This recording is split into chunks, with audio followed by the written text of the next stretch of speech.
crash my OBS. There we go. We got the recording go. Let's go. All right. Everybody want to say hi real quick? I'm pretty sure most of you are well known to the community, but not to the greater RPG Limit Break community. Jin, you want to go first? Yeah, sure. I'm Old Man Jin. I've been running this game since this game was a game. And yeah, I'll be running it for you today. I guess it's only natural I go after. I'm his opponent, Shawnee. The numbers are silent. Don't worry about that.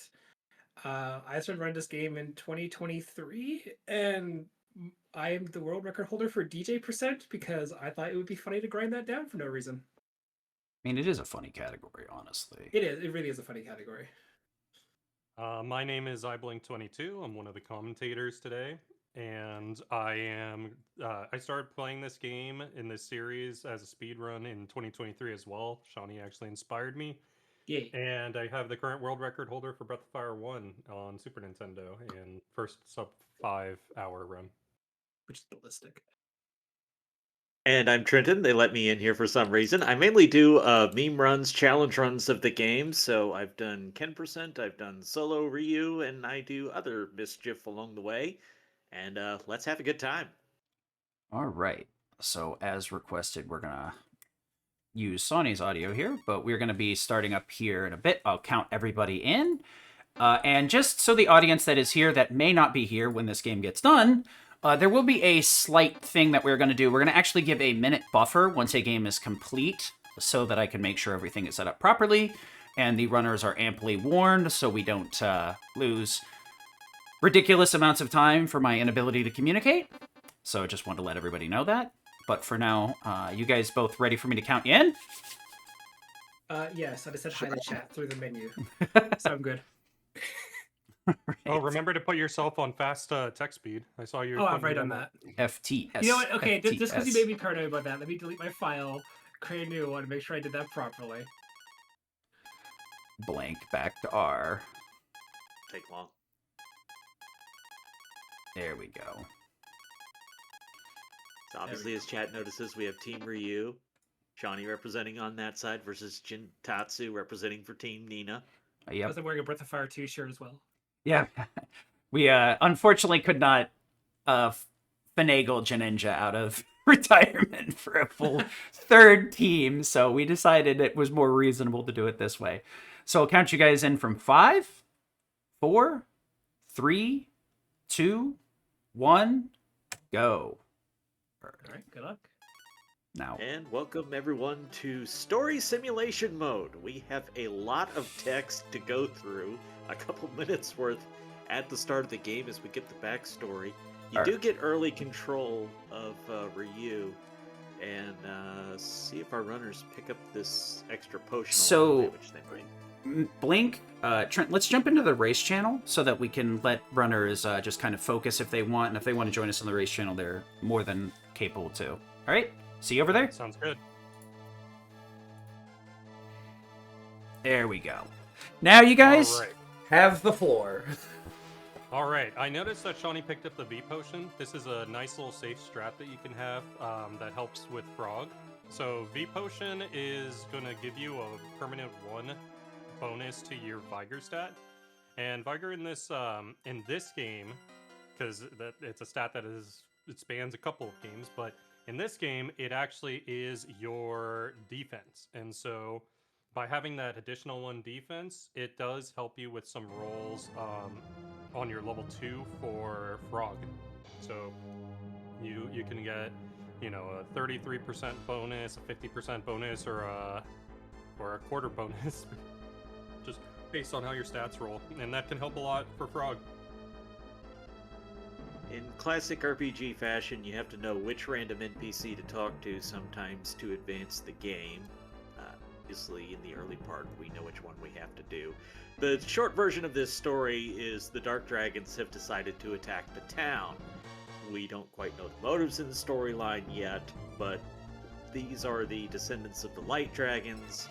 So the clans split Dark and Light because of course they did. And the Dark Dragons are attacking the Light Dragons. And Sarah's apparently the only one who knows real magic.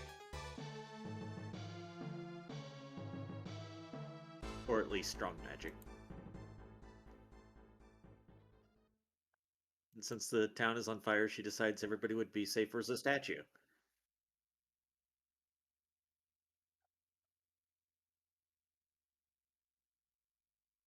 We So don't don't want worry, we won't have to explosions. worry about that during this. This is cutscene hell.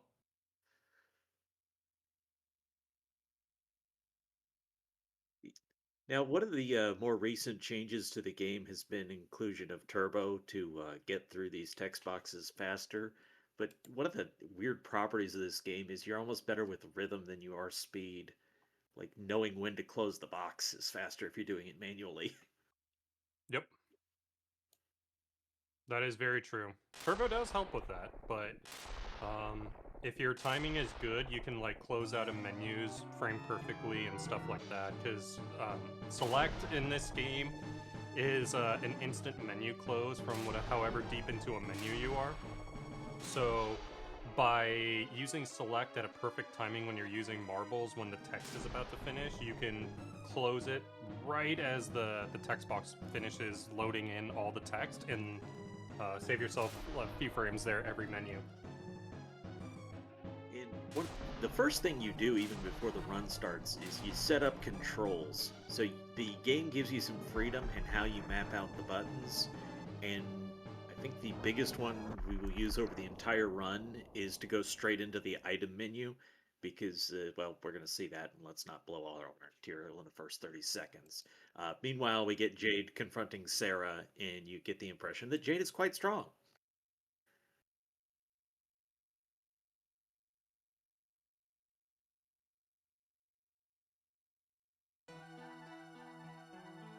Game, of course, is nice, gives you a pack of starter money, and our runners are going to use that for the first shopping trip. Hey, Blank, you're an expert at this shopping trip. What do you like to buy? At this first one, Yeah. 10 marbles. I forget, 2 stacks of full herbs and then 5 extra herbs. Yeah.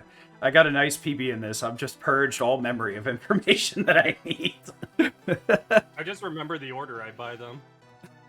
That's one way to do it, Now, one inconvenience of the game that this has versus some of the later ones is that you have to individual buy some things. They do have options in some of the shops where you can buy a full stack of items, but it's not like you can just buy a full stack of marble 3s here. Now, marble 3s are going to be very important in the run. They make it so that it turns off encounters for 128 steps. So that's going to be very useful because you won't be able... Oh, is my mic a little bit quieter? How about that now? Sorry, I wasn't having it face towards me. So, All right, I think we'll be a little closer now. yeah, don't worry. I just didn't have my mic closer to me, Sid. You don't have to, like, boost me or anything. Sure. Okay. Yeah, I do some tweaking in Discord, and I just, like, leave it set the way it is and forget that, that might affect the relay audio. Oops. Yeah, I was also typing to announce the relay somewhere else. But yeah, as you're seeing right now on Gin's screen, the marble 3s are individuals, and so you have to buy each one individually. But the herb times 9 gives you a full stack when you buy it. So that's just one little unfortunate part that is improved in the later games as a quality of life improvement. But yeah, we're going to see right here, the runners are going to start using their marble 3s, and this is going to turn off the encounters for 128 steps. So this includes all tile movement, even in towns and stuff where you don't get encounters. And runners have to create a route that they're going to move across so that they can chain these marble 3s, because when it runs out, you get a text box message that tells you, hey, your marble 3 is not effective anymore, and you have to refresh it if you want to stop getting encounters. So yeah, so that's a thing. Shawnee, I think, is going back to safety safe. So. Yeah, Jin did that on the way in. I was about to mention that's our first marathon safety route. You'd never do this safe in any percent, because if you died at this first boss, you just reset, do it over, obviously. But then you have to sit through that entire opening sequence again, and here we are 6.5 minutes in. That's how much time you would lose.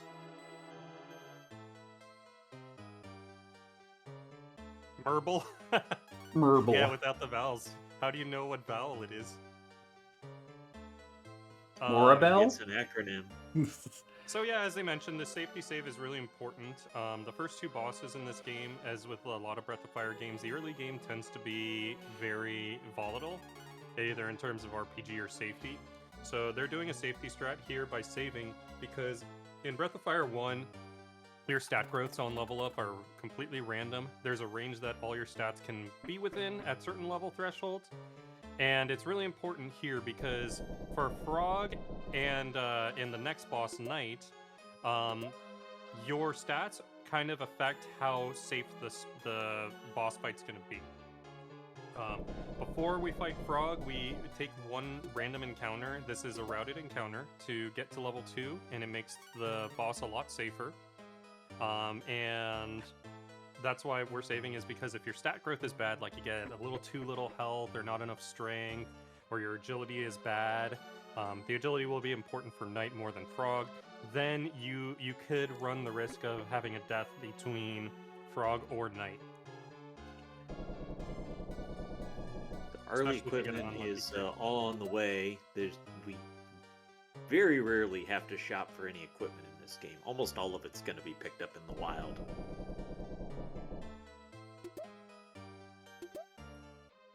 Ooh, And then and again, Jin gets the unlucky Gloom encounter. So the Gloom is one of the unlucky fights here because, as you saw, he can T-bolt for a lot of damage. They don't provide enough experience for you to level up on, so Jin is going to need to herb to take another fight right now. But overall, most of the encounters here should be able to get you to level 2. this is one of those things I've played around a lot with. I kind of like the idea of doing the level grind by the clean water. And specifically, so if you get the P-Bugs, you don't care. Actually, they're a good encounter if you get them by the water. Funny enough, this was something that Ryukyu actually told me, that when you're going fast, you should just take the frog fight while poisoned, because the poison ticks every third turn. But the runners definitely can just go pick up a safety antidote right here next to the staircase to not only get a heal, but also the antidote to cure the poison. Some chests in this game have traps associated with them, but weirdly enough, some of the traps are actually full heals. Yeah, they like to throw you off on that. The other side is also an antidote, but it would take away all your AP, which is the magic points. So ability points, magic points. Y'all get the idea. It's an RPG.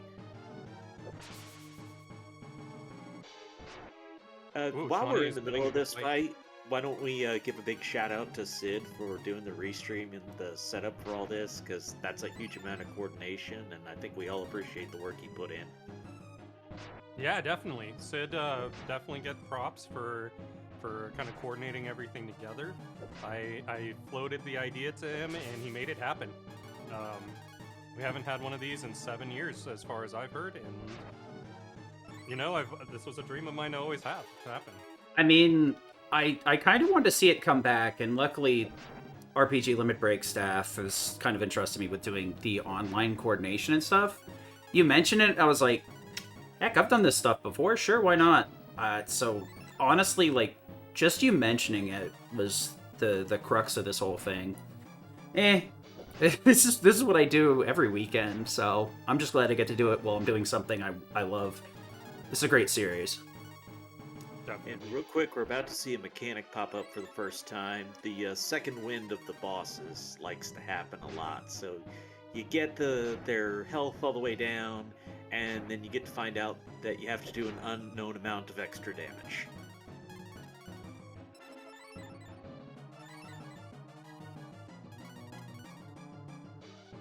Jin is playing it safe. Herbing on the second win here. Now, the boss has 11 health in his second win, and you can, most of the time, one-shot it, but, oh, good call right there. That 10 wouldn't have killed him. But there we go. Frog goes down for Jin, and we're out of Camlin. You also have to plot ahead on a lot of these bosses for that second wind, because whenever they're faster than you, you're going to take 2 rounds of damage instead of 1. So we can see at various times the runners might pause to heal instead of attack for that reason. Oh, Shawnee got max rolled for perfect damage. Really glad he did the safety save. Yeah, And thus it begins. that was rough. I've had that happen before on my grinds. One thing to mention here is almost every single battle entity, including the player, at very low health will get some bonus damage and crit chance whenever they get to that level or that health threshold. So a lot of the time, that's why you see that the bosses get very tough when you're doing whatchamacallit, when they're in the second wind, is because they're getting that damage boost based off of their max health. And So, Sean, oh, sorry, go ahead. I think we should also point out this is basically the highest risk part of the game. We are much more likely to die in the early game than the late game. So for about the first hour to hour and a half, we're in the biggest danger zone we will be. Yep. Looks like Shawnee didn't have a good random encounter while I was clicking something. He had a beak. Yeah, the beak was good. I'm not. Chad thinks it was stats. Oh, okay. Yeah, it could be. And that's Poexel. That could be the case. I mean, my marathon safety for this that I played with, it's. I have experimented with a lot of things, particularly to make the early game safe. That doesn't mean it's worthwhile to do, but I've just played with them. And I will actually get to level 4 by the water, and then you really don't care about the random stat ups because you've got 2 more levels of stats. I'm gonna take a look at Jin's menu really quick. Okay, it looks like he has a good amount of act. Yeah, he only needed to switch out the robe. So Jin right now is calculating based off of his agility, because there is a strategy you can do on Knight, the second boss, where if you have more than 18 act, or 18 act or more, you will get first turn against him. And this is very critical because this boss can do lightning bolts, and if he chains 2 lightning bolts, it can be very dangerous for you because they do flat damage, but they do a lot of damage. A little surprised Jin didn't do the safety save there. This is one of our bigger risk bosses, but I think if you're outspeeding, you might drop be the fine. risk a lot, I should say. Yeah, I think if you have the agility, you're probably in a much better situation. I just hope he has enough herbs. And it looks like he does. He has 18. I think he's going to grab the arm pad here. It's something we were talking about pre-game. Shawnee is going to get it when he gets here. It gives you more defense and it makes you faster. So for marathon safety, there's just basically no question. Yeah. An 18 action is what I have written down for when you're faster. Mm-hmm.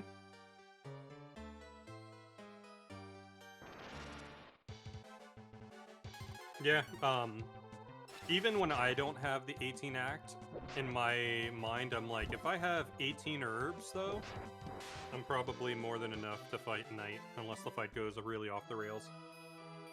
Got the gloom again. Oh, you got a Dropped an backup herb, though.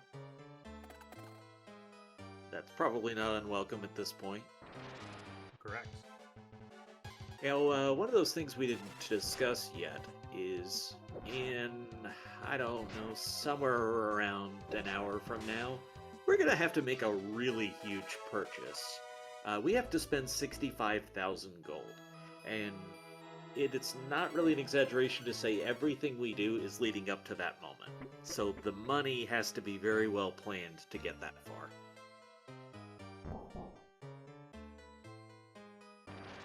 Jin is not going to do the leveling here. Interesting. The leveling? We had a discussion about you can do some safety leveling on that area because there's no P-Bugs on that floor. You were away when we had that conversation. I think, I still think that right now, him being fast... Oh, a good slam opener, though. I think about being faster than Knight. I think that was really the concern that he had with the leveling. Because even if you get the arm pad only gives you the same amount of speed that the robe would give you, just it gives you the extra defense. And there's the big hit with the bolt coming out. If I'm right, he can only do 4 of those? 7. So that's 7. the first one. Okay.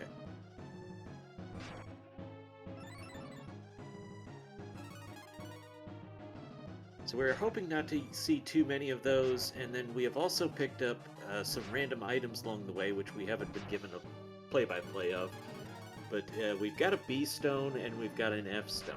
Those are used to cast magic spells, and we should see those come into play on this fight a little bit. I'm gonna step away just for a moment. Ooh, nice. Slams are good. Slams are guaranteed criticals, and we are very happy to see those in most all situations. Big thing that being faster than the Knight does is you don't have to heal as much, because you only need to heal under 1 turn of damage instead of 2 turns of damage, so you get a little more leeway that way. 4 bolts already from this Knight. 5 bolts from the Knight. Oh my. This is a very shocking experience. I feel like we were talking about, like, yeah, as long as he doesn't bolt you every turn, you can just do X. Like, oh boy, it's gonna be a day. Ball goes down for Shawnee. Now the run's going.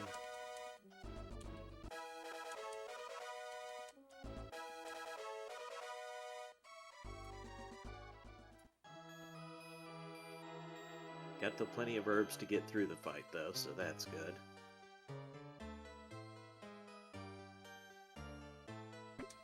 The downside of the extra bolts is that it takes more time to heal.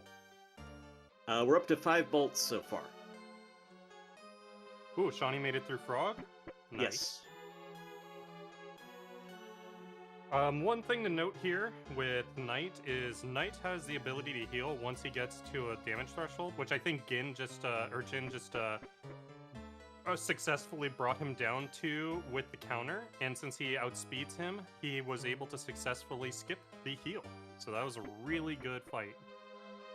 Ooh, and then got a regular attack. Yeah, he got slammed. That's pretty bad. Yeah. I think he's going to win on the next hit, but I respect the heal strats. Yeah, that was marathon safety.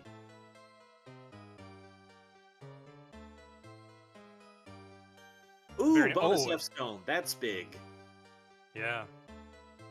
You can use those against the next little mini bosses, and it will save a couple turns.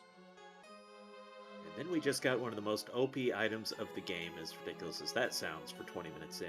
But that Earth Key, like many RPGs you're used to, there's just certain items that'll cast magic in battle.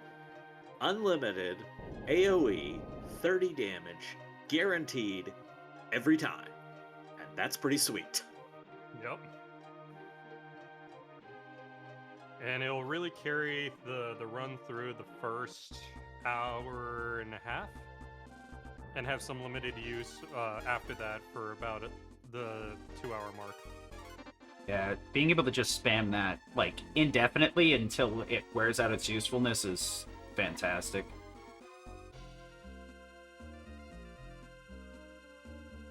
Welcome in, everybody. We're happy to have you on a possibly chilly Sunday afternoon.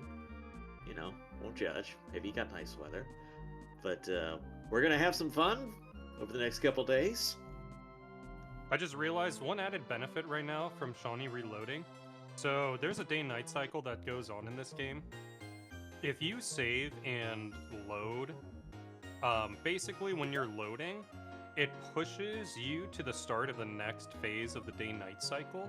So what we're seeing here is Shawnee is saving a little bit of time versus Jin, because normally when you leave Frog, it's still daytime, and you can only enter this town at night when the guards are asleep. So because it pushed the phase, Shawnee actually didn't have to wait outside at all for that, and he was able to just walk in with just walking towards the town. Shani also picked up a bonus strength potion, so that'll help damage a little bit. And we get our first big shopping trip for Jintatsu here, because it's time to buy a lot of marbles. It's, is it 45? I think 50 something. Yeah, there we go. Next line down if I had scrolled. 50 marbles for 450. That's alright. 500 gold. I try to count by gold instead of, counting clicks, because that's Oh, more yeah. accurate. Yeah, agreed. If you're able to do the quick math to figure out what your ending money needs to be, that's a lot easier than just individually counting. Yeah, but this number of marbles needs to last us until our next marble pickup area, which will be about just over the 2-hour mark. So that's why we're buying a lot right now. Different routes at that point will buy one more final set of marbles there, or maybe they split it up into different number of marbles. So we're gonna see how this goes. Ooh, this is a fight you gotta be on your toes for. You can't auto battle this one because of the glooms being able to do bolt, but Shawnee doing the manual strats to kill them first. And that'll be a really good experience encounter. It's just you have to watch it, otherwise you lose 2 turns to the creep, you get bolted twice, and you're dead. Is that why? Is he not marbling this part? I think he's getting 1 more level on the way. I see. Okay.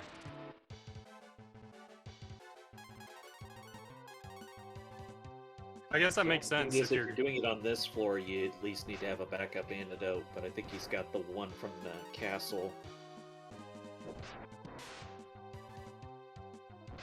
These beaks are perfect, though. We're much stronger now. You're able to one-shot them, and they're just good experience that way. He's also outspeeding them, so definitely is safer. Storyline-wise, what we see on Jintatsu's side is our second character of the game. It's Nina, mascot of the team, and she is trying to save King and Kingdom, very British of her. So she's going to take over for this next section of the game while Ryu is sleeping it off. Sleeping on the job.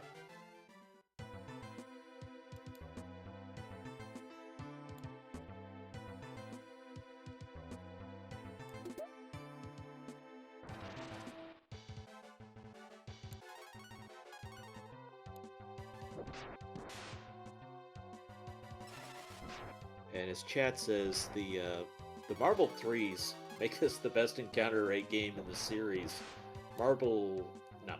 Smoke in Breath of Fire 2 will reduce the encounter rate, but it doesn't eliminate it, so a huge difference between the two.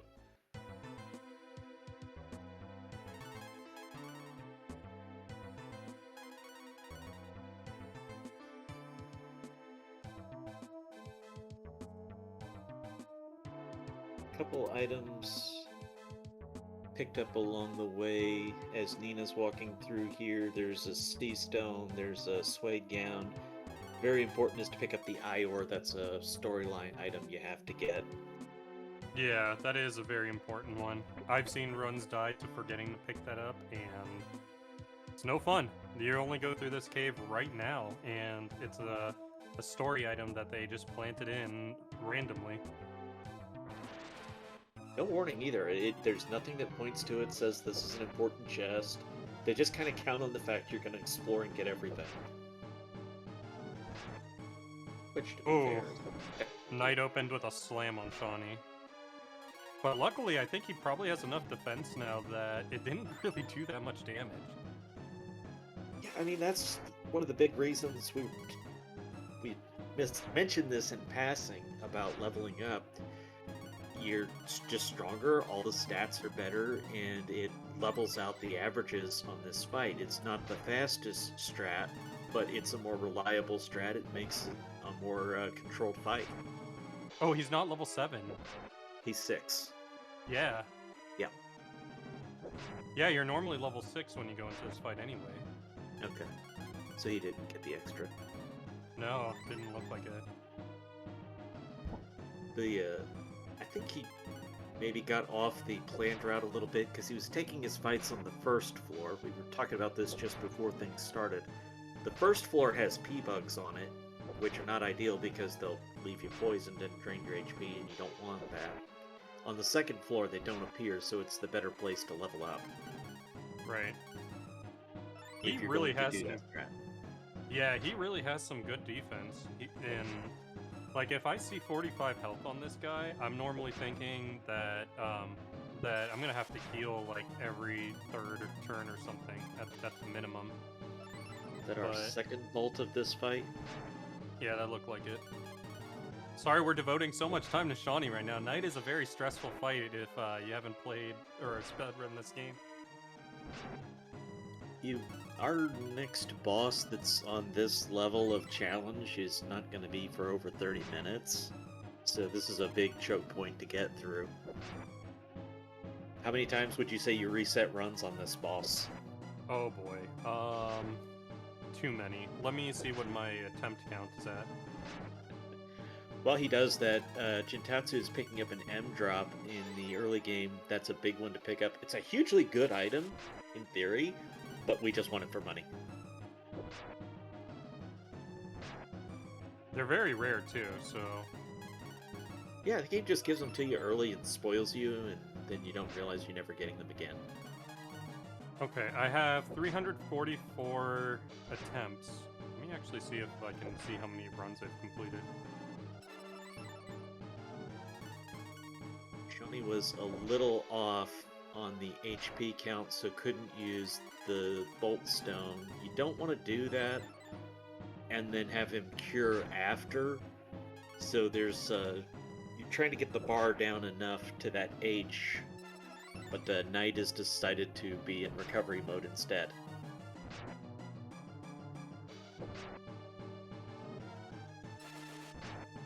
Okay, 14 completed runs. Question I would in say chat, doesn't 30 Breath of 300. Fire only have one random encounter? I think you mean planned, and no, there's a bunch because, well, at least in old strats, there's several death warps. There's a couple we're gonna do for sure. Yeah, that was a really. Coaxel's bringing up the fact that there are mice that run on top of the walls right there, and that's a very unique thing that I thought was really cool that they did in this game. They put Give so them a much care into this game. They were really trying to do something special with it as the night goes down for Shawnee. Nice. All right, the run is safe for Shawnee now, through Gremlin. And he's got new Gremlin strats that have made it pretty reliable for him, so I think we're going to be okay there. That may actually be his best chance to make up time. So I didn't see Jin's fight with the first of the ghosts. I'm assuming it went pretty quick, but did he use the F stone yet? Or is he Fight? saving it here?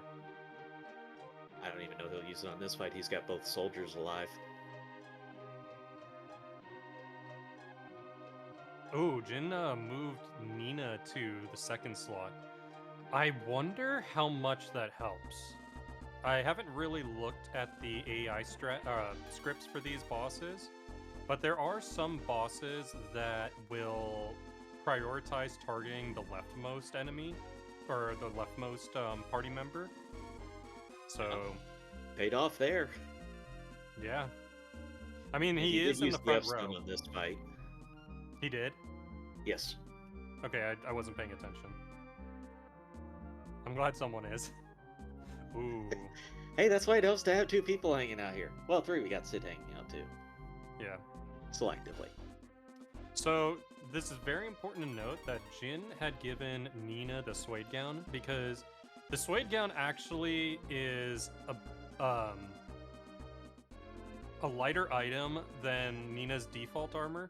So one reason to pick it up is that once you equip it on Nina, she will be able to outspeed these first two guys. And that is very reliable with using the E key on her because then she is in a much safer place, as you saw right there, where you can just finish off the boss without needing to heal Nina, which is pretty fast. Coface, thank you for the raid. Better defense, and you're always going to welcome better speed. Real quick story recap, because it's been a bit. Nina is trying to save her father, the king, and the source of him getting sick is this wizard over here who's doing evil science. You know the drill. And so we're saving his captives, which is gonna make him angry, and we're gonna have a big confrontation here with the wizard who did it.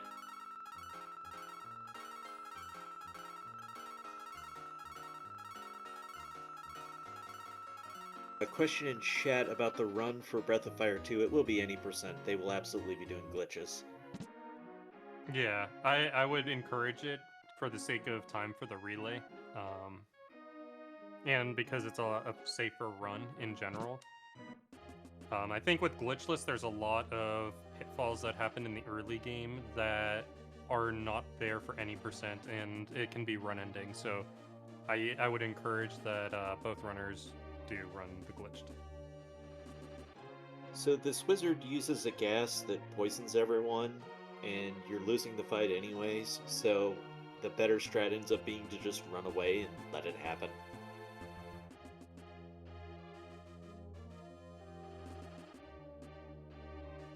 I only just realized that the Sid is streaming on Discord. Thank you, Sid.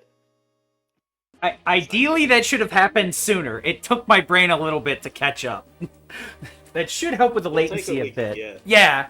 Unfortunately, it's audioless, but I mean, better than a That's fine. sharp stick in the eye, I guess. Yeah, that's fine. So story-wise, what happened is we just found out the Winged Clan cannot approach the wizard because of the poisonous gas. If only there was someone around who wasn't a member of the Winged Clan that could maybe do something to help in this scenario. What a coincidence!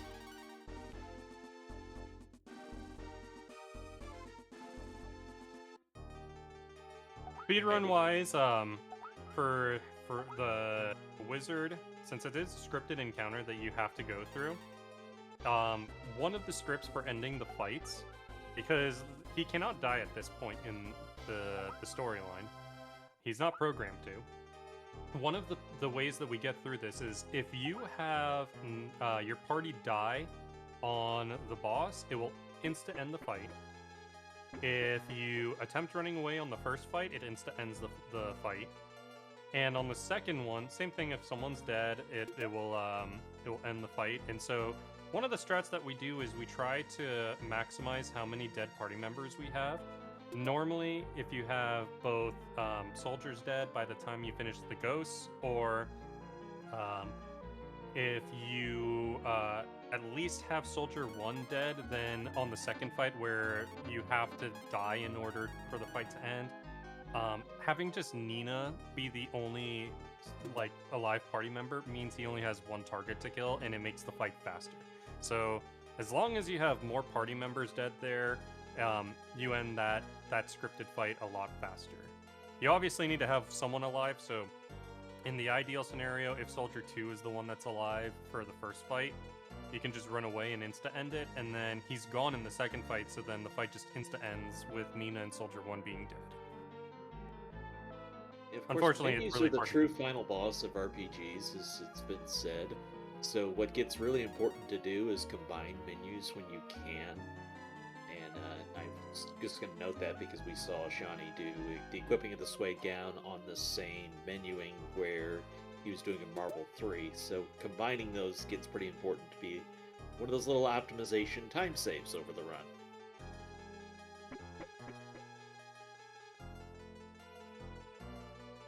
Cerberus is trying to curse the runs. Well, that's what chat does.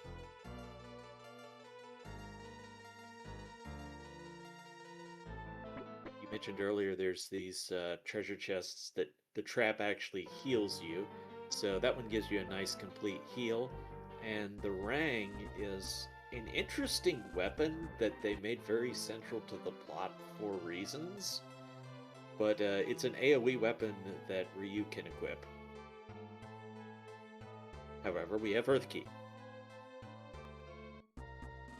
Yeah, Earth Key is going to be a little bit better than that, but you're having Nina use the Earth Key, then giving the ring to Ryu, who's the only person who can use it, by the way, ends up having you be able to do spread damage across fights reliably with multiple party members. That's something I've experimented with a lot later in the run. Trying to get Nina's level up more. But, you know, one of the reasons we skip all these random encounters is because they're just really not good experience. It's not that we couldn't kill them quickly, it's that they're terrible experience. They're not worth the time. Yeah. It's like you would rather fight a boss and get 2 levels off of the boss than you would fight a random encounter that just is 1/10 of a level. Sometimes even less than that.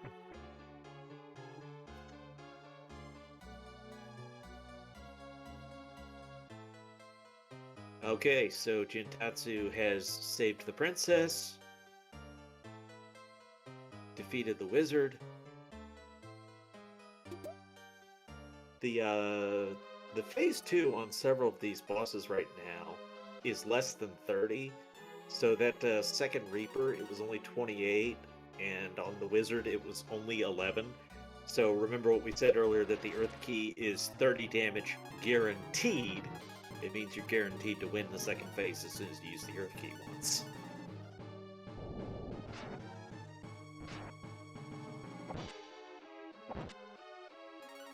Wind actually brings up a good point that I never really considered before, but as mentioned, speed is like a big factor in this game because it affects turn order. We mentioned that with Knight, but speed has 2 aspects to it in terms of how the game determines whether your act is going to be higher than the enemies or not. So act is provided based on your agility gains, but not only that, it's also factored in by the weight of your equipment. So the ring is actually way lighter than Ryu's swords, and therefore it does give you a boost to your act when you swap over to the rings. Now, there's not going to be very many instances where we're outspeeding bosses, but it's still nice because it does affect your turn order among the party.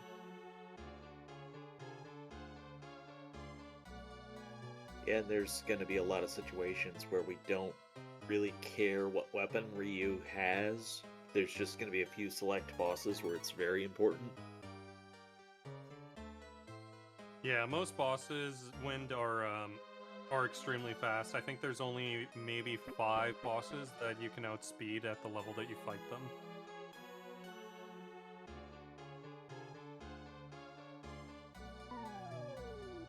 So Chad, thank you to all of you who are hanging out with us. We're about 3/4 of an hour in so far, and hope you're enjoying the start of this relay. There's a lot of Breath of Fire ahead. Silver's actually right. Sid, if you're around, we spelled Jin's name wrong. There should be a T between the A and the S. Yeah, I'll get it. So now, Johnny dealing with the Reapers. Don't fear the Reapers.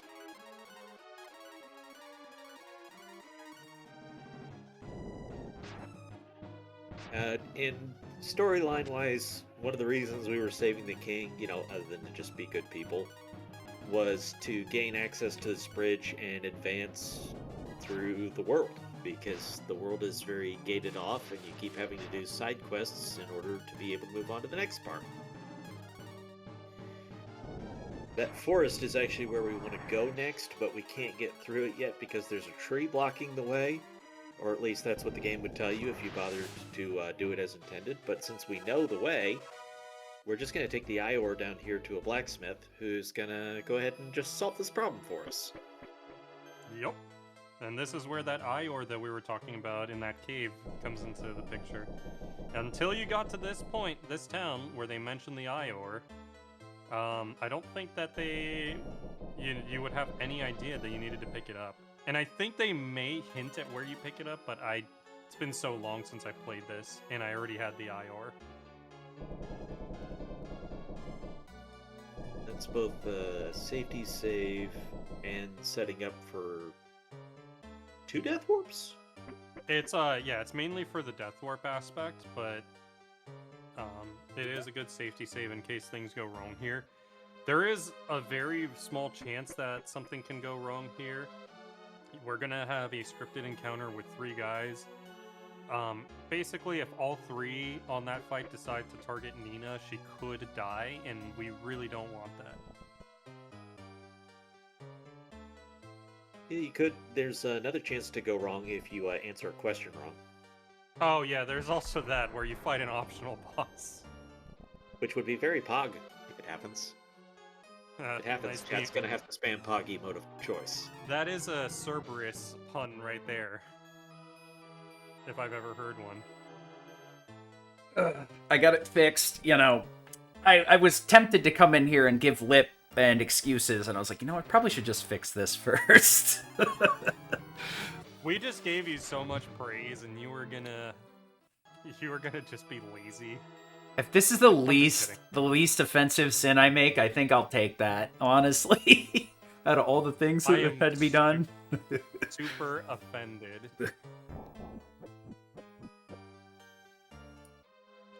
So right now, Jin is putting Ryu in the front. So we haven't really mentioned, but there's a front row, back row mechanic that they have in this game. Unlike Final Fantasy, it doesn't really factor in any sort of damage mechanic, like damage reduction or anything like that. We only just recently learned this, actually. The only reason you would want to do any front row, back row shenanigans is mostly because it affects targeting.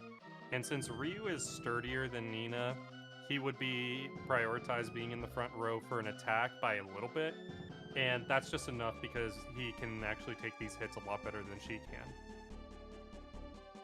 Hey, you were helping the world by teaching them that the pog fight was optional. Good job. Sorry, Petey. Imagine answering questions in RPGs having consequences. That was one of the reasons why I really appreciated this game. As far as a speedrun goes, I don't like it nearly as much as some of my other games. And maybe that's now biased because I've reset on night so much. But as a casual game, I really enjoyed it.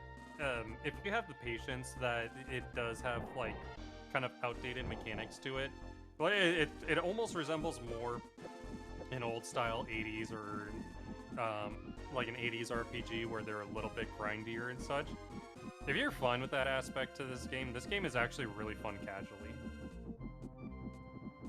Yeah, and I think one of those things we didn't quite mention yet is this was made by Capcom. And yes, I do mean that Capcom. Yeah, it was only just localized by Squaresoft because Capcom didn't have their foot in the door with localization yet. That also leads to there's, for lack of a better term, there's a password mode that you can unlock and start at various points in the game. And those are all based on Street Fighter names. So there's Chun, there's DJ, there's Ryu, there's Ken, and Vega.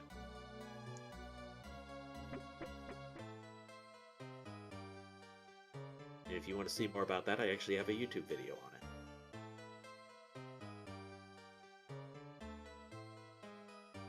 And there's also a Chun-Li cameo if you do the right thing. It's a little Easter egg they stuck into the game.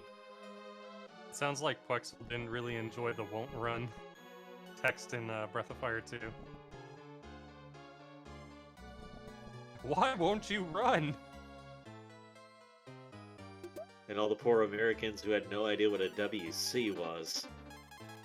Yeah. LPLs. No, so Drexus, there is, and this is applying to the DJ thing as well. It's not only just in you naming the party member, it has to be that you're engaging in a debug mode with a certain button combo during the naming process to allow for those names to take effect. There's been a few videos out there that go into the topic very detailed. Oh, Ryu takes a death to General. Ooh, what? Hey, wait, that's actually important. You do want that. Yeah, because Jin is taking or setting up for a death warp right now, so Yeah. Ryu is normally the sturdiest party member through the majority of this run. And if we take him out here, because he doesn't need these levels, they're not really important for the near future. So having him taken out here at the end of the battle is actually very nice for when you have to do the death warp with the weaker enemies in a moment. And Shawnee is finishing up the wizard right now. He's in the second win, so this is it. And one thing the runners will be watching at this stage of the game is Bo's stats on level up, because the amount of AP he gains is significant for a couple of the next bosses. Ooh, Zards. Well, we're gonna die to him. They have I think it's a 1 in 3 chance of dropping cold stones. And some ice cream might not be the most welcome thing right now, but the bonus damage could be fun. Unfortunately, they're just too rare, and they don't drop the sea stones enough for that to be a consideration. Bo dodged right there, so needed an extra turn. But good death warp nonetheless. Zards are actually one of the worst enemies you would want there for the death warp, because their attack animation's pretty slow and they don't do a lot of damage. No, but if they would drop sea stones every time, oh, I would have so much fun with that. Yeah. Because just before the wizard, that little platform there, they're like 1 out of every 3 fights. So it's like 1 out of every 9 fights you could get a sea stone, but that rate is just too slow to be useful. Now, I think the best enemy that you want there, because their attacks are fast and they do a lot of damage, and I apologize already if anyone gets upset about this, it is a 90s game, but they're aptly named the midgets. So those enemies are the best enemy that you can get between this, on this death warp that will basically take out your party the fastest. I think when they do their axe throw, it can hit for like 15. On a slight tangent there that we brought up, actually, Capcom. For those that haven't had a chance to play this series, I would highly suggest it. The first 2 games are Game Boy Advanced and SNES games that are somewhat easily accessible, more so the Game Boy than the SNES. Game Boy's a little bit meh, but they do have the SNES versions on Switch Online, if you're willing to go down that route. 4 is actually available on GOG, so you don't have to hunt down a $100 PlayStation 1 disc. But unfortunately, 4 and 5 are kind of languishing, so maybe Capcom will give us a collection, please? Please? Wouldn't mind a remaster series on Steam. There's some... I would start learning how to do backflips if they'd give us that. Ooh, I'm ready to see. Promises I never fulfilled for 100. A couple things to touch on real fast. Each of the characters will do something different on the overworld. Our first chance to see that is with Bo being able to walk through forests, and that was used for Jintatsu to get over here to Romero quite quickly. And he also picks up an item there called a Proton B, which is not going to be used for 2 hours, 3 hours, something like that. Like literally right before the 4-hour mark. So yeah, about 3 hours from now. So that's going to be sitting there for a while. I'm gonna be frank. I'm not sure if that, like, if I were to run this again, I'm not sure if I would have actually picked that up anymore.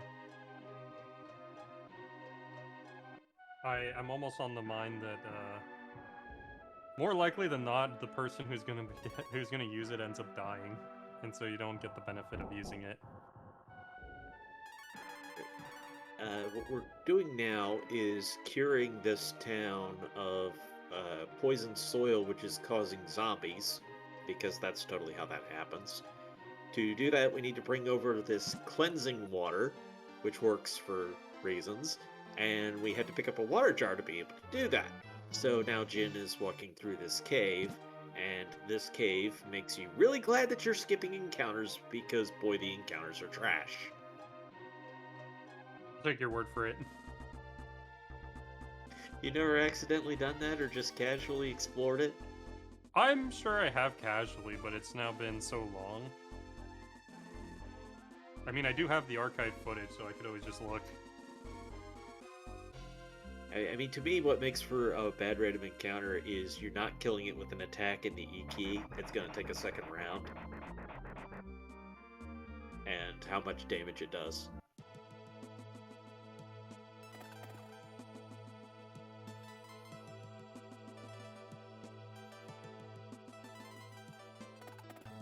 Alright, so bow sprinkles the water, the soil gets healed, no more zombies. Keep that in mind in case the zombie apocalypse happens to you.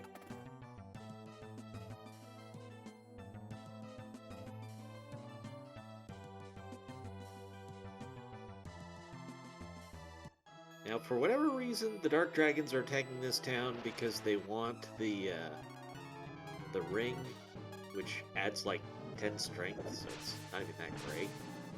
But they're sure intent on it.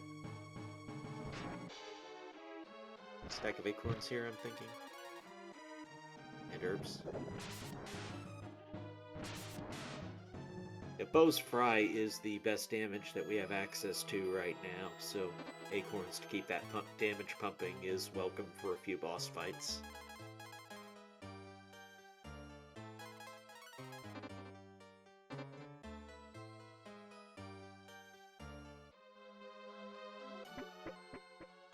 Oh, how would you explain a Gua? A Gua? Well, what do you pronounce this thing as? Which one? The floating Oh. place that Jintatsu's entering right now. You mean agua? Like Sure. the Spanish word? I think they were going for that. There's no water here. It's quite the opposite. It's above the water. Yeah, that is true. It is above the water.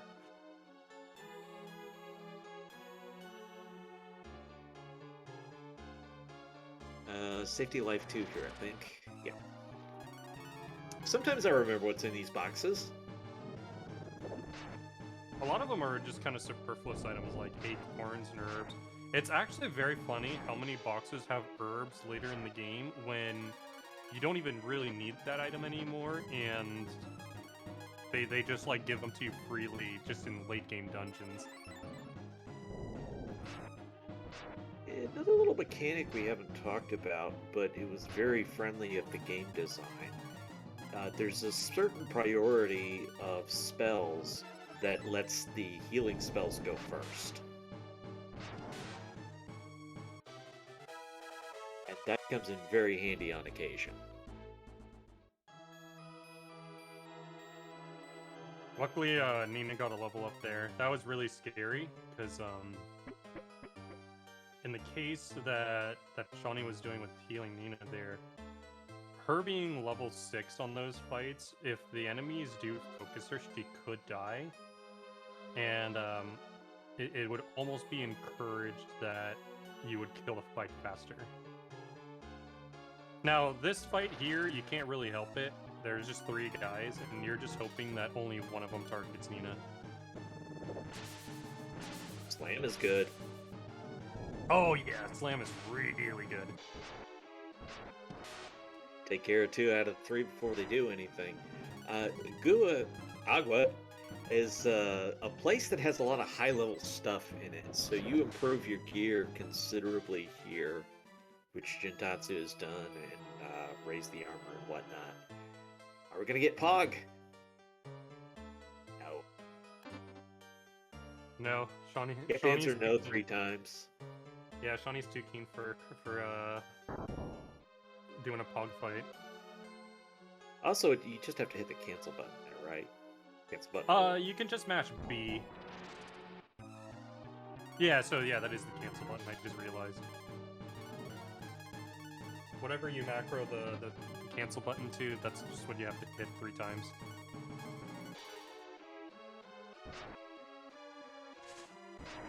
Right, there's the bonus sea stone coming into play. A bonus sea stone? Was he the one that got the bonus stone, or was it Chintatsu? One of them got the bonus stone. Where do you get the bonus stone from? Dropped from Knight? That was an F stone. Yeah, that was an F stone. So he used the Sea stone sea here. stone that he had. Interesting.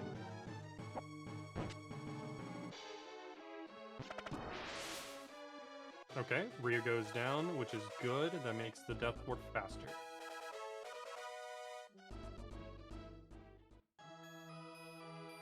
And we're seeing Jin is finishing up on Wisp pretty soon. We also want Ryu to die here again. He doesn't need the experience, and the enemies here are actually even worse than the ones in the forest area. I can't explain why, but the enemy types that they have are just pretty weak. So, oof. He forgot to Acorn Bow. Also significantly, this is one of the different bosses because there's no second phase. Yes, all of the bosses of this type don't have second phases. It's a rarity that you come to appreciate.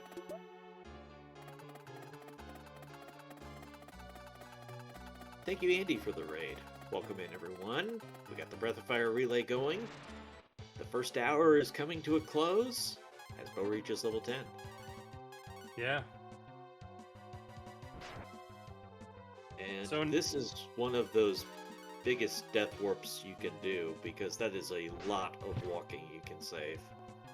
Agreed. This is actually a really good setup that he got for this one. Now, unfortunately, Nina died. It's not that big a deal. The idea is that before you get to Gremlin, you want Nina to be level 9 because she learns Cure 2. And Cure 2 is really helpful on Gremlin because you can really hold off on healing and be able to still full heal a party member with it. But Nina has to at least survive 2 of these 3 fights between General, Wisp, and then General again. So even though she died on this one, as long as she survives on the next General fight that's coming up, she should be golden to hit level 9. A side tangent question came up in chat about coming back here after you get Karn, because that does lead to a couple of really sweet items that you can get. And the reality is that walking back here just doesn't make any sense. So the earliest you would really ever do it is after Nina hits 13 and you could warp to Romero, which There was some speculation about that and whether it would help. One issue is that because of how far you're going out of your way, you gotta make sure that the time you're committing to that ends up saving you time later on somehow. You definitely want to, when you're making choices on the routing, see if whatever time you're committing to be able to do these detours, if it effectively saves you time later on down the line. And I think ultimately what I found when I was considering it is you may get some bonus time save on the Grim Foul boss, and that's about it. So it's hard to say whether it's worth it or not. I think it would need to be like tasked out. You could also get enough money for another Marble 1 at least. Maybe 2. I think the Icy Dagger sells for 3k. Yeah, that would be 3. Well, I was assuming Scrooge McDucktown pricing. But yeah, you could move back to later. Or it does cast for 60 damage, so it's twice as good as the Earth Key. That could be helpful. I've played with it, I haven't found it reliable yet. I've messed around with a lot of shenanigans lately, which we kind of all have been doing. You did a lot to try and optimize a lot of the movements and menus. Shawnee is like, hey, what if we just did such and such instead? Yeah. Oh, there we go. Nina learned her okay, cure how can too. I not die and idiot-proof this for me? Fair. So now we just saw that Nina learned Cure 2, so we're pretty good for Gremlin. So not only is the Cure 2 helpful on Gremlin, but it does also, hitting level 9 does also give her enough stats and survivability to be able to tank some of Gremlin's hits later on when he's in phase 2 and enraging. So level 9 is really a big threshold of survivability for the run if you're able to do that with Nina. And I think we're going to see Shawnee do a purchase here that is not normally done. He's got to wait for it to be night, unfortunately, because we're off cycle. But I believe he's going to purchase the gown here if he didn't already do that, but I don't think he did it the first time through. He should just go in right now to talk to the green-haired girl, because she'll be at the front of the place. Well, I guess it doesn't matter, because he's going to go to that room anyways to get the Proton B, so it's yeah. do everything all at once. This was something I considered, and there may be a benefit to doing a hard reset just to have that, and then you don't have to go to the house. You just go in, and then you just wait until the nighttime and get the lady.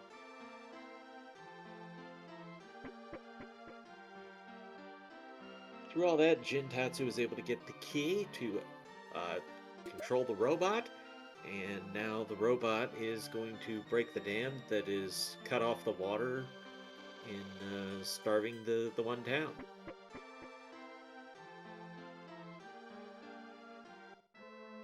So, see the empty riverbed, no water.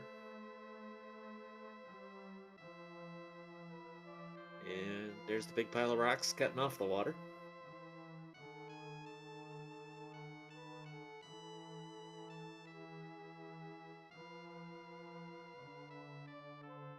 Dr. Wily reference, huh? That would be pretty crazy, but I feel like his hair's not crazy enough to be Dr. Wily. I don't know. I mean, the tonic doctor certainly has that hair. Are there multiple old man sprites? No, I'm just saying he has it. Huh. And he's a doctor.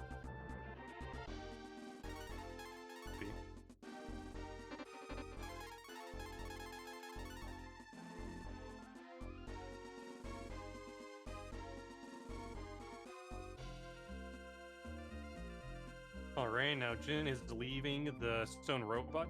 So we have a purpose right now with this stone robot. We've learned that the stone robot is the key for this town in order for them to get their water back.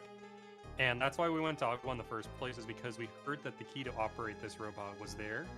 And now we've activated the robot, and it's come and blasted this little rock formation that was preventing the river from flowing. That we suspect the dark dragons were the cause of. So now that we've done that, we're going on to the next step, which is to help unite these villages. And the chief of one of them wants us to go find a ring, which will be kind of useful in order for them to hold a wedding. To be fair, this is what the whole scenario was about. The dark dragons cut off the water, and we're trying to blackmail this town into giving up the ring.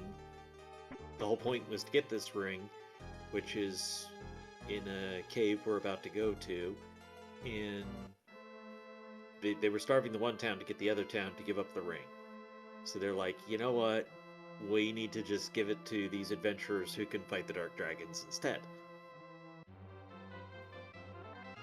And it can be mildly useful for a little while, but not much.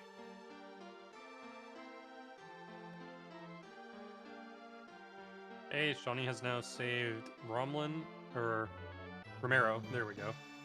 And is now getting the tablet to go to Agua.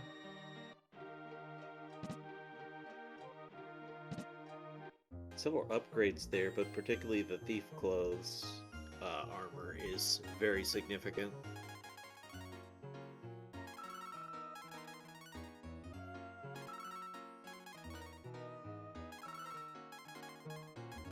And that puts Jintatsu on track. We're coming up to one of the biggest bosses of the run. Still got some more stuff to do there, but it's on the radar. It's the next boss we're gonna fight.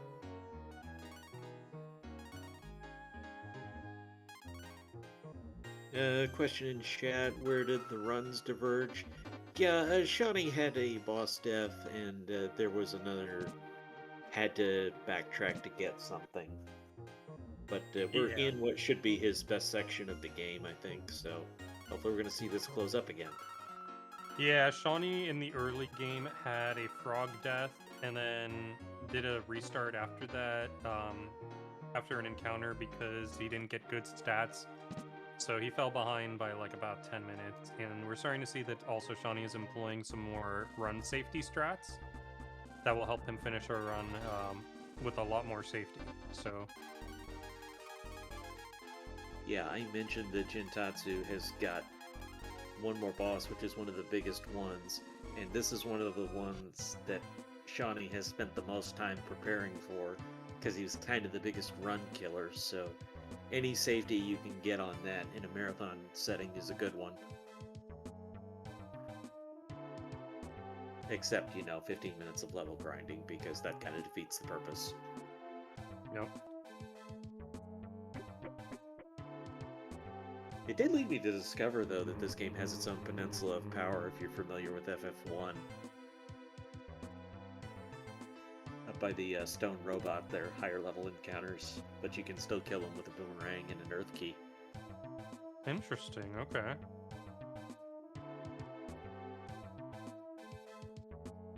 However, the effective levels you're only going to get to is like 10, 11.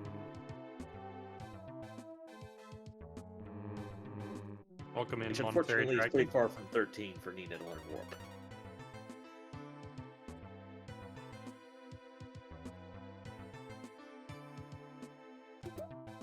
So fun fact, I only recently learned this, well not recently, but I discovered this when I recently picked up the game, that in this room that Jin is going through, well, the encounters are actually turned off while you're in the water, so you could actually abuse the marbles in this way if you're not going to go for anything like safety-wise, because once you get out of this water to go pick up the key, if you haven't taken any steps without the marble on this floor, then you have the perfect number of steps to actually pick up this ring without getting into an encounter.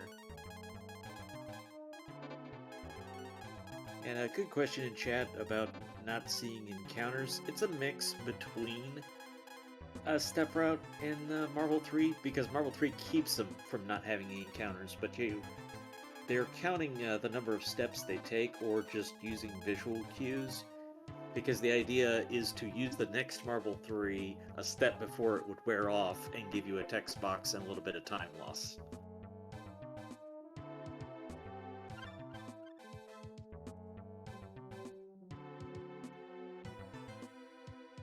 Which, over the course of 100 marbles and 2 seconds per marble, adds up.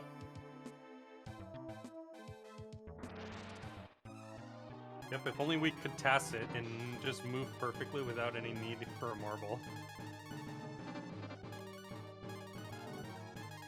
So actually, funny enough, Kajan, the world record holder on Breath of Fire 2, who also did the task for Breath of Fire 2, took the challenge of tasking this game. And one of the things that he found out is, funny enough, once you go a certain number of steps without an encounter, the game actually kind of breaks in that sense, and it locks you out of getting an encounter the rest of the time that you're on a particular screen.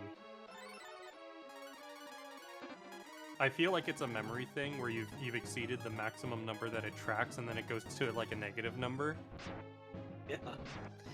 Oh, fun binary and barely held together games that split memory banks. Yeah, the funny thing is like in a normal circumstance, you never see that because you're very likely to get an encounter as a normal person. You're not moving perfectly to just avoid encounters. But yeah, it was just something really funny that I noticed because he ended up knowing that because in the room where you're Karna opening up all the coffins, That is the one room where you're going through the entire room and you exceed that number. So you can't death warp afterwards if you don't get an encounter on that floor. Which, mentioned earlier, this was after the Wisp is one of the most important death warps. That's the one I would say is the most important death warp. Yeah. So he combated that by taking an encounter in the task like really early on, and it was a guaranteed runaway on the first turn. So then it just resets the step encounter for your encounters, and he's able to just proceed through the rest of the room without getting locked out of encounters. Okay, so we're closing in on a very important moment for Gentatsu. This is gonna be the Gremlin fight, and this one is a thing. Yeah, this one is the pivotal boss of the game before you get to the end game. Because quickly what we're going to learn is once you finish this boss, you have unlocked access to a major ability mechanic of the game, where you can start having Ryu transform into dragons. And that function is so powerful in how it scales with damage compared to everything else you can do, that it's basically broken. You don't it trivializes most of the fights going forward at this point because it's flat damage. Sometimes it gets elemental bonus. You get defense bonus as while you're a dragon, and it lasts for an unlimited amount of time. Does a full heal when you cast it. Oh yeah, and it full heals you. HP wise, I guess I should say, because full heal sometimes doesn't imply magic, etc. True. Yeah. So Shawnee is walking out. Interesting. I guess it might be for his money route. So Yeah, that would make interestingly sense enough, because he was going to buy the gown. So that's another. he already has it. 2,000, I think that you have to figure in. Yeah, he already has it. I did see a lot of discussing of not taking deaths for money routes in the pre-relay stuff, so that may be some of the weirdness that we're seeing is those changes. This one is not too bad as far as like a walkout. I think it's like a little over of a minute of a walkout, and sometimes if you don't have a good setup off of Wisp, then you run the risk of basically like getting a bad enemy that takes longer than just walking out. And you lose the money, so just shooting yourself in the foot. As for this gremlin, we have to do 600 damage in phase 1 and 600 damage in phase 2. And he spams a lot of AoE damage, and we have no AoE heals. Oh, Technically, you could, although they would be drops, and they're kind of rare. yeah.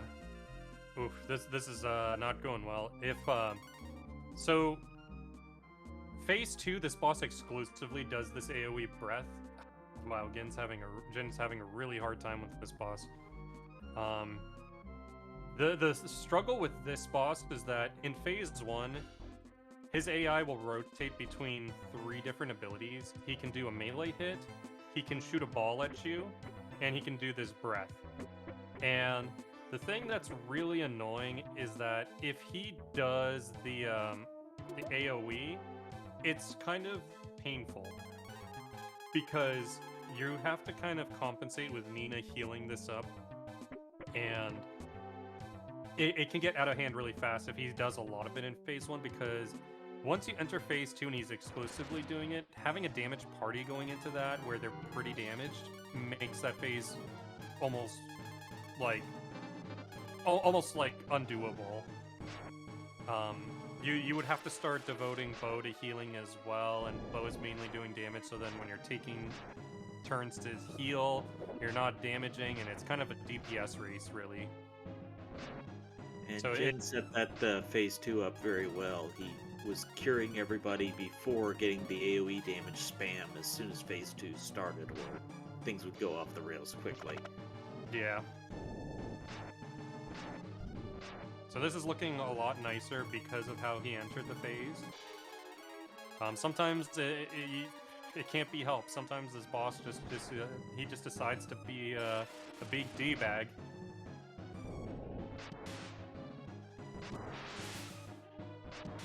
And now you're seeing what the effect of Nina being level 9 is. So she got a little bit of extra health and a little bit of extra defense. These breaths could two-shot her if she's not focusing on healing herself. If she's not level 9, these can two-shot her. But luckily, she's able to tank 2 of them fine and heal herself up, and then heal the others up. So we're in a much better position.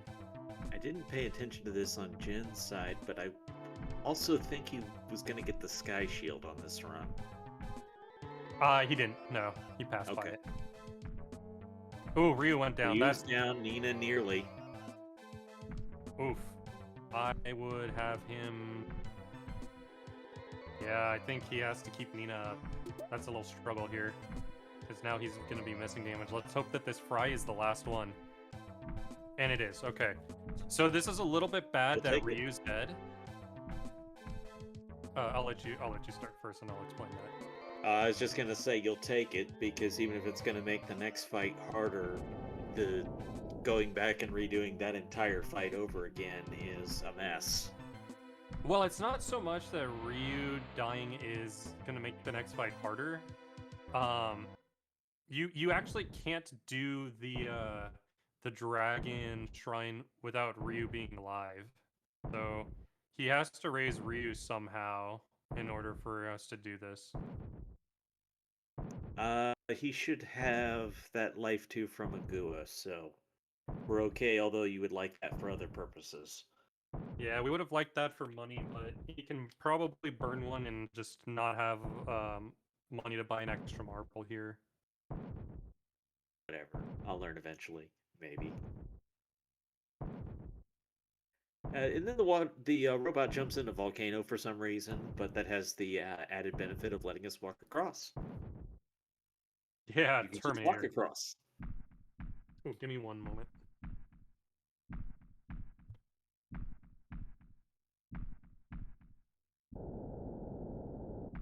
And then this is the first of the Dragon Shrines, which is conveniently placed on the way to make you think, huh, what's this thing?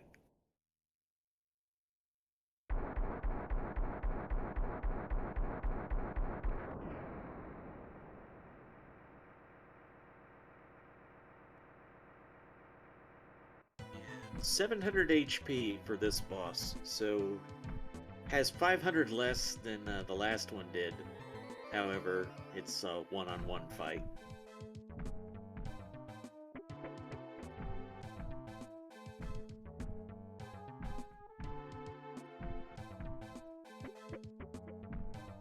You have to stay above 24 HP.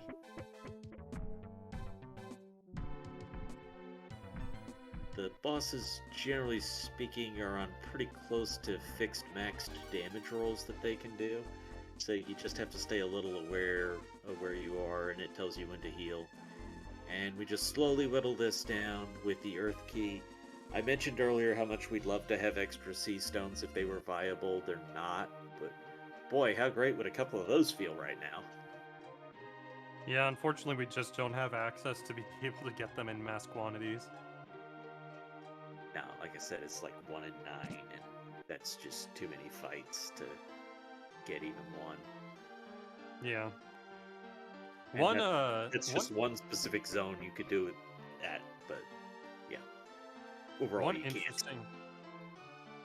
One interesting thing that I saw that the task did, which was totally crazy, and I wish we could control this, was they use the Proton B here, and then I think the damage becomes equivalent to the E key, but they control crits in that, and they're able to do like basically close to cold stone damage every single time. Yeah, the task can do lots of fun things though, like sit there on low HP and get bonus damage.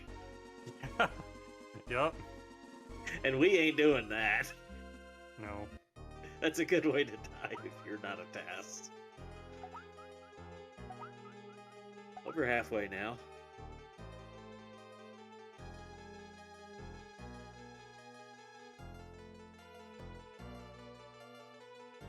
Now, I think we will see a divergence where Shawnee will pick up the Sky Shield. It is encouraged to do that if you're not confident with the Gremlin. It is highly encouraged because Nina does have a lot more survivability with it. In fact, that Sky Shield is so good that it can last her for a long time through... Basically, I think through Prima, and she'll be fine. And also the bracelet that you sell with it gives you some good money too.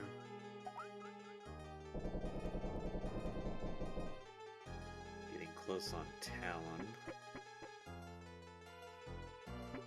And it is a completely different game after you get through this fight.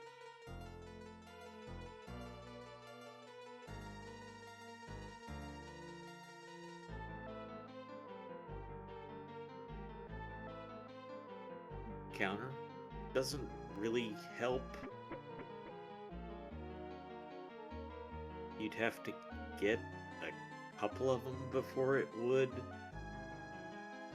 Well, I guess 2 helps. 2 would save you a turn.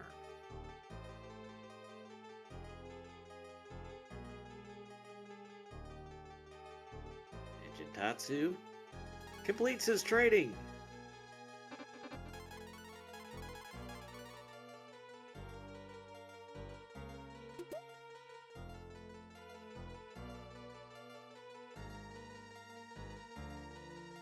And we say goodbye to Minwoo.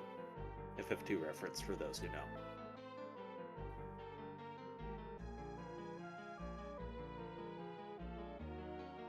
That little forest there that we're walking by is our first chance to set up one of the money quests for this next town.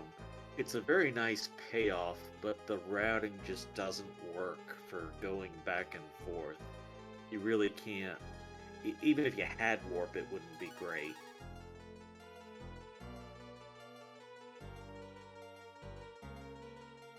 So we skip it.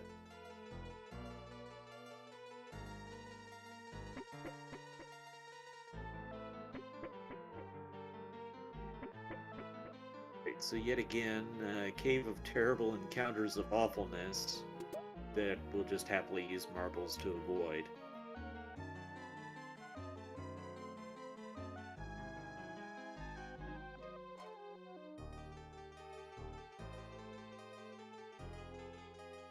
Casual play, yes, you would frequently have warped by now, but in speedruns, way off of that. Alright, you arrive in town, and then of course they just arrest you immediately because reasons. And then I guess Karn was washing his clothes there for whatever reason, and he doesn't care that you steal them. Johnny does pick up the Sky Shield. And, Karn's just gonna let us out, go back to taking his nap.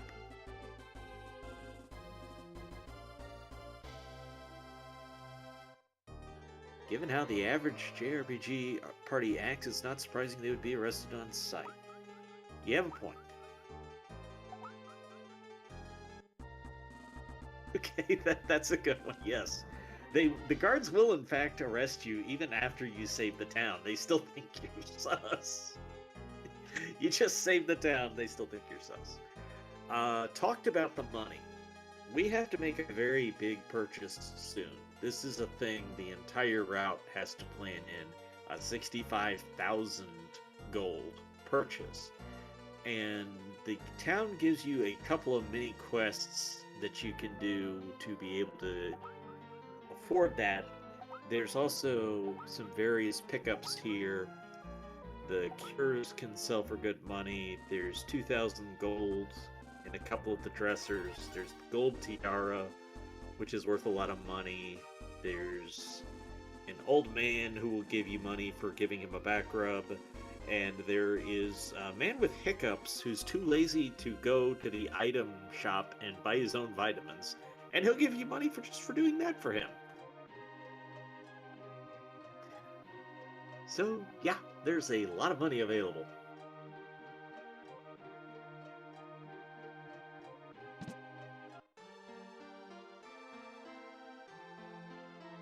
able to use every bit of it. There's a couple other things that are available in this town. There's a strength potion and a vigor potion. I don't think we're going to see either of those. And I think there's 2 marble ones that will probably be picked up because those crits are very valuable. Talk about the marble ones more when we actually see them in action. This town was your favorite when you were a kid.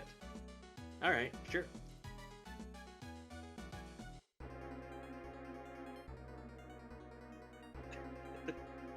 Okay, yes, that's a good first time playing the game thing. There's one treasure box, you try to unlock it, you get arrested, and it's every single time. So if you come back and say like, okay, surely I can get it the second time, then surely you go straight to jail.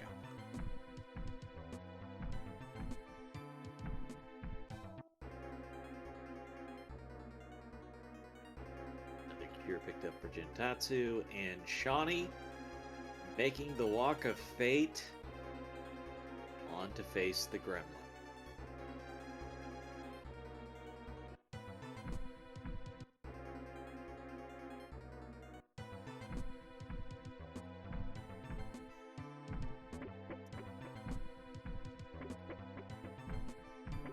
Jin wrapping up getting the money.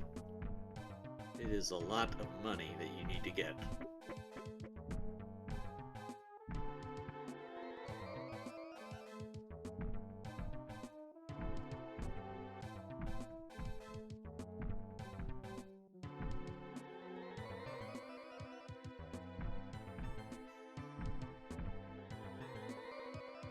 I'm gonna leave that obvious joke on the table.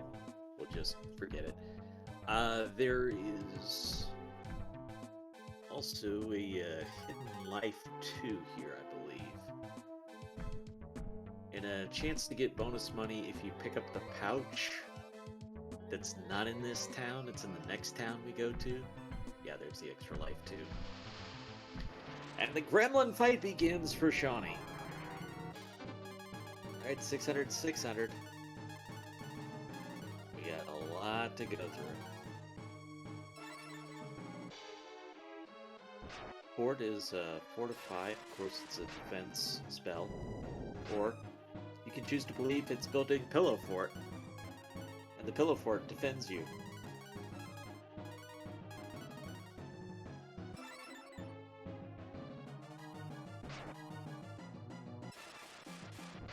This shopping trip is going to involve clearing out a lot of the inventory for things that were picked up along the way that were just picked up for money.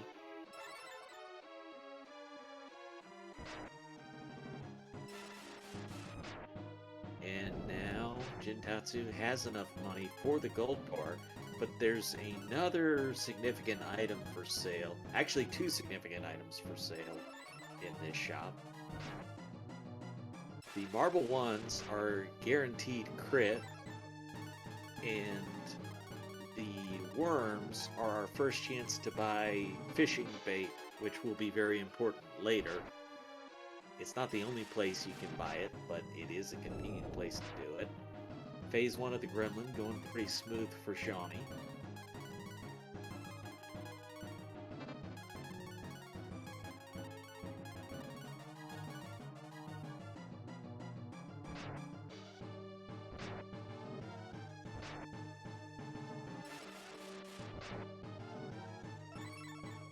Okay, I see that Jin has made it through the Mega Shop.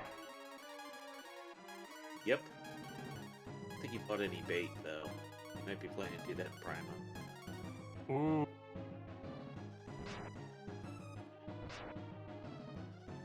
That's some pretty low HP for Shawnee here.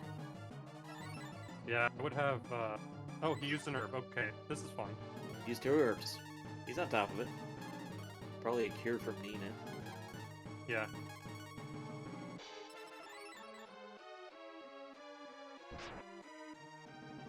This is what he trained for. Mm-hmm. A lot of effort went into making sure this fight goes right. Makes One of those sense. little differences, you talked about rolling different stats. Shawnee's bow actually has an extra ability point over Jintatsu's.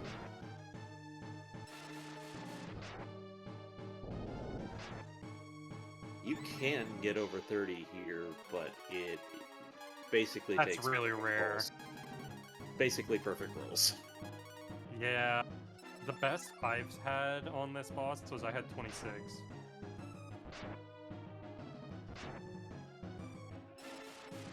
Alright, so we walk through from Shiny Town to Darkville. This place has like no sunlight. It does have a nice free inn you could stay at though if you'd like. It also has some pretty big music. It's awesome. One of the best tracks in the game, and you barely hear it. I commented earlier that this is probably the most important death warp of the run. Meanwhile, Shawnee is doing a great job on this fight and has managed it well the whole time. This fight is always close, no matter how well you're doing it, because you have to keep doing everything right. But Shawnee is doing everything right.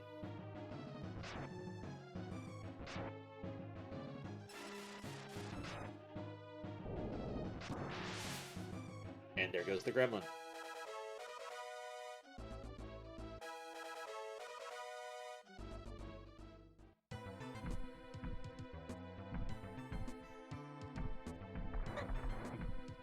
Alright, so you have to get the icicle to be able to exit this cave and enter the next area, which is the desert. And for some reason the icicle lets you do that. Not entirely sure how that works. Does it cool the whole desert? Does it just cool the area around you? Guessing just the area around you, because there's still like cactus and stuff. It's not like they're being frozen over and killed. Well, but what if the desert is so hot they would have been scorched to death if they weren't around the icicle? Maybe the icicle is causing them to fight you. It's a cactus. I'm sure it's okay. This, by the way, is the best overworld experience you're going to get in the early game. It doesn't come up because it really doesn't help enough, but when I've been playing with trying to get early warp on Nina, this is where I found the best place to do it was, before you get Karn.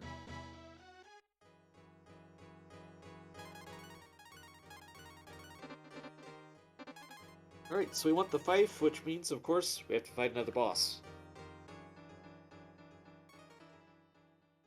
And Shawnee would like to be able to turn into a dragon, which of course means we need to fight another boss. Because anytime you want to do anything in an RPG, it of course means you have to fight another boss. Or a gym. In the case of Pokemon.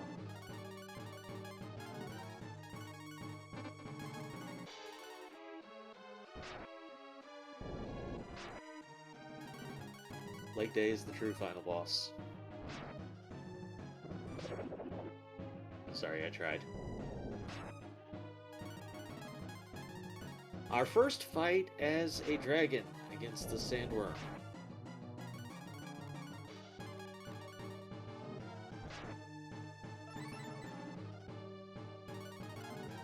And slams will double your damage in dragon form. So, that's why Marble 1s are so important. There's two downsides. One, they're expensive, and two, it means you can't auto-battle. That sandworm slam was pretty rough.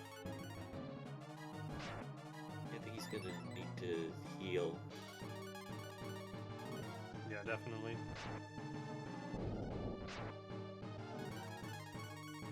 I did have one run at this point where things were going well, and then I had Ryu at about 40, and the sandworm cricked me for 44, and just ruined my day.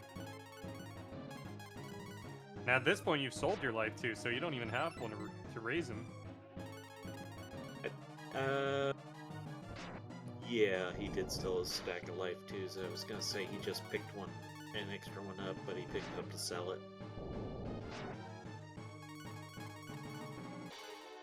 I forget, but I think the inn does also raise you, so it's been a while. 1200 damage in phase 1 for the sandworm, 400 in the next phase, so it's gonna take like 3 rounds. Interestingly, an older community member, Bam Renatus, ended up coming up with a strategy here that was really cool. That you can guarantee killing Sandworm on the first turn of the second phase. You just have to make sure that your health is able to do it. But you would basically have Bow Fry. You have Ryu use a Marble 1 to guarantee a crit. And if you've saved your Cold Stone by this point, the Cold Stone finishes off the Sandworm.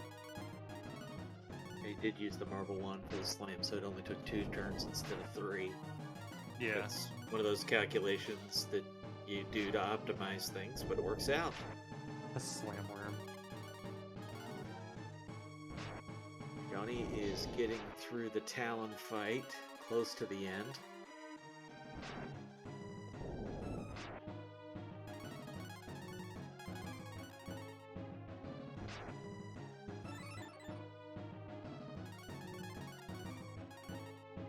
I'm not sure we ever actually did a kind of tail of the tape here, but Jin Tatsu is former world record holder of this game.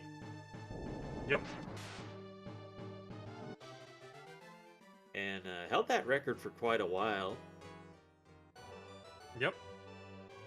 And then the new phase of interest got stirred up in it, and somebody came along and just said, "Nice record you have here." I don't think it went like that. That's how I heard the story.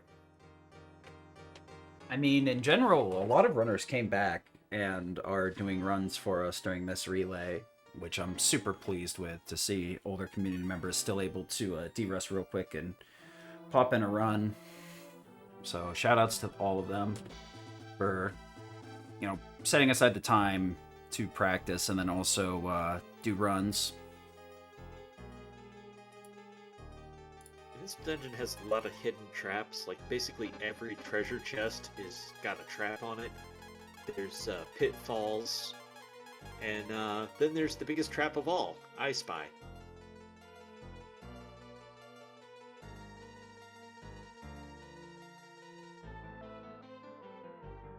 I Spy is one of the biggest design jerk ever. This is one of the buggiest bosses.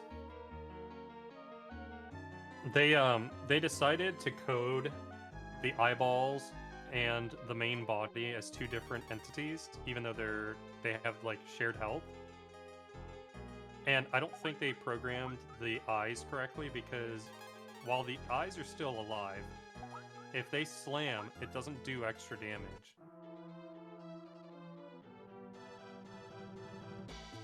However, once all the eyes are gone, as you're seeing the eyes are disappearing, the boss moves into the next phase of the fight, where it will only exclusively do AoE bolt damage to all the party members.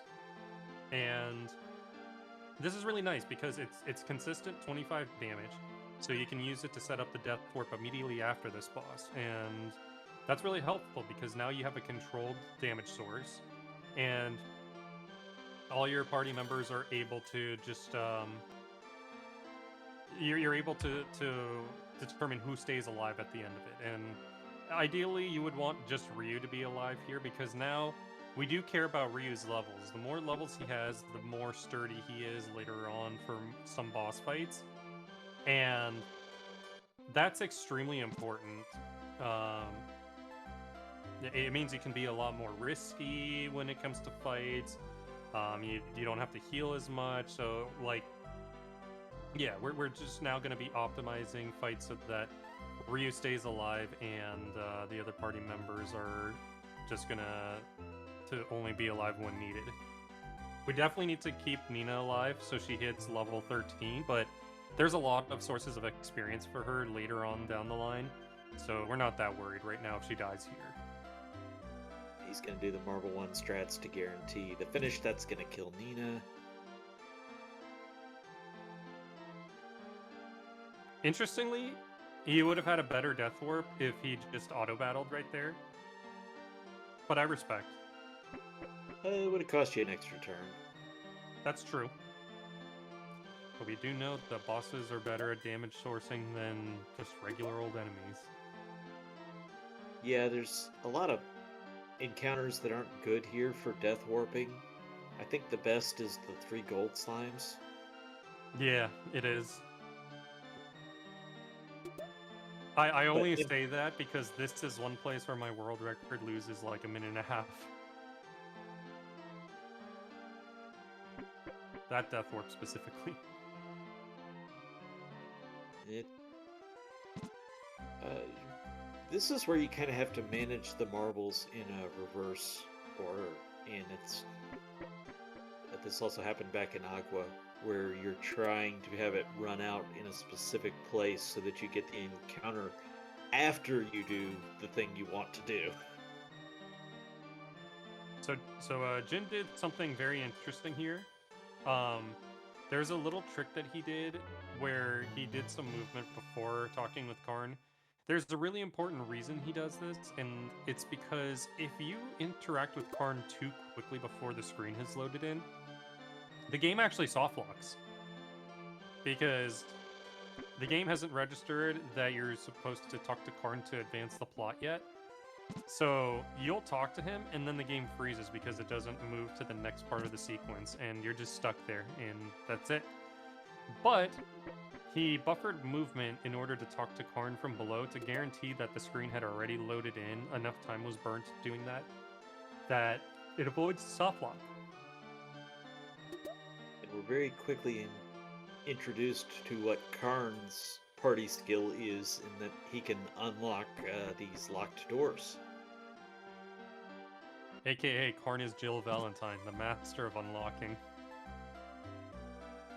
Yet another Capcom game. And you might notice we're getting a little shy on how many marbles are left. But that's okay, because we're actually coming up on the next store that actually sells them. However, it's 3 cities in the world that sell them. 4, I think. Wait, let me think about that. Dorgan and Winland, obviously. Then Prima sells them. And I can't I think you're right. I think that's Tunlin. it. No, Tunlin doesn't sell them. It sells marble ones, though, or Yeah. my marble ones, not 3s. Does Camlin sell any Marble 3s? I can't remember. Like after it's been reconstructed? I don't even think they have an item shop after they've been reconstructed. They do. Okay. I know there's a hidden item that unlocks, but it's just not a valuable enough one that we go get it.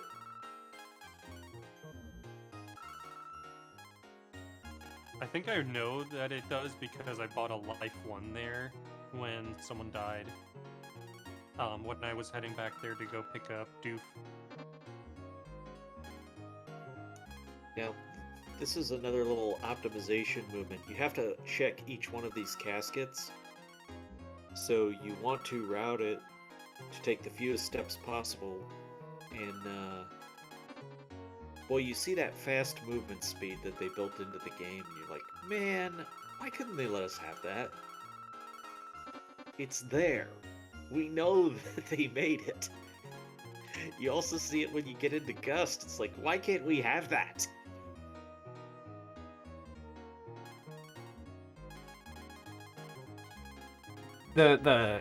As with a lot of RPGs, the talk of CSR has come up. I believe there's something being worked on for POF 2, but I really don't want to like put any pressure on anybody. Just very generally stating that. The main thing is I was arguing, I was like, you know, if there's a run button, maybe we should just enable that and call it a quality of life mod. Please save me. They only have it programmed in for 2. It's just disabled. Mm. But I don't know if 1 has it. They have the speed, for sure. And Jintatsu got a great fight with the 2 gold slimes, so quickly gets the death warp all the way back to exactly where we wanted to go, because the next thing we want to do is this tower over here. So we saved a whole lot of walking to come back here to the Thief Town.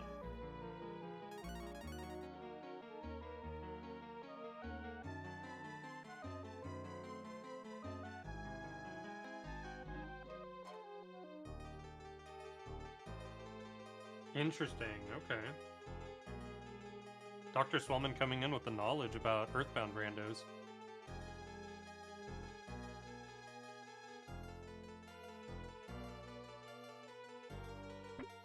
If Final Fantasy 1 did that, they added a dash button based on ship speed.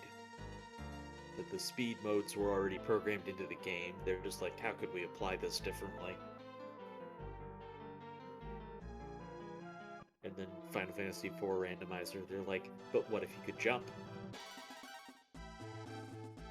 Yeah, I always like make that argument because the better quality of play allowable, the more likely people would be interested in it. And I know a lot of people love the Breath of Fire series in general. So even if it is a different board, quality of life stuff would get a lot more people interested in the game.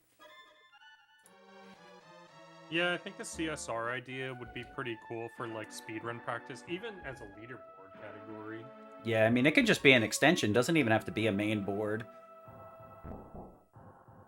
It's always nice to just be able to relive these older games in a more condensed format. And then when you feel like punishing yourself? Question mark. You can do it without the cutscene remover. Ah, the vanilla experience. No chocolate here, only vanilla. Try and bring chocolate in this household, I will show you the door. Shawnee working on this section, heading over to the desert area. Then they come in saying they like strawberry, and it's like, I don't even know you anymore.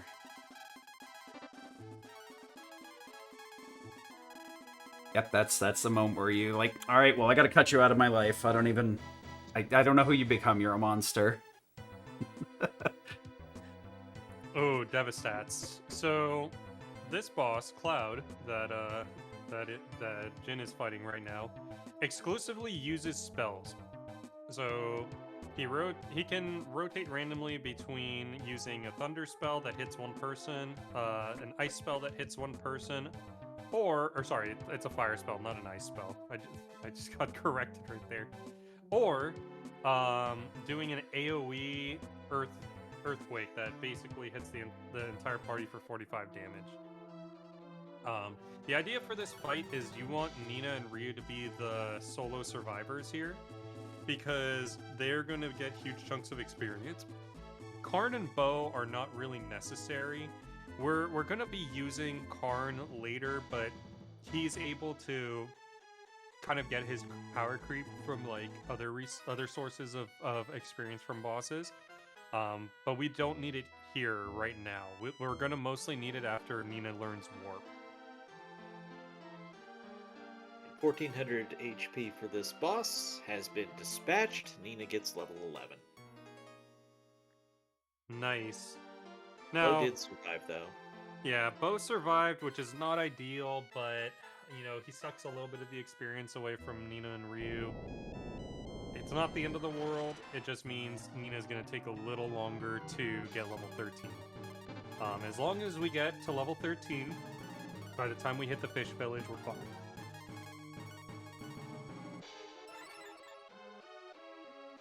Don't really have to till after the next boss after that, right? We have 4 more bosses where she can get that, and a mandatory grind section.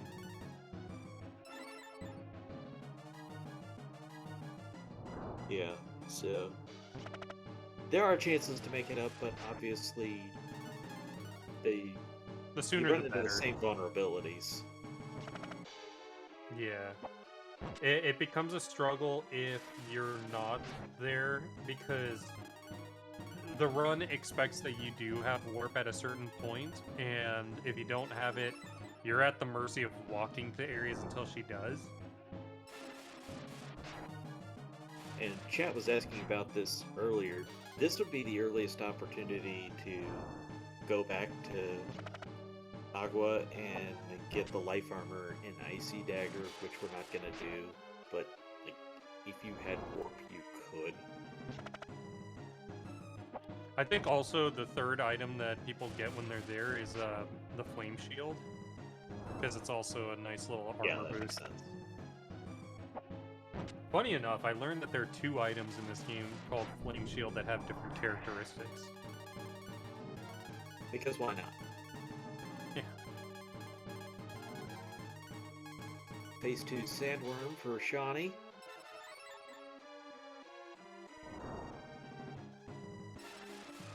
And oh look, how nice of the game to give you a gold bar back for the one you had to spend earlier. And you know what's even nicer is you could sell that on an item shop for exactly the same amount of gold you bought it for. Yeah, unfortunately the game requires you actually need another one for something. It wouldn't do anything that evil after you sold the gold bar and bought a bunch of marble ones, now would it? Yep, it would. It is a Classic painful RPG stuff. Yep.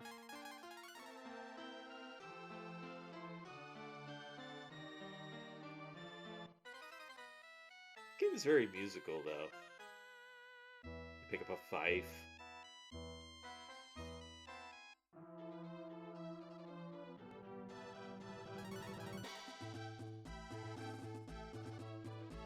And here's the daughter who's like, you gotta stop my dad from giving them the light key. You can't let him get the keys. I guess we didn't really explain the keys yet. Do you want to take a stab at that? Which keys in particular? The goddess keys? You know, the whole Like, central plot of the game. The whole story is based around. I'm interested. I Please didn't know what explain he the was keys. asking. I The thought he keys was to your asking, house, like, please. Come on, get them out. This is what you get for skipping out on your run. We're coming to get you. I thought he was just referring to, can you explain to me what each one does? So, that's what I thought he was going for, not the whole general of, like, what are they? How do they apply to the story? So, the whole purpose of these goddess keys is that sometime in the past, and I wish that they do a Breath of Fire game on this, that there was a hero's party, a hero from the Dragon Clan that Ryu's from, that had a battle with the goddess that is the main figure of this game, and they imprisoned her in some prison that like is locked by these 7 goddess keys. And the keys are spread out throughout the world, and they're being protected, and etc. yada yada. So the entire purpose of the game is that the Dark Dragon Clan wants to get the power of the goddess, and so they're out searching for these keys so that they can free her. And that's kind of the thing that we've been going through. We've collected, well now Jin has collected 3 of them so far. We've collected the King Key, which was used to pilot the stone robot. He's collected the Dark Key, and now the Light Key in this current cutscene. And the key doesn't count as a key because that would be too confusing if it was a key. It is one of the keys, actually. Really? Yeah, it is one of the keys. Oh, okay. And so the ones that we're missing is there's an unnamed key that someone has already collected. We never know what this key is named. There is going to be a sky key, a time key, and I think there's one more, and I can't remember what it is now. Sky key is weather. Yeah, sky key is weather, time key is time, and yeah, I think there's one more. And we'll think of it whenever we get there. Yeah, the king key does count. Oh, the Earth Key. The Earth Key at the beginning of the game. Sorry, we have 4 keys now.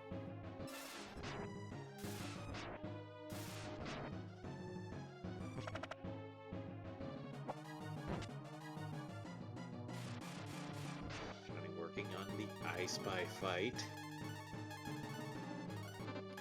So meanwhile, in this town, we've been working on getting access to the ship, and just as soon as we get the rich man's permission to use his ship, the Dark Dragons say, "Nice ship you have there, how about we take it?"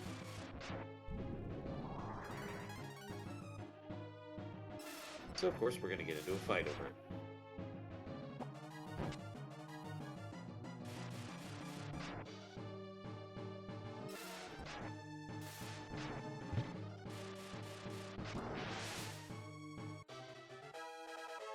As mentioned earlier, every time you cast Dragon Form, you get a full heal to your health.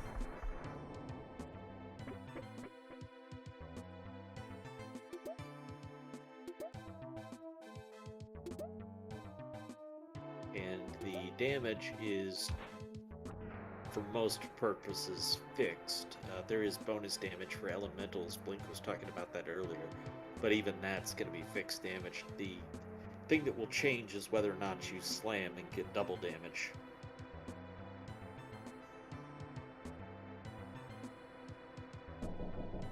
There goes those knights as Nina gets to level 12, so Jintatsu one level away from a very key level up for Nina.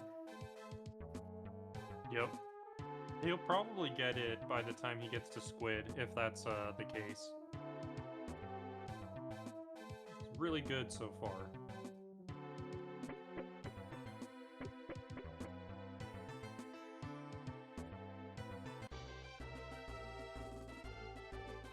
And not Jim. Thief dude. Karn. Karn is recruited Thief for dude. Shawnee. Whatever, he's a vampire.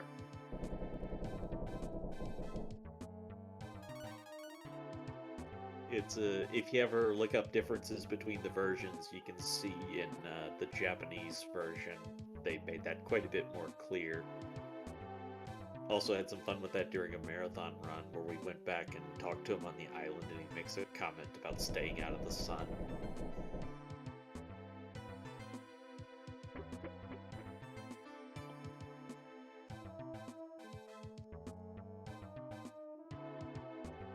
Alright, so Karn is recruited. And here's the first place where if you had early warp, it could... No, never mind. No, you We're never sneaking would have. around to sneak up on the Dark Dragons. That's what we're doing.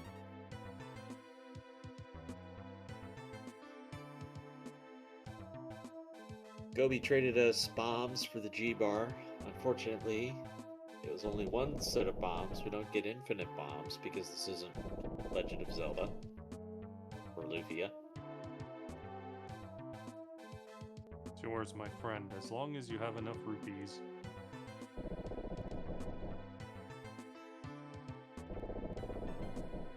For some reason, they put an empty building in there that does absolutely nothing. Couldn't even give you an Easter egg place to stay and recover. It's a good thing I was muted. I started laughing at that. Oh, boy. Oh, the CDI Zelda. Mm-hmm. One of my friends tortured me when we went to a con, and he's like, playing whatever. I have to look up the name of it. The like modern game that's kind of like a reference to it. Give me a second here. And was like, all right, you've never seen this before, and sits me down and makes me do commentary through the whole thing. Pange.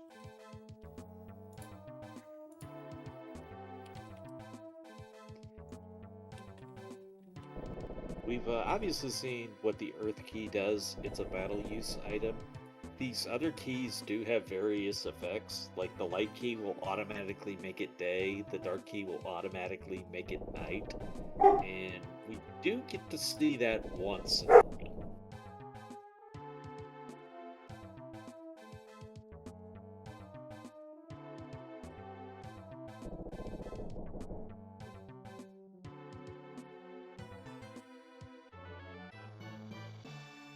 Ooh, I wonder if that run was necessary.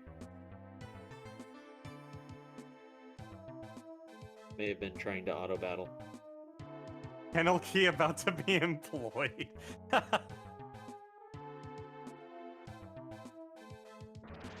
Alright, see if Shawnee gets a good Death Warp fight. No, it's the Hog. Well, Hog's okay. This is bad. He's No. slower than Gold Slime, but he's better than other options. No, this is literally the worst. The hog is the weakest enemy you have here, and if it's a solo hog, it's every turn. This is what I had in my Death Warp that I lost a minute to. respect the strat he went Earth Key to not be defending. That is good. Unfortunately, he can't do it twice, though. And I suspect if he attempts to run away, Karn would die. But Karn could also succeed. I mean, sorry, Karn would run away, not die. And meanwhile, Jintatsu did get level 13 for Nina, so Warp has been learned. Warp will let you return to any of the previously visited towns, well, unless they've been destroyed.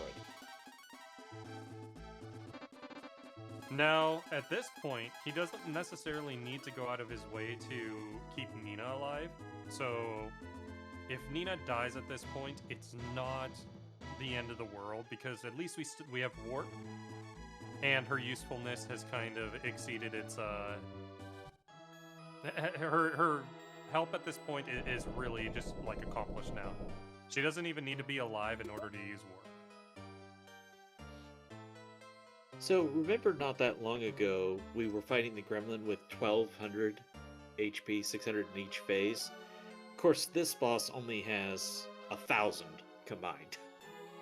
So, the bosses has actually gotten easier as we got the dragon powers. Because logic.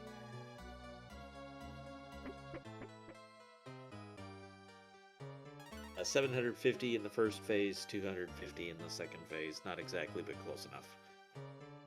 Okay, we've survived the squid, so now we are done. Now we just have to head back. Unfortunately, outside of this ship, they don't consider it like a world map area, so you can't just warp back to the town. So the Gotta quickest... walk all the way through the cave and whatnot.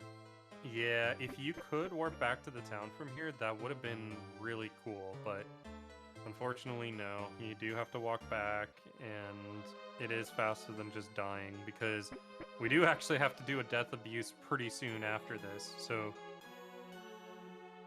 walking back is your fastest strategy here. Oh, he did marble! Oh. A good point in chat. Ted Woolsey actually was involved in the localization of this game. He is in the credits. Yes. It's amusing.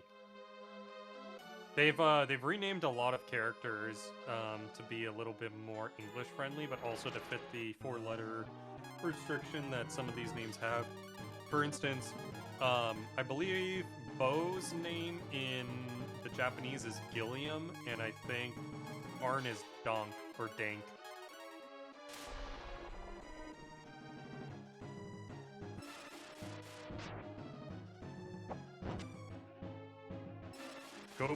Gobi is Manillo, because that's the name that all the fish have after in the series. And I can't remember some of the others. Mogu is still Mogu, I believe.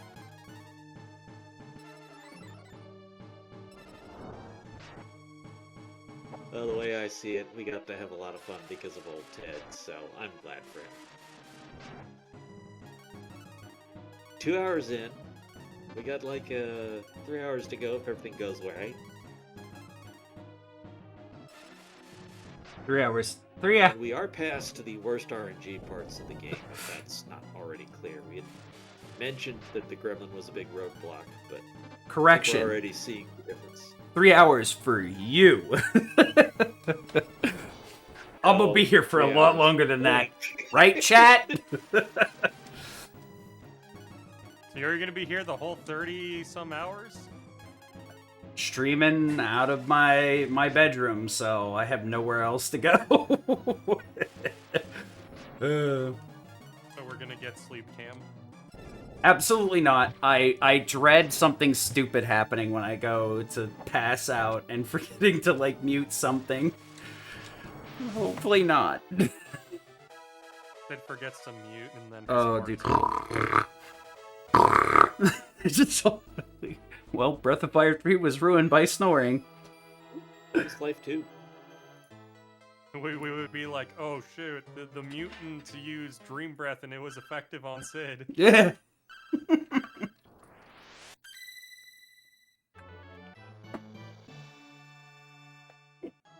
and Life 2 does what you would think it would do. It'll not only revive you, it will revive you with full health, and it will also restore AP to full. So it's not just useful for a dead character, but it is useful for healing that you may need along the way. An intentional death there for Gentatsu to skip a couple fights. And also some sequence dialogue. Normally in this area, the general will just like chase you through the ship, and you're skipping a lot of that dialogue too that they have for like chasing you. So I actually didn't know about that until I saw someone doing the run casually, and I was like, wait a minute. That's one of the great things about being able to share games now is you get to see stuff. You're like, wait, I didn't know you could do that. Yeah. You can just walk across. Yeah. We gotta get through these archers before we get to the Octo boss.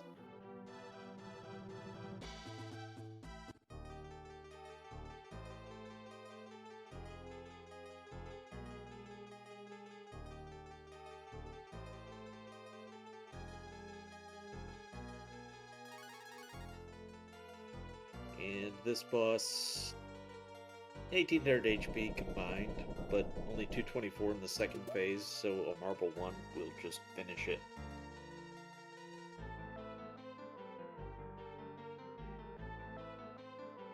And you see that wall looks distinctly different. One of the things they put into this game was a reason to revisit old dungeons by having them only be accessible by a new character that you recruit later. And we've seen that already with a couple of locks that Karn could open, but we won't be going back to them in places like Windia. And then that wall is something you could break down with Ox when he joins, but again, there's nothing there really worth our time to go back to. With the exception of back in Crypt, the dungeon with all the caskets. We will go back there with Ox, but that's required. Yeah, there's a story element there. So now we're fighting Octo. Octo is the second boss that we'll find that has an elemental weakness to Ryu's Thunder Dragon.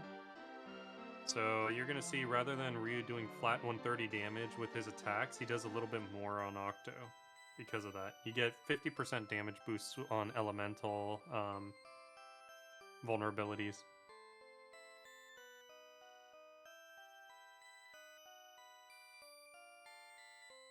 And there goes the Octo. So, again, you can see we went from really being pushed to the limit on these bosses and having to do everything perfect to... They're like, wow, are we even playing the same game anymore? Don't worry, that won't last!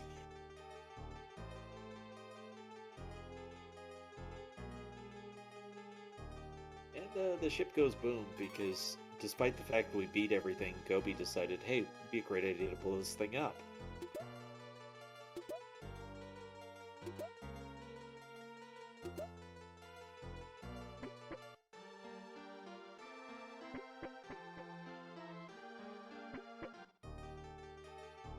And while we're getting dizzy, we're gonna wake up on Gilligan's Island. Or Gobi's Island. Here on Gobi's Isle. And he's going to blackmail us to get the gills and steal all of our money, because that's what he does. He's Gobi.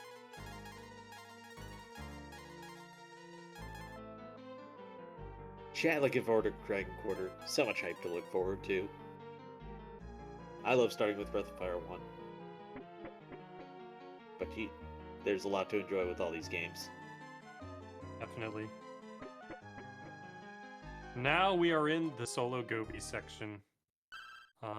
Very interesting. It was very new for me, or at least like I thought it was very novel.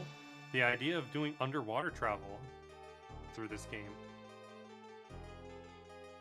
Like Yeah, actual underwater travel.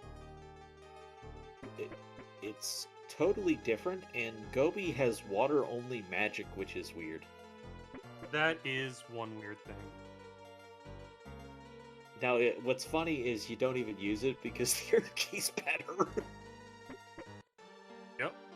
Well, we use it once in the run, because it's almost like the equivalent of a sea stone. Okay. But we do use it once, and it's going to be on the next boss. So Prima needs goods, which are from Gant, and Gant hasn't sent them, so they say, Gobi, do us a favor, go get the stuff from Gant. We go to Gant. You might notice this is a strangely empty town, and a very suspicious item shop that you wish you could get to for the entire past, 2 hours and 10 minutes.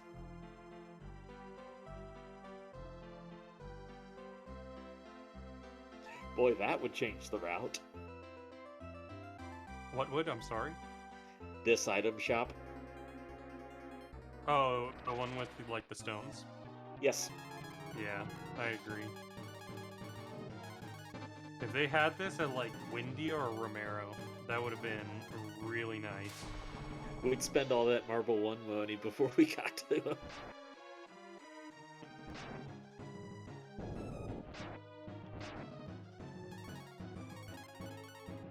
Fun fact, this area is designed to be friendly to Gobi, since it's like the level 1 encounter stuff. Unlike the area underwater, where Gobi dies on every encounter. Yeah, those are a little bit less friendly, but they would death warp you to Prima. I had wanted there to be a way that I could just have Gobi death warp from Gantz back here. But unfortunately, it wasn't a doable setup. Oh geez, you'd have to be down to 1 HP somehow. Yeah.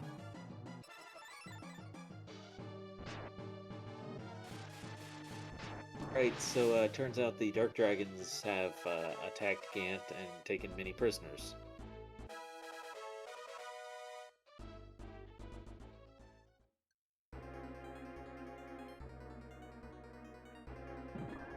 And despite the fact that Gobi has been told exactly what's going on, he wonders what's going on. And now we're getting ready to extort this nice village chieftain for money so that we can save the town. And this ox man's life.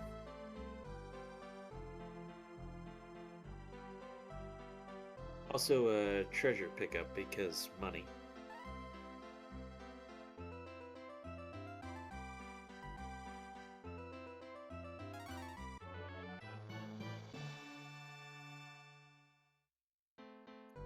Get the Tide Hat hangs out in that bookshelf. I don't think Jin picked it up this time around. I think he might pick it up when he's gonna go fight the boss. Sure. But it's still there. Yeah. So, one of the funny things, you can get extra dialogue from everybody, but notice Karn was hanging out under the tree. Karn's a vampire. Staying out of the sun.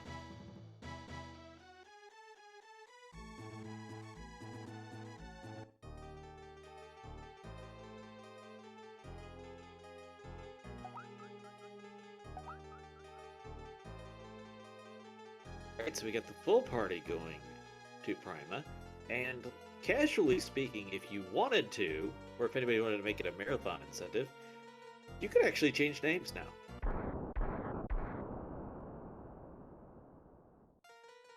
There you got the Tide Hat.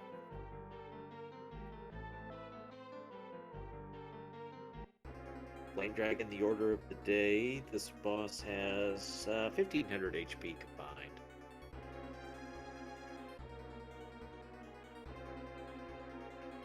Ooh, interesting. I think he's pulling out Bo because Bo is a little bit weaker than Karn. Yeah, because we've given Karn some equipment. Yeah, that makes sense. So I think if this fight goes ideally, you could have this boss kill off Gobi, Bo, and Mina. And it would set up for a nice little death warp. So there is a split in routes here that the runners can take.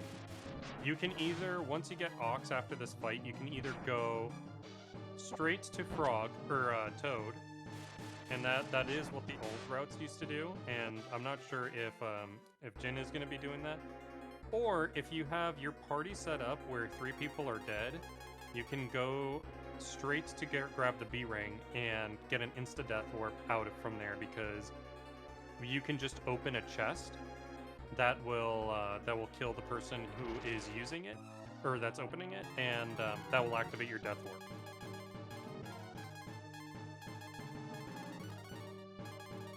Down goes Gobi, so looks like Jin is setting that up. We would need him to hit Nina. He's gonna die on the next turn. Oh, perfect. He Yeah. could do it. All good. Yeah, we'll see if he actually does it. But yeah, he has the setup for it. So when we get Ox, you can set up your party so he's the last person, and then you would just you have to have warp at this point. If you end up doing the Toad route first, you can get warp with Nina off of that, and that should be fine.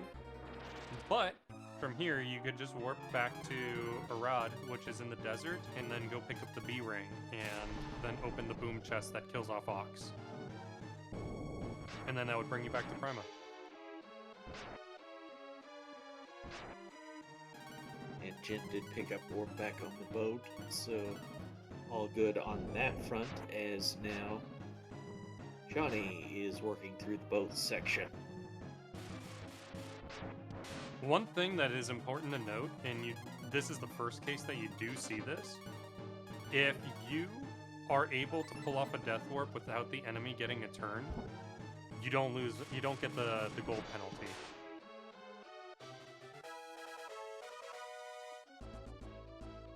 So this works because when you do the boom strategy in Crypt, you're not doing it in a fight, so you don't get a money penalty. Now that we have enough characters that we can swap with back rows, you also can just set up where you start the fight with all dead people.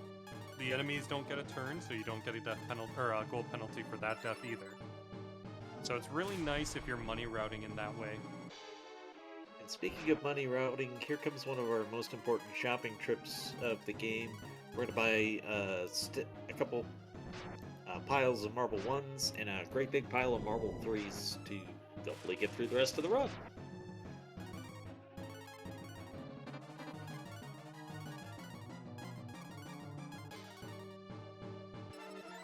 Now, I think in Shawnee's case, this won't be the end of his Marble 1 purchases, but this should be it for the Marble 3s.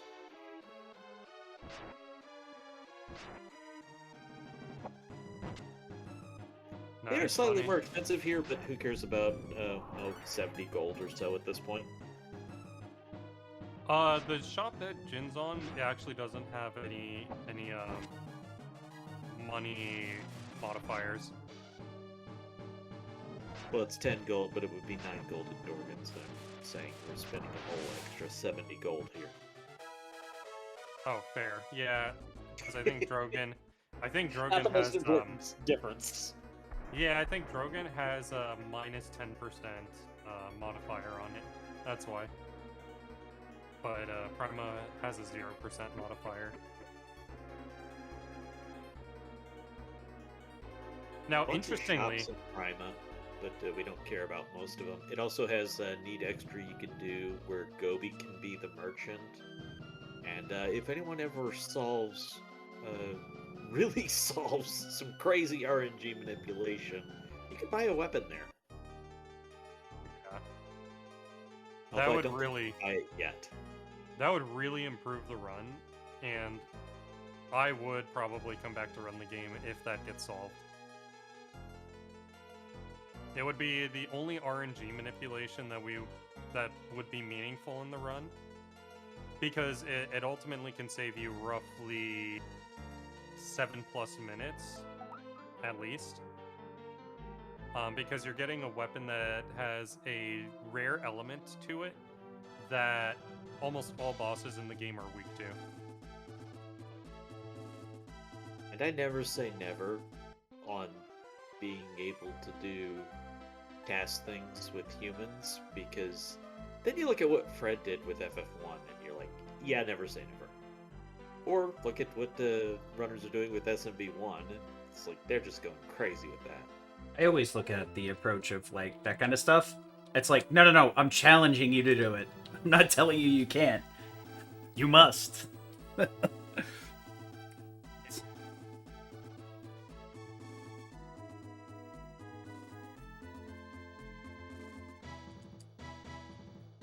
so here comes the B-Rang pickup for Jintatsu.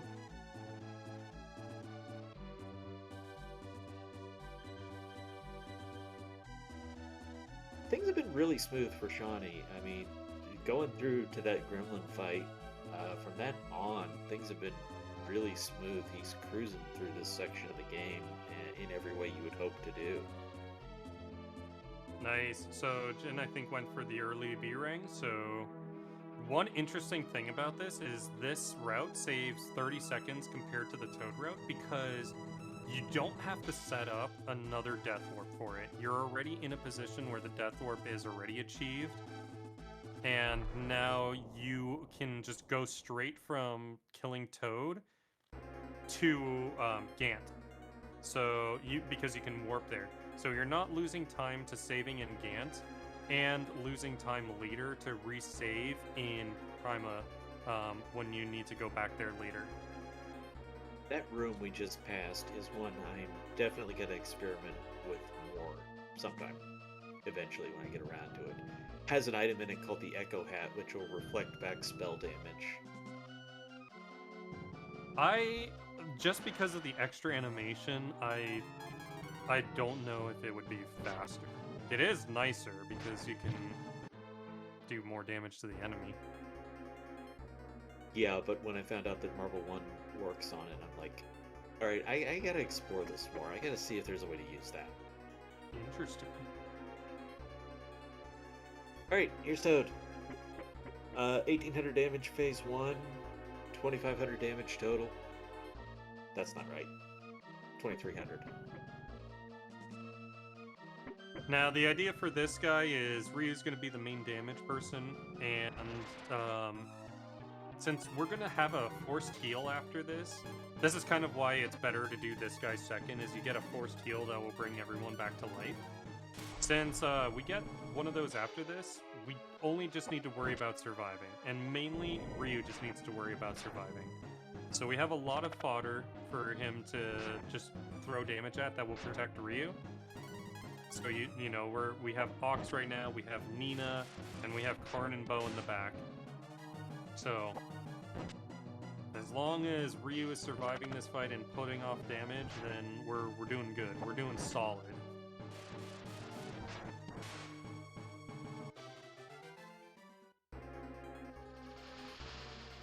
Yeah, And Ox.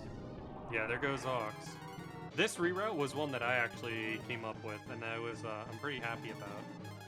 But it does take a little bit of luck to make sure that you're able to get it going. Man, he really is not targeting Nina.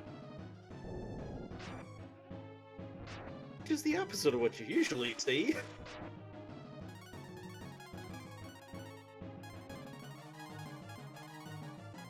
Throw off your menus because you get so used to scrolling and then all of a sudden it's not what you want anymore. Alright, 429 HP in the second phase. There goes Nina. Yeah, there she goes. Well, she did her job. And Ryu's full health, so he can tank at least 2 hits here. And But this is it. Yeah, he only needs 2 hits in his second win in order to die, so... Pulled it off. Karn's getting some XP, and so is Ryu. This is good.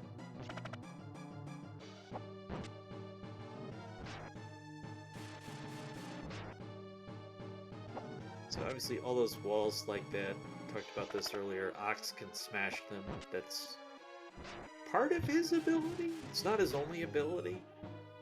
I think it is his only ability. Well, he can punch the trees.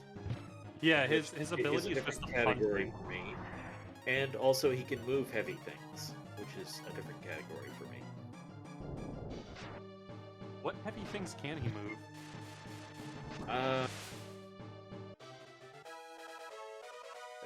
right now. I'm struggling to remember if he can remove any specifically or if it's just in fusion form. I think it's Doof is the one that moves the heavy things.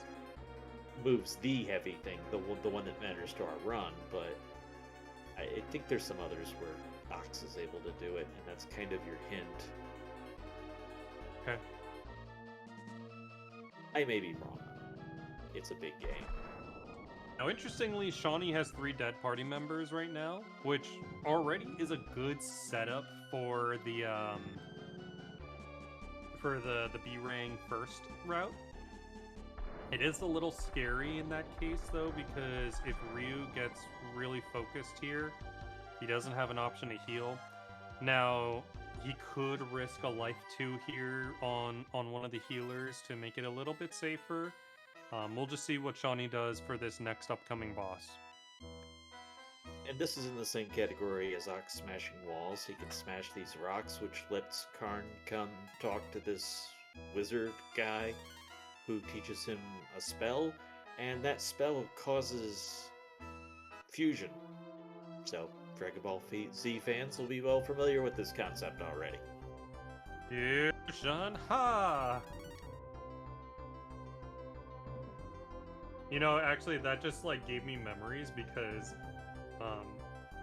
I'm learning the Chrono Trigger route, and really recently I was watching the RPG Limit Break from this year that Puexel did, and he made the same joke with the Masamune. As you do. Mm-hmm. The B-Rang we picked up, by the way, is broken. So, you get it fixed by the village chief in Gant. As all of the people of Gant are very skilled blacksmiths. And then storyline-wise, you need to take the B-Rang over to the man who lives with goats. I don't really know what else to call him. He's the goat man. I don't know, that could be taken the wrong way. Yeah. You could imply he was Just good at don't something. say he's from Wales. Then you'll really get into some shenanigans. So anyways, he gives us a strategy for conquering a fortress we want to go to. But also the B-Rang is an extremely respectable weapon unto itself, and is useful for 2 boss fights? There's the slime. Is there another one? There is Grimfowl and then the slime. It's better for Grimfowl than... Okay. Which, which... The Oh, the B-Rang. B-Ring? Yeah. The B-Ring is good for that and the roaches. There it is. I wasn't too far off. I just couldn't remember what I was remembering. That's all. Yeah.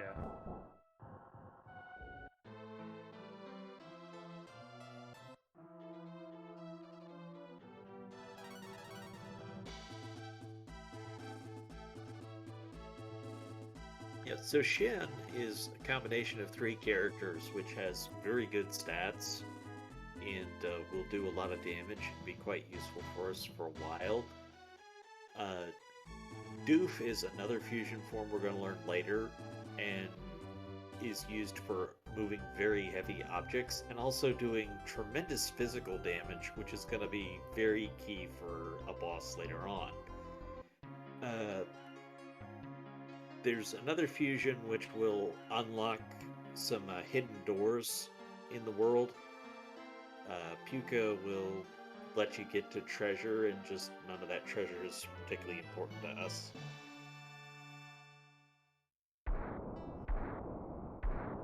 Grimfell is going to be Snow Dragon.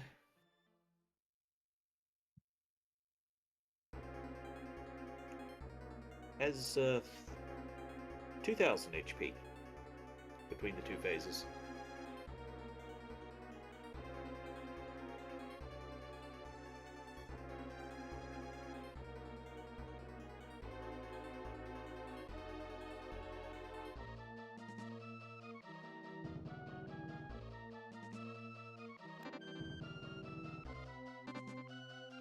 go be haggling the price. The guild owner will offer you more money if you reject him twice. But if you reject him a third time, it loops and you go back to the beginning in the first offer.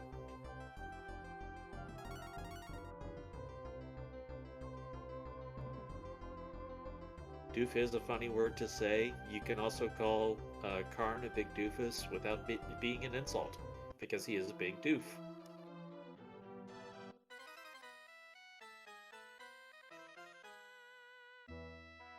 $230 damage on that slam from Shin. A very powerful character. You see significant damage increase.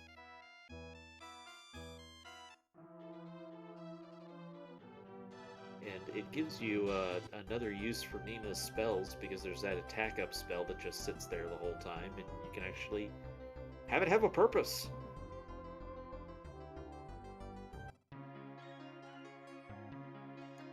And Chad makes another good point that the downside to the fusions is the individual character is unavailable.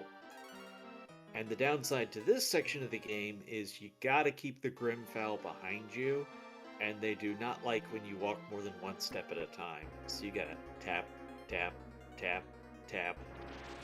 That's really the only way to do this properly. But Jin does it properly, and then absolute madness occurs. I mean, I was gonna say, I think Blink knows about the tap walking from the Earthbound runs. What's it? I think they call it gliding.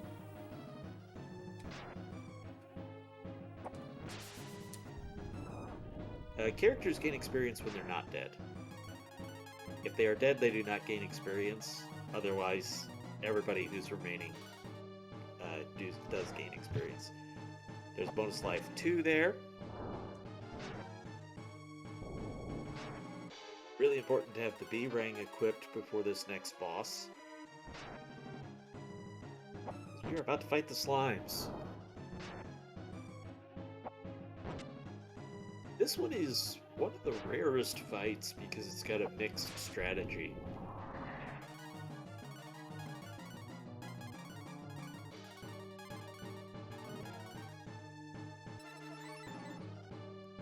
So in phase 1, we have these slimes have 600 HP each.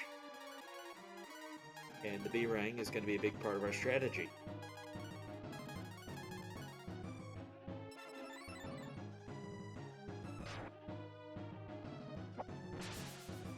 A little more talk on the fusions. So it's not just death that'll prevent fusion, it's negative status, like if you're poisoned. However, on the flip side, if you are fusioned, poison won't work on you anymore. Which is fun for making free boss turns.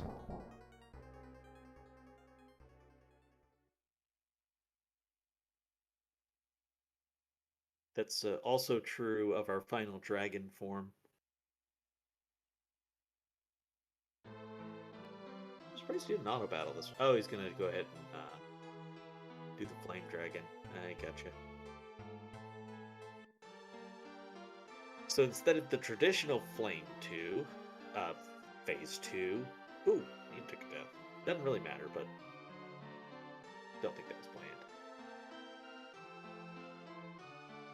So instead of the traditional second wind, we get them merged into the Slime X with 1200 HP, and Flame Dragon is the order of the day to do damage for that.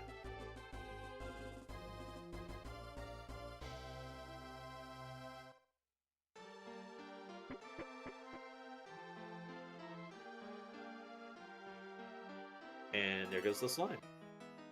So like I said, a hybrid strat on that, because you do the melee damage against the first phase and then the dragon against the second phase. I like that. It's hard to have different concepts in bosses that are actually meaningfully different and don't just feel like a stupid gimmick. That's a cool one, I think.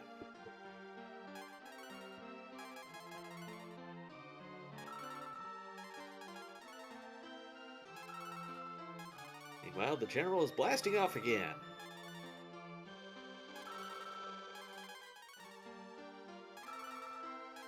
Start dropping puns. You weren't already dropping puns.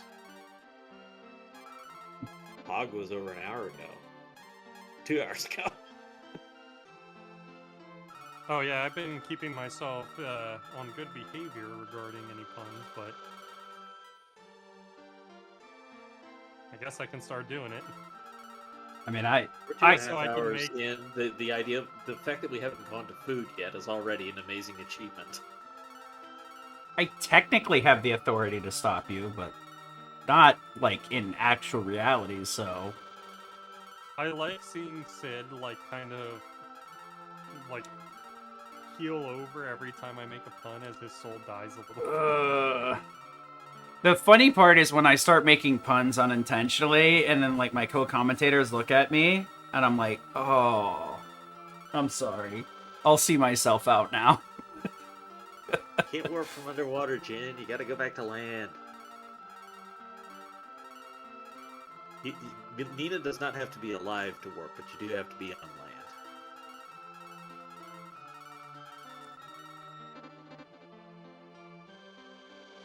Almost there. It is a really strange thing that's the one little consequence of warp is you can't warp to Prima. Yeah. I said you can't get to destroyed towns. You also can't get into underwater towns. It's the Prima experience. The premium experience, if you will. There you go.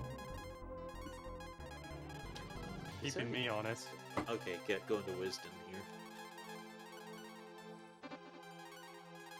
here. You could see this town moving around before, but you can't get into it until you have the statue, which you can't get until after you save Prima.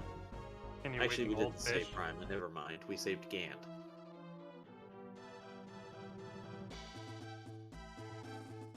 Prima remains unsaved.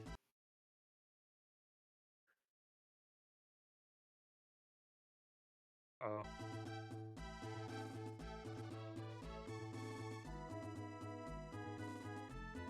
There's interesting treasure here, but nothing of Oops. high value. You can get a better weapon for Ox. I'll refresh this real quick just to make sure. I Yeah. pick up a couple of items here for money reasons. Interestingly, there's an accessory you can pick up called the Silver BR.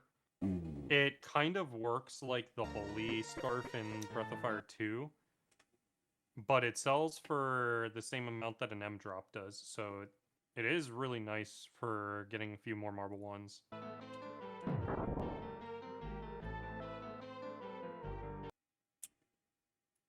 So we have a little boss gauntlet to get through here. The Wisp, the Cloud, and the Mist. Dang, Shawnee's internet is acting up.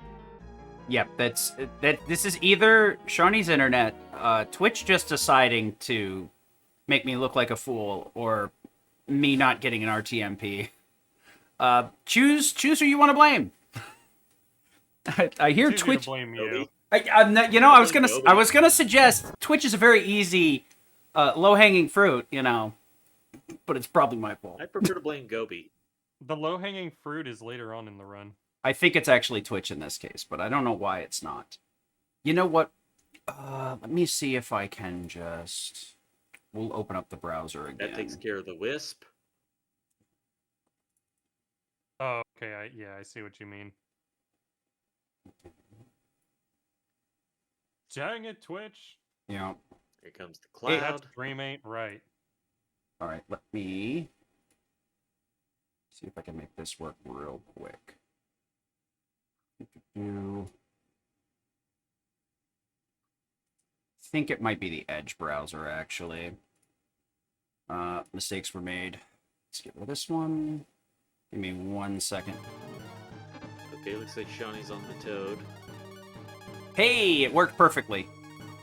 I think I'm just gonna have to open the pop-ups every once in a while. Neat.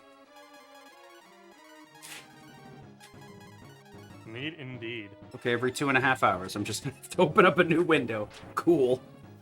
Exactly what I needed to know. I'm gonna...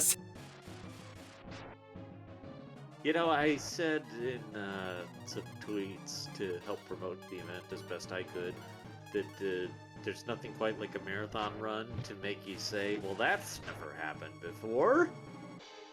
I just didn't expect it to happen on the restreamer side. I wish I had something to defend myself, but I don't. Next time we got RTMPs, it won't be an issue, I swear. Just wait a full I don't think that's the case you need to defend yourself. I mean, it's just something that's never happened before. Yeah.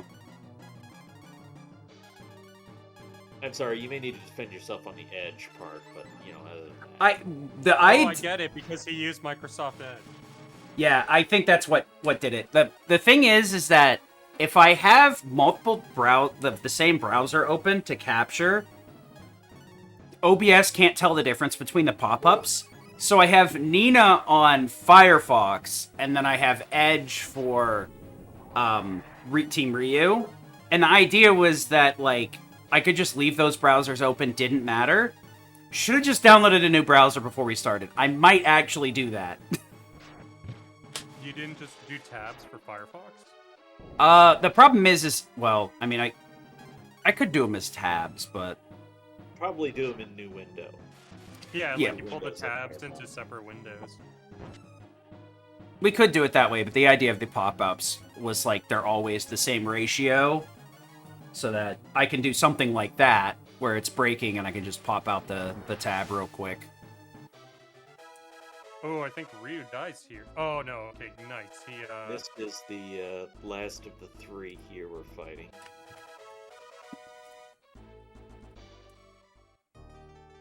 Being a little stubborn. Yeah, when Mist gets into the territory where he's in red health, he'll start just healing every turn rather than doing damage.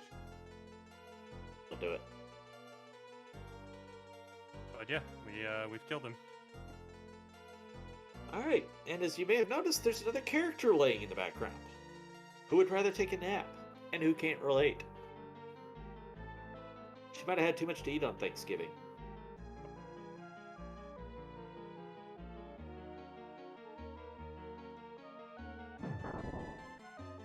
She's a snake, probably ate the whole turkey.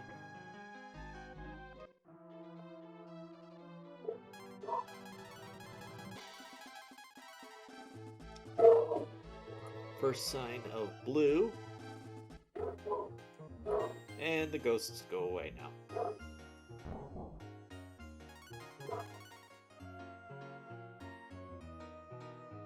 I mean, her sleeping here for so long is kind of a dicey situation. If that was a pun, I didn't get it. Heard some people pronounce her name as Dice. Oh. Okay. It got the most dry cough, so Discord is like, yeah, that wasn't a sound I needed to send through. Probably the biggest downside of Discord. I guess it depends on who you are, but you don't have to listen to my cackling, because Discord crispers it right out. There's the Rage Hammer, that of course would be the weapon for Ox. And it'll cast a fire spell that's pretty decent, but we just don't use it. Which one does the fire spell? Rage Hammer. Oh, that's a frost spell. Yeah, it does a cold stone animation. Okay, I never use it. You sure about that? Yeah, Okay. 60 damage frost ability.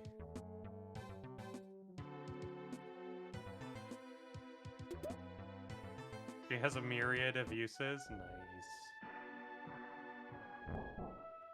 Meanwhile, Shawnee has picked up the boomerang, and Jintatsu is taking the egg to this underwater volcano.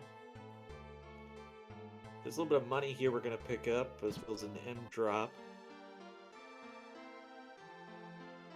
That's some good Marble 1 money for later. Did we already explain that Marble 1s are guaranteed crits? Yes, but it's been a while, so it doesn't hurt to repeat it. Ah, yes. So this is the reason why we're buying Marble 1s. Marble 3s for avoiding encounters, Marble 1s for guaranteed crits. So as you can see, there's a lot of factors in this run that just make it overall consistent. So essentially, after you've passed the early game, the run is mostly consistent through the whole thing. You only have like a few pitfalls that really are RNG based, but they don't really end your run. They're mostly just minor time losses. And yeah, Marvel 2 is useless. And I think one of the biggest routing differences over, say, between Jin's world record and yours is reevaluating that money route and where could we pick up Marvel money versus what's not worth it. That is a big part of a difference is the route. So since Jin has run the game, because he had a large break before today, there had been some pretty significant money reroutes and item pickups and stuff. There have been a few boss reroutes as well. I'm not sure why he went backwards. I think it was just a missed button press because he was menuing the Marble War out on him. Gotcha. He may have been considering if he had the steps to just do it anyways. Okay. Because that wasn't far to go. It is enough for you to get an encounter, though. Well, especially after he took the extra step. True. So yeah, there have been some significant reroutes, some new strategies for bosses, and then one thing that I think is unique to me that no other runners have done, but I know is very critical for some other RPGs, is I actually put a lot of energy in my routing into an inventory management. So I will consistently, from run to run, make sure that I have everything is in the same place as always, so it can become a muscle memory. That was one of my things in adapting to actually trying to run the game instead of DJ%. Because in DJ%, I would put the magic on the button I now used for items. And if you ever watch me fumble through, you'll see me still struggle with that. I'll push the wrong button all the time because I built the wrong muscle memory.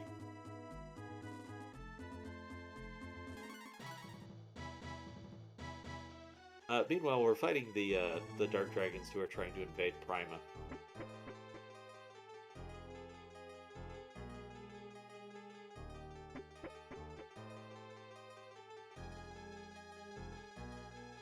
You know, one of those things I don't think we ever got around to actually mentioning is Jin is doing this on a backup controller because his main one broke. Like yesterday. That would drive me nuts, by the way. Who wouldn't? Well, the was funnier part is that apparently it's not even like a first-party controller. It is a jank-ass old controller that like is not even SNES branded or something like that. Oof. Something like that happened with me when I was doing the Earthbound tournament.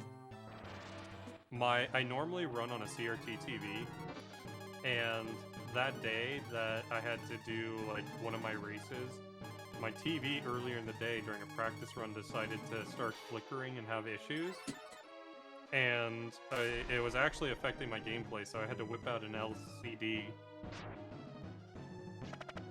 and just change my setup, and there was a lot of slowdown just due to that. This pincer, by the way, only has 1,000 HP. He's a much weaker boss than what we've been fighting.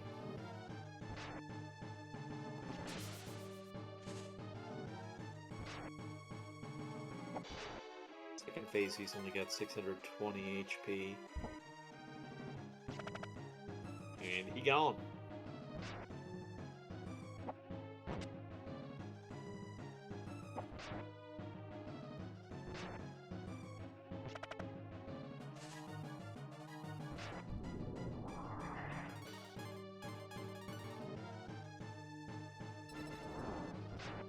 This is gonna take us to a very important section of the game. Well, there'll be some storyline in between, which Obviously, we're really into the storyline. But we're about to start getting access to some of the best gear in the game.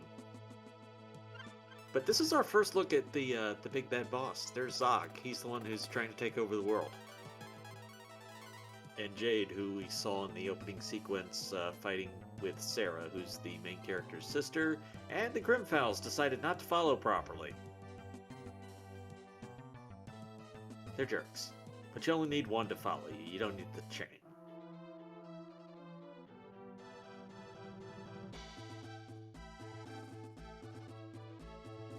And they will reacquire, so that's what Shawnee was taking advantage of by just standing there.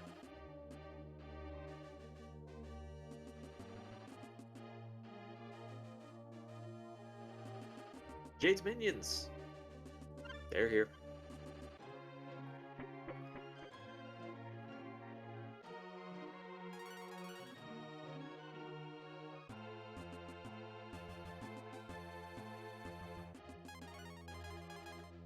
Yeah, as Monetary Dragon put it, that birdwalk is probably one of the horror nightmares of the later part of the run, because it's completely RNG if that bird falls.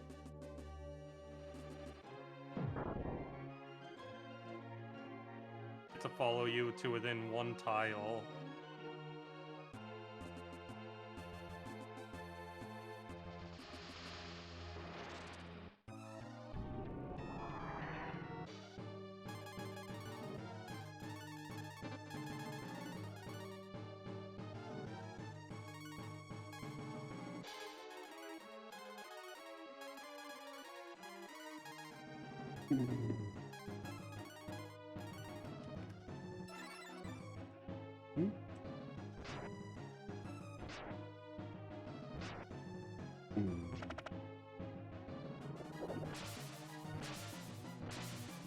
How the fuck?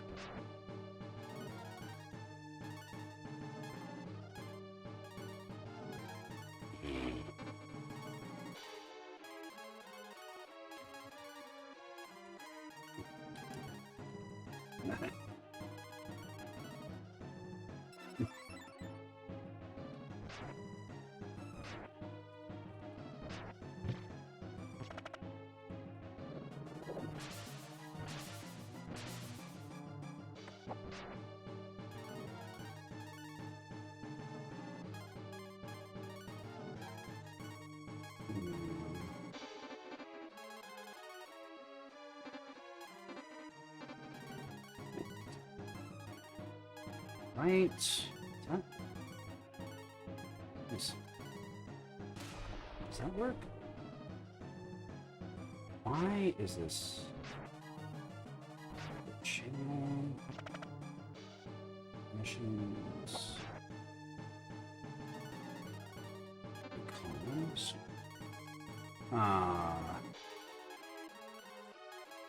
Just yeah, I can only move myself. That's weird.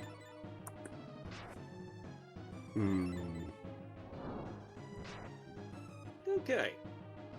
Still stuff and things are happening. We're in Tunlin. And you may be sitting there thinking, you know what we need to do? We need to be able to go fishing.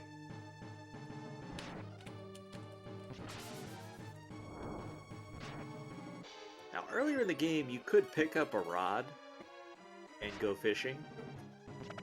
But it won't get you the good stuff. For the good stuff, you gotta have the best fishing rod, which is available here, and you can't get that till you have Gobi. Once you have Gobi, you can get the good stuff.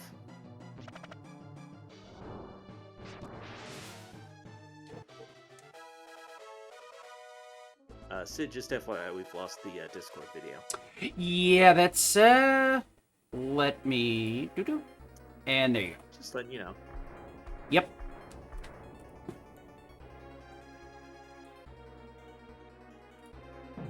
Okay. So the fish also gets to swim underwater with no encounters. No marbles required.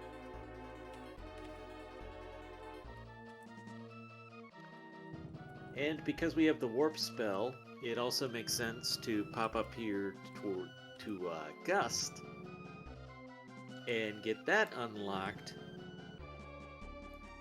for easy access. You can also get the sash here, which I think has value.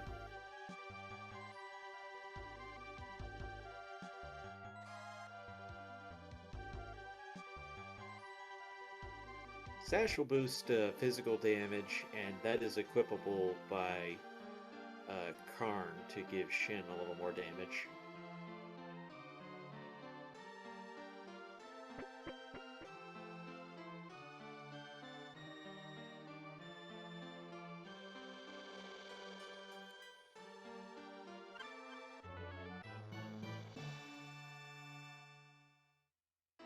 So there are, on the overworld, these various spots where you can go fishing. One of them are these wells. They're just sitting there.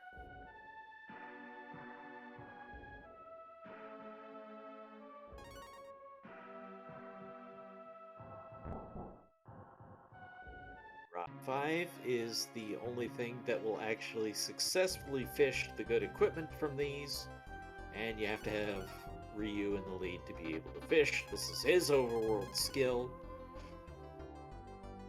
And just like that, you get a dragon sword. Now, these dragon items, aside from being really good, are required to be able to get further dragon forms. So we're going to get the sword, and then we're going to come over to Arid, which is going to give us the hat. Because don't forget your hat.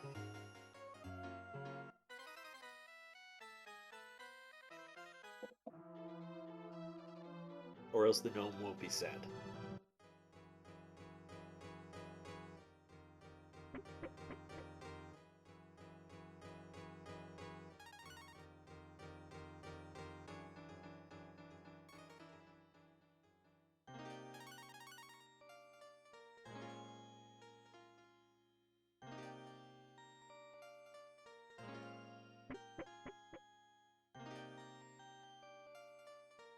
And now we have the ability to do something we could not do before.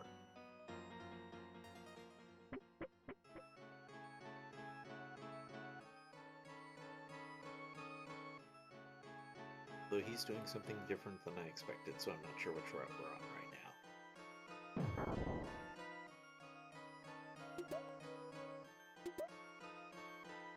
Is this a different beach? Ah, it is.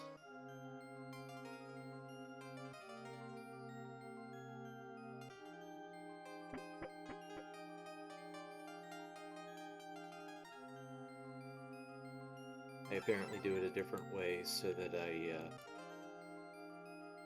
don't have to remember which way I'm walking.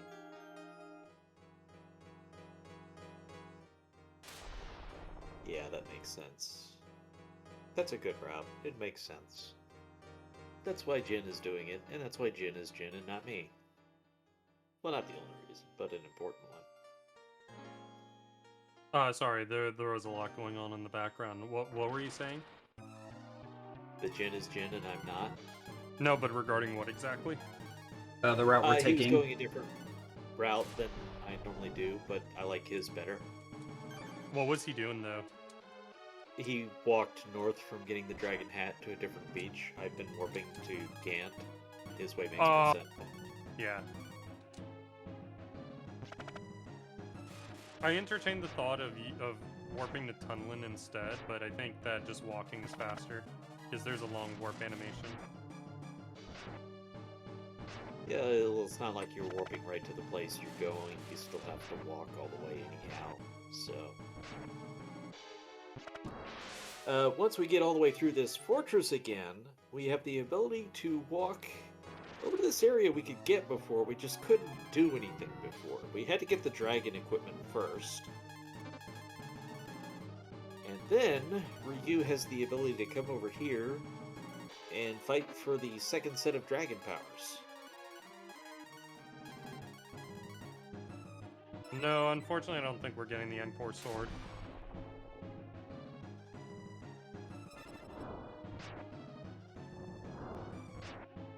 Oh, Shawnee got the Echo Hat. Did he? Just reflected magic damage in this fight, so I'm pretty sure. I don't know for sure because I have seen it and I've never picked it up, but I don't know if someone's transformation. You watch, there it is. Cloud just took 3 damage. And it was from Ox. Interesting. Because I have had it happen where Rhea was able to do it. I think there's another piece of armor that will do it some of the time, while Echo Hat will do it all of the time. We had a discussion on this like 2 months ago, so I remember like 1/10 of it. And also, you were totally right about the Rage Hammer doing ice.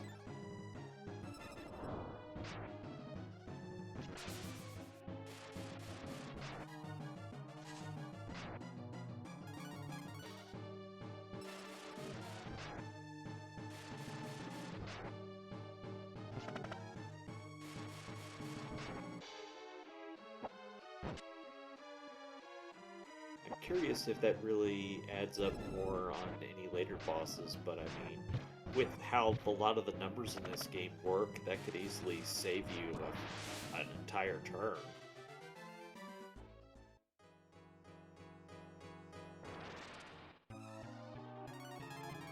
By turn, I mean round of combat and all the menu inputs.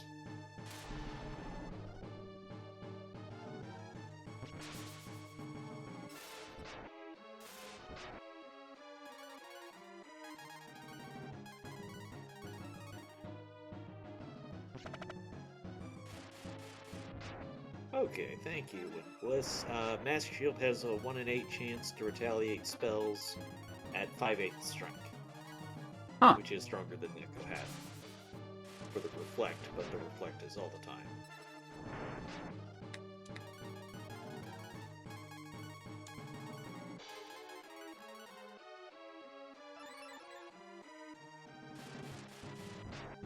So Gust, it's very valuable to have the second set of dragon powers first.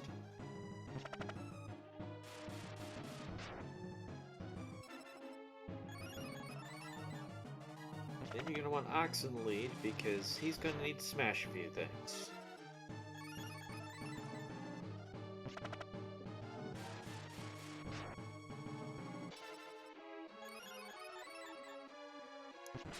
Most of these rooms, you go in them and you would be attacked by one of the Rugas. But that one does not.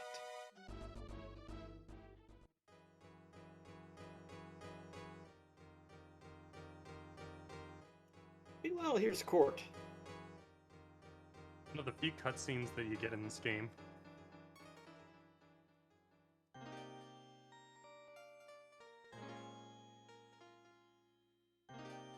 And now you're tiny. Perhaps even mouse-sized.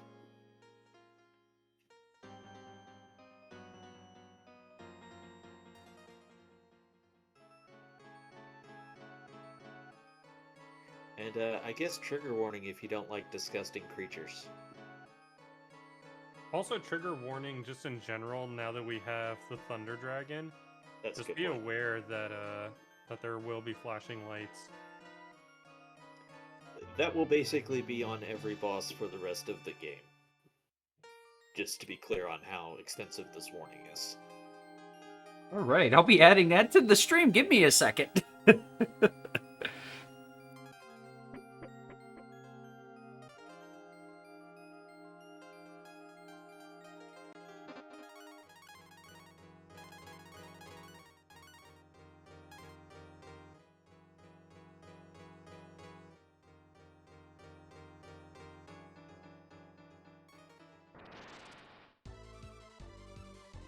Okay, so Shawnee's working on a Death Warp. And then we have the roaches who are very vulnerable to physical attack. Correct. They, I think they have really low armor, so it's one of the rare enemies that I think has, like, maybe it might only have one That's defense. beautiful. And I don't mean the enemies, I mean the counterattack after the attack up got off. Oh, They have thank it- goodness. Yeah, they have an odd principle here where a phase 2 kicks in for them individually. So that happens where you don't get a full round of damage. Yeah. And we have one more to get. Luckily, Karn is outspeeding here because you would be missing out on damage every turn otherwise.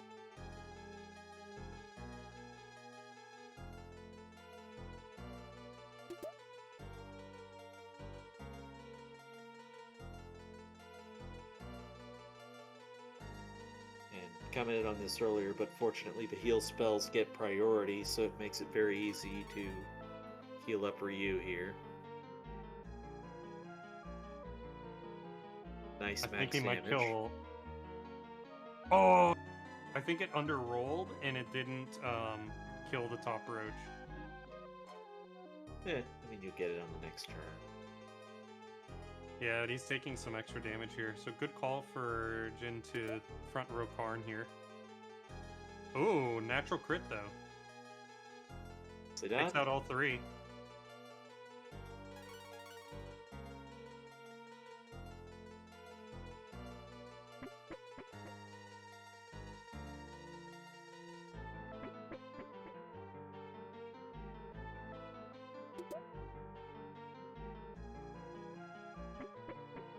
Alright, so now that we've saved their cheese, Oh, it was a marble one? Oh my god.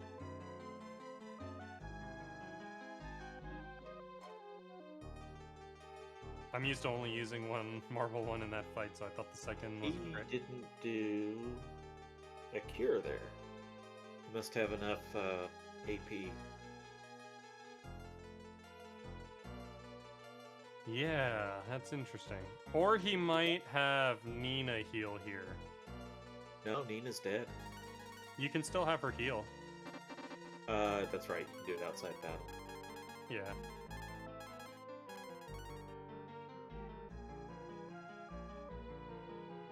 So I guess this forces more experience onto the characters that he wants.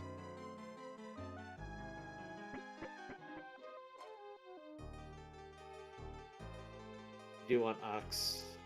Well, I don't know how the damage formulas work on the fused characters. Oh, it's 2x damage, 2x Karn's damage in Shin, and then 3x in Puka and Doof. So it's all Karn's level? It's all based on Karn's, yeah. Okay. They're all modifiers on Karn's stats, so... I think the only difference between Doof and Puka is the health. And I can't remember the exact health modifiers.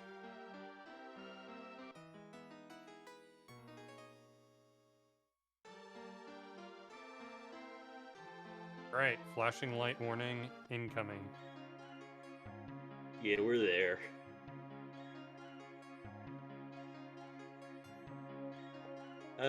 These Rugas are also one of the rare enemies that does not have a second phase, so it's just the 1400 damage in one shot, and then you're all good. Sid, you should put it in the Mr. Saturn font. Also, you're missing an S in flashing. You know, oh, flahing. I misspelled it on the. Wow, I am 10 out of 10 today. Flying. I think Gintasu would have an issue with that. Yeah, give me a second. Let me get everybody in the live channel. Nice, you do have the permissions now. Yep. Shoutouts to Rex, dealing with all my demands. Give me 1 second to... Oh, how did you get out of here? There you are. Yes, Yeah. I clicked the wrong button. Gotcha. He jumped ship. He's like, no, fuck this, I'm out of here. I refuse. Whoa! Look, I'm 3 hours in. I'm committed. Yeah, right. Meanwhile, that monster was actually somebody nice. And there's the dash feature. Why can't we have that speed, Blink? Why can't we have the dash speed? Sometimes life just doesn't want to give you good things. Meanwhile, I here's do Fly. I do caution because there are some moments where like it's just out of control with how much you have to react to, like doing things with the run speed and with like precision. And I mention that because I've heard from from another runner named Yogi the Monk who ran Final Fantasy V for a bit, and that step route is like super precise. Well, That what version are we talking though? Are we talking like GBA where you get quadruple speed? Yeah. Oh, okay. Okay. Yep. Fair. Fair. Went But under. even just double speed in Final Fantasy V can be a little bit hectic if you're trying to be precise, especially with how tight the road is. Yeah. Understandable. Life 2, and do not forget to pick up the Fly, casual players. I thought Because I no was picking up speedrunner has ever cheese. forgotten the Fly ever. Yeah, I will admit I've lost run like a run or two to that.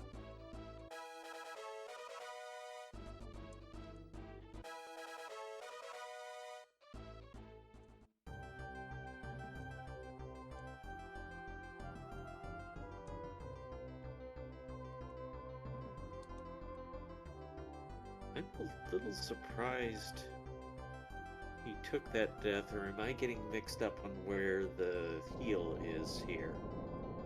Who took what death?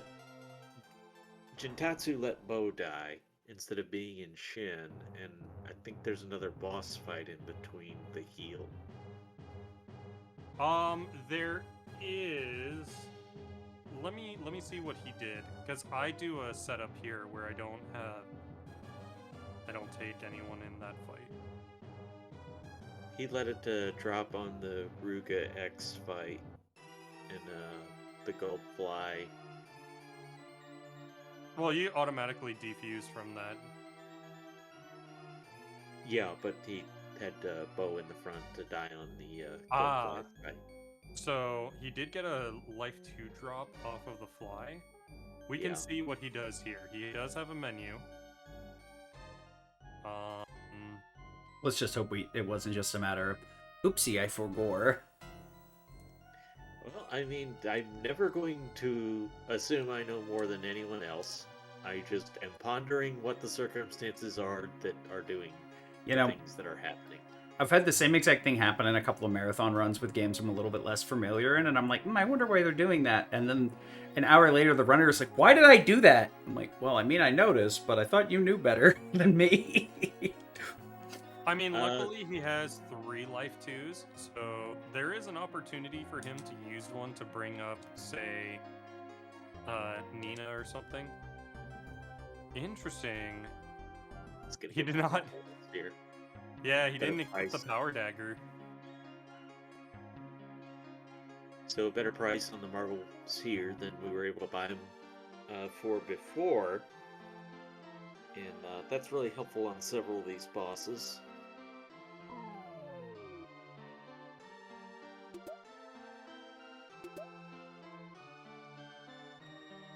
Johnny just got the sphere, which is what lets Gobi change into the big fish.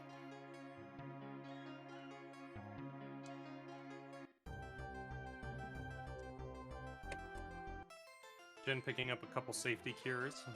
Good call. You know what? That might be what it is. He might be using the cures. He might go solo Ryu on the flower and then just heal with the cure if needed. You can buy that. But we'll see. We'll see what he does here. Flower's actually a big jump in HP, but it's not like Shin does any significant damage on the fight. Right.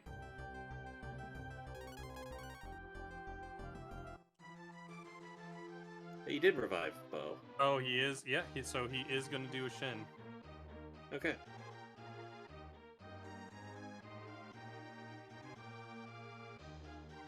I do a strategy for this boss where I will have Nina in the back, where I revived her at some point, and I just have a solo Ryu in the fight and kind of risk how much damage Flower does to me. And if I need to, I'll just pull Nina in to throw a heal on Ryu.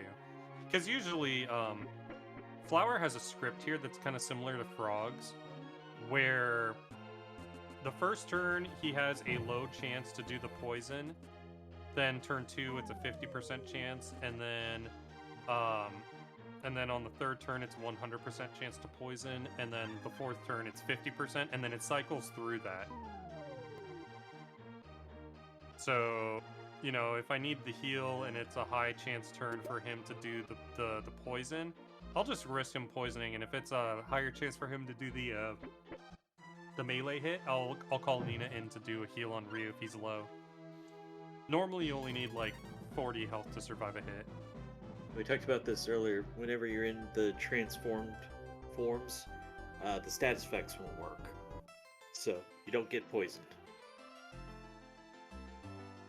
Also, Shawnee went ahead and got the coconut now.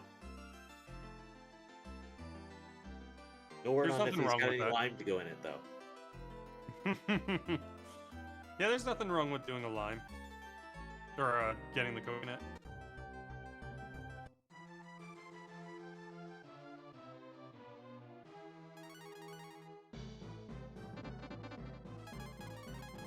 And there goes the flower. Yep. Yeah, from what I've seen, it takes about 8 marble ones to kill it. 7 will push it down into second win, and then you just need 1 to finish it off, because it has like 360 health, I think. 362. Yeah. I don't have it for every boss, but I think I have it for every boss the rest of the way, so I'm scrolling down and noting it whenever it seems interesting. I guess storyline-wise, we didn't really mention what the flower is doing. The flower was making everybody crazy. So they were spinning around, blah blah blah. That's because they were crazy because of the flower. And that guy is just crazy. He just is. There's no difference. So Jin's picking up the Maestro. This is actually a route improvement, because you enter this town on the left edge of the loading zone. So it'll actually put you 1 tile closer to the Maestro than any other time. Save the frames. Yeah, saving those frames. Alright, so because we've only fought Ruga twice, and he doesn't have a phase 2, instead, we get 3 rounds with the Ruga. And here we go again. How are we doing? Welcome in Countdown.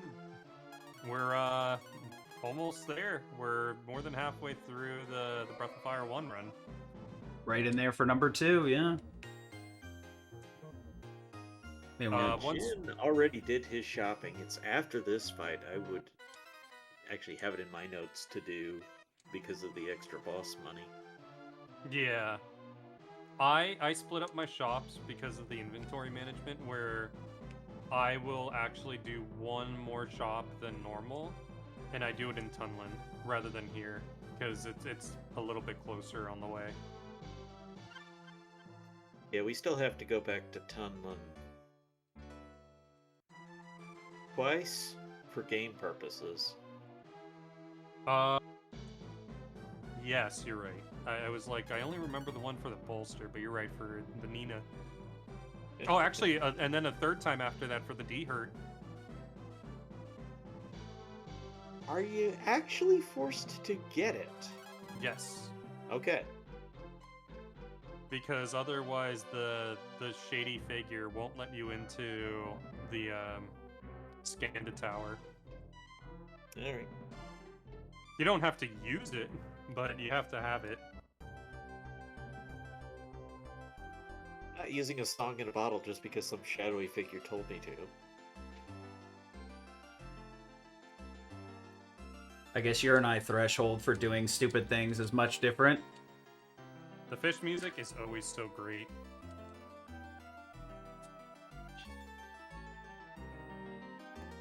I didn't say I wouldn't do it. I said I wouldn't do it because the shadowy figure told me to. Yo, kid, you want to buy a bottle? What's in it? It's drugs. Alright. So he was going to build the bridge for us to let us move forward in the game. And then Cord is like, what if I turned you into a monster instead? And then we fixed that. And then we destroyed Quart's flower. And Quart's now slightly perturbed at us.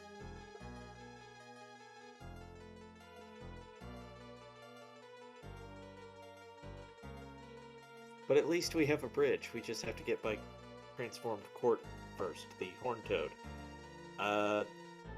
Pretty good amount of HP, 4,000 combined between the two phases. But also, this sets up another Death Warp, which... Is that the last one we do?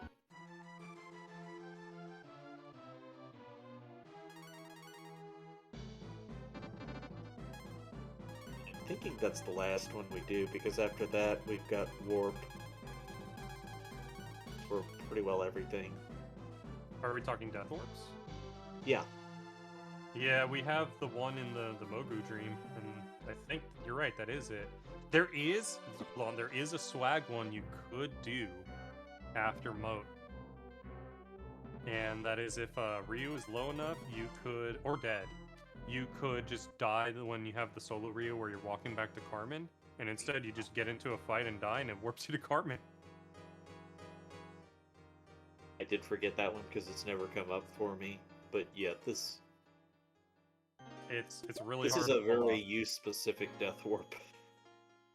Yeah, it is so niche and really hard to pull off.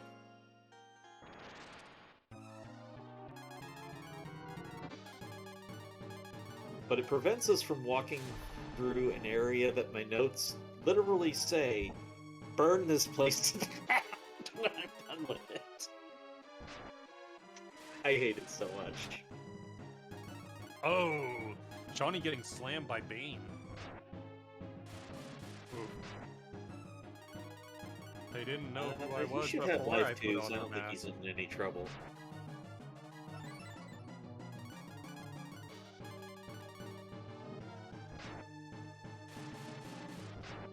Bane's really showing us that He's the bane of He our really- existence.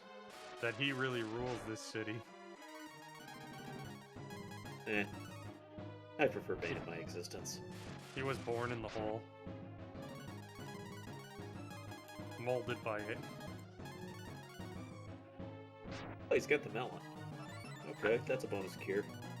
I was about to It's make. it's full health cure. It just doesn't stack, so it's not something you would spend time on usually.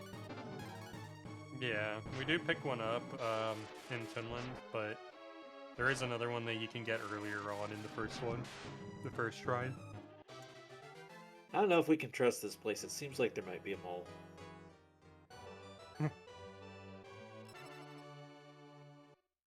Making a mole out of an anthill.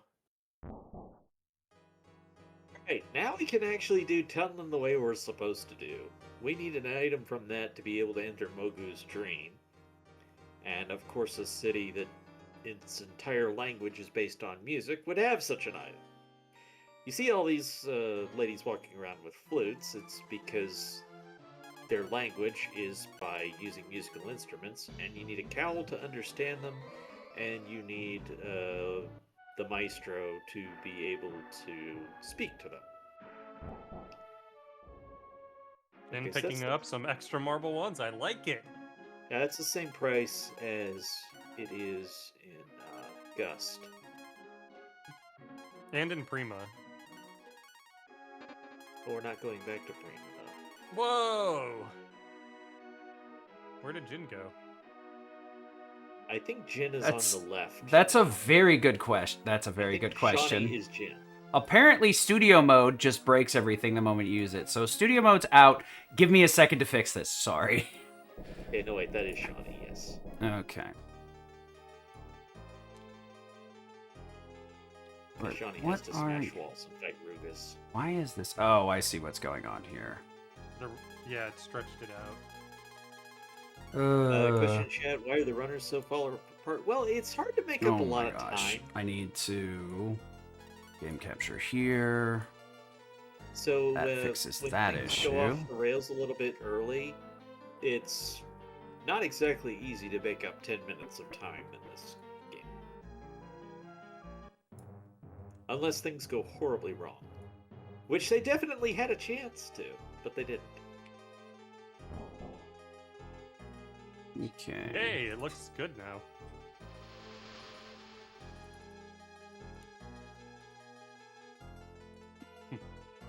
So there's the first use of the keys on the overworld. You use the dark key and it makes it night out.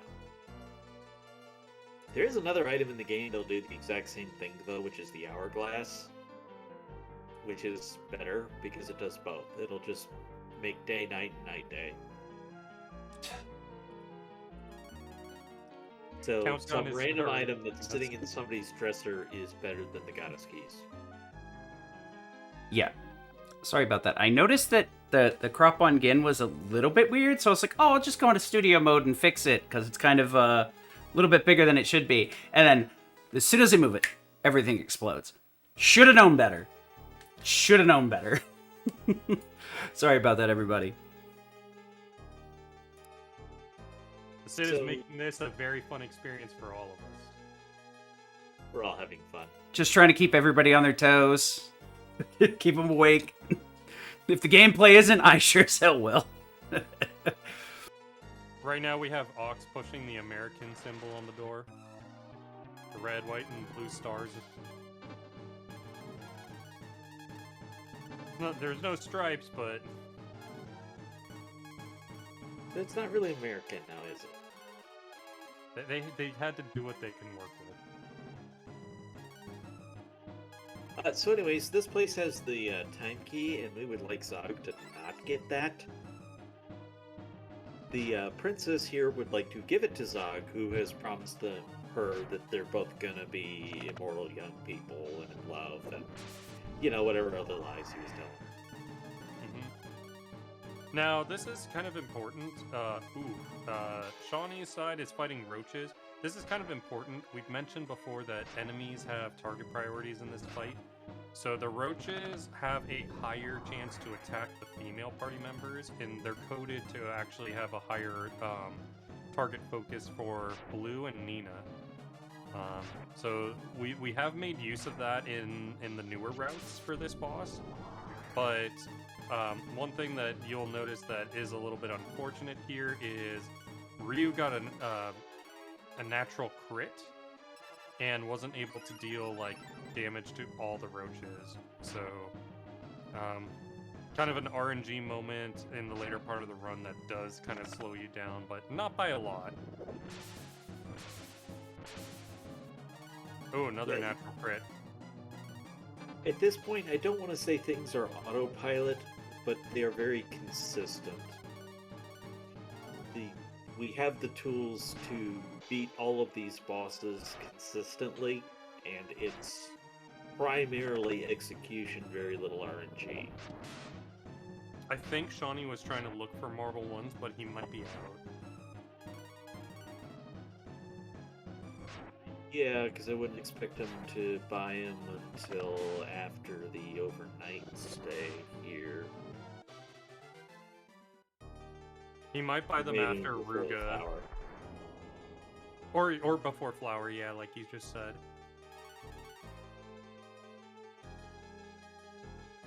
Okay, so the bolster lets us enter dreams, and then there's also an M drop here you can pick up.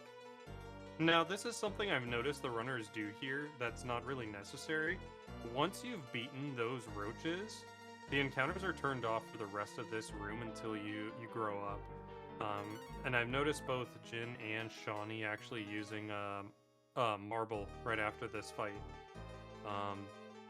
Just a little thing just to point out as an optimization. But also Shawnee taking the heal at the mouse in. This is very good because, you know, at least you have safety for when you're fighting the Ruga fight.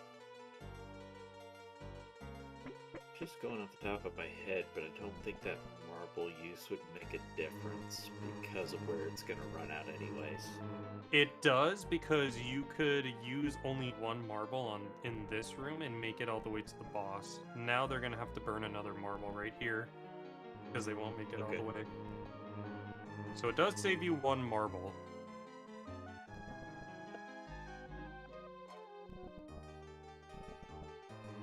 There is no Team Beast this year. Well, hey, folks, we got openings for next time around. Pick up the game if you haven't before. Guides have been totally rewritten in the last 6 to 8 months. Yeah, would mostly need runners for 3, 4, and Dragon Quarter. I mean, I don't know about the rest of you, but I'm already planning on doing this the same, or relatively the same date next year. So, if anybody's interested, you got a year to learn. I did Dragon Quarter in 2 months. I'm sure you guys can learn it in a year. Alright, new mechanic because we had to try some different gimmick. The walls will disappear when you step on a floor switch that's blue. They will reappear when you step on a floor switch that is red. And I don't know that I have this place optimized, but I try to figure it out based on visual cues like going up from this red switch. And I'll like run into walls intentionally and then walk around that way because I know it'll get me to the right place. I think in one floor that leads me to walk a slightly longer path. Now, this is actually really nice. We see that Jin has only Karn alive in his party right now, and that's very useful because we're going to go to a little area right after this that progresses some story, but there's no quick way back other than backtracking. So we set up the Death Warp here, and Karn should instantly die off of the first fight that he gets once his marble runs out, and then it will take us back to this town that we're in right now to head back into the tower for the dungeon. We are in Mogu's dream world, so warp is not a factor. You can't warp like you could in the overworld because we're basically in another world. That marble's gonna wear out too soon for him, isn't it? Yeah, you were. Unfortunately, you need to pop another marble here. The way that the tiles are oriented here, if you stretch them out, it doesn't get you enough to make it to the cave. So, and we do need to set up a Death Warp, so you have to set one up here pretty early in this area. Yeah, he needs to use it pretty soon now, right? Yeah, like, he might use it in the next few steps. Okay. He's got his visual cue, he walks there, and that's where he does it. That makes sense. Yeah, that's where I do it too. I think I probably learned it from Jin. I know it runs out, like, right at the end of the field if you use it right at the start of the field, but probably That might still be better to fine. have some buffer steps. Yeah, that's fair. Because you're going Ooh. to use the buffer steps anyways. Ooh, I think he went the wrong way. I think he's around early from where he thinks he is. Possible. Yeah, he took a longer path. Oof.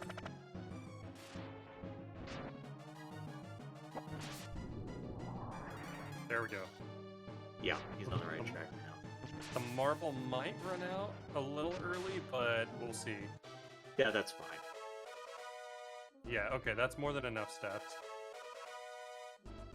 As long as you're not going to get an encounter on that screen, you're going to be fine, because you're not going to get one in the 2 steps between.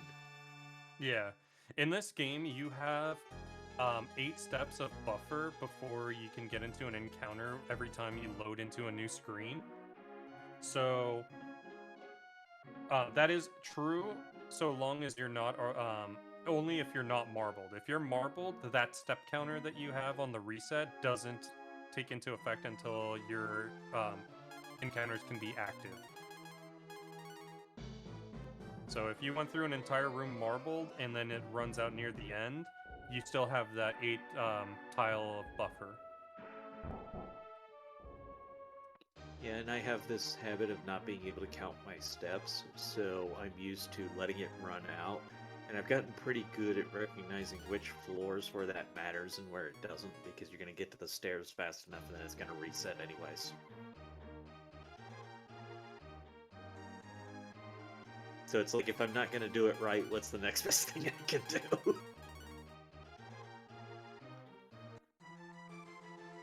We are going for good endings.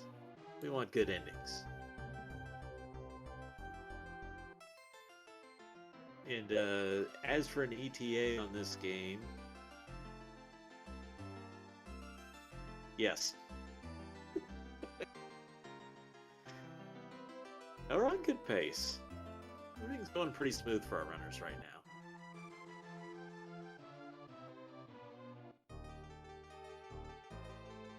He does not have the echo head on Karn, does he? No, Jin didn't pick it up. But I think the transformations inherently get a very small chance to be able to reflect spells. That was kind of what I was pointing earlier.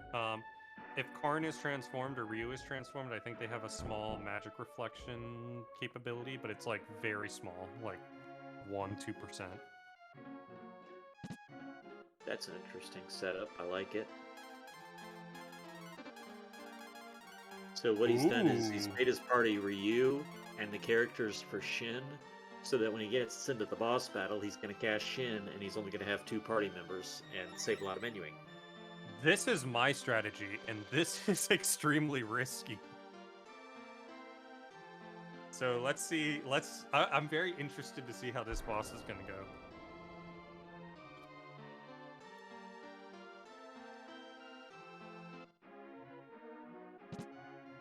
The reason this is really risky is because... Okay, yeah, Wind Bliss is telling us that Jin left the Echo Hat behind. The reason this is really risky is because Mothro has the Shock ability, which is basically an insta-death cast. It has a chance to land, about a 3/8 chance to land, and he only casts it, I think, like a really low chance, maybe 30-ish% chance to cast it. Now, the issue is if you have less people in the party, then it makes people more likely to be targets. So Ryu is doing the majority of the damage here, and if Ryu takes the shock and dies, that's pretty bad.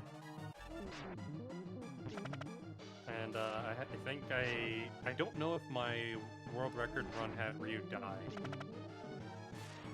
but I have had it happen in some pretty good attempts, and it lost me time. Alright, second floor complete. This place gets a little nicer. That second floor is the worst one. There are some good visual cues for it using the tiles, but it does involve counting, and I know counting in speedruns is very frustrating. You know, this one you can use the 3 switches at the bottom to orient yourself, but the previous floor doesn't really have those cues quite as nicely. And this floor is just... it exists. Yeah. I think they gave you a freebie on this floor because you're about to fight the boss, and... yeah. Alright, so Mothro, 3500 HP, and it's got a different visual to it in that it'll look like he evaded your magic attack, but he doesn't. So And this the is- Dragon will hit. Yeah, it's like a very unique thing for Ryu because Ryu's attacks are they're set up as the attack command, but it's a magic-based ability. So the thing that happens with Mothro is Mothro does. Shock, it worked! Oh, it worked? No, see that's the Shock lands, unfortunate has got to part. go to life 2. Yeah. We got 2 of them. Here comes another shock. No! Oh. Is that GG? Oh. Okay, so the characters revert. He's still got the 2 life 2s. You don't have anybody else switching. Okay. Yeah, No, you're this gonna is have to get it fine. this way. Yeah. I guess you don't have to life 2 for Shin. No, you don't. Yeah, I mean, Shin's pretty dead, yeah. Like a brick. 'Cause he wasn't using Shin anyways. Yeah, you. He doesn't really have anything for the other 2 to do, though, although I guess you could use the Fry. Yeah, that's unfortunate. Kid Like I playing it a said, bit it's risky, 3/8. being ahead. Yeah. Yeah. I think he wanted to go for a PV, and it's admirable. That is definitely something that can happen, though. If these timeouts land, though, then he does not have to menu for these characters, so it would be nice if they do land on Bo and Gobi. Third shock, that's the one that doesn't land. It's the Gobi. Yeah. That was actually the fourth one. He did to Gobi twice. Am I wrong thinking it won't land when poison's on? No, it'll still land. Okay. If only. That'd be the strat, wouldn't it? Just go poison everybody, get in the fight, be like, ha ha ha! That review survives the shock, and that takes care of Mothra. Yeah. Very nice. Good Very good recovery recovery. when things could have gotten off the rails quite easily. Yeah.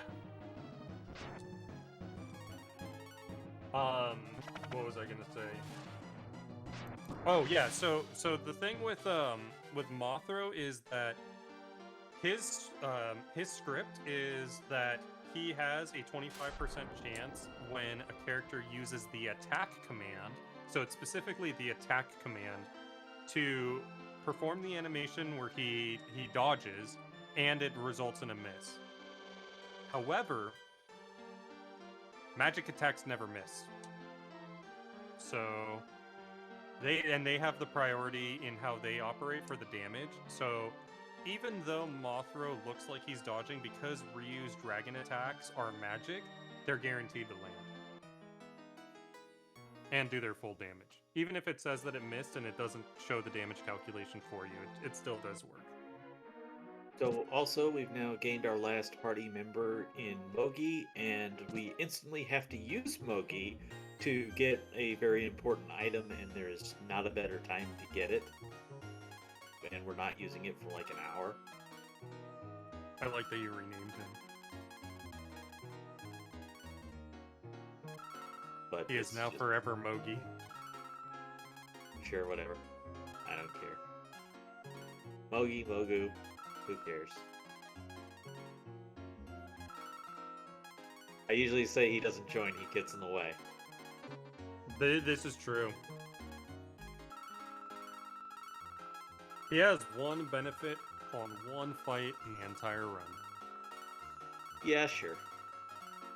And that's just because it's just because he's fast. And specifically less fast than Karn. Yes. I mean, if he was faster than Karn, we'd have him use the bottle. Yeah. So that's the town of Spring. Hope you all enjoyed it. We'll be back when it's less winter.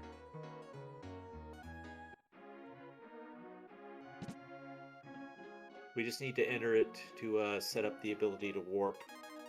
And now we have the ability, or at least this is where I would do it, to get the doof. Bidoof? Yeah, same here. Bidoof, like the Pokemon. It is not an ox creature anymore. It is now a beaver.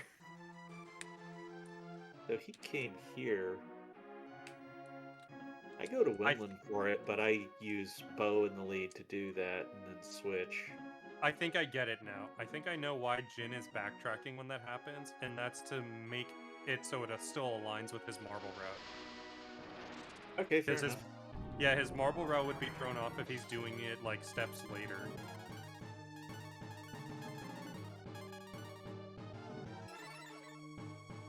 Although if he's got the Q, he would just be one step early and then he'd be correct after that. So, I don't know.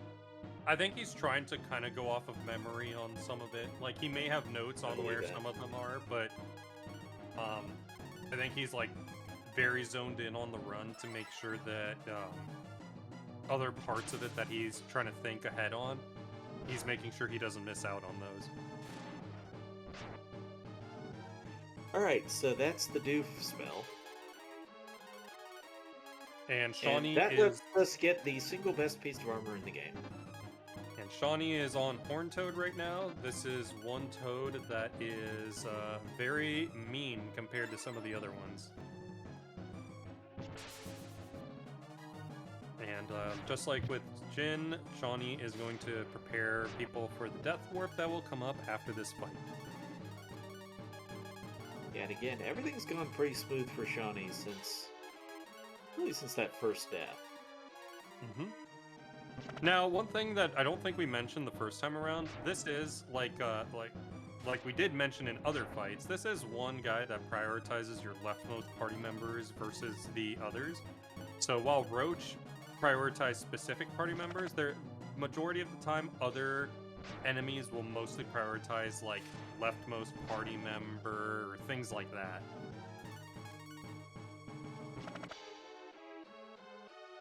That Earth Robe we just picked up will not do as much defense as other things we will get, but it has this really sweet property to it that when elemental magic is cast on you, you heal instead.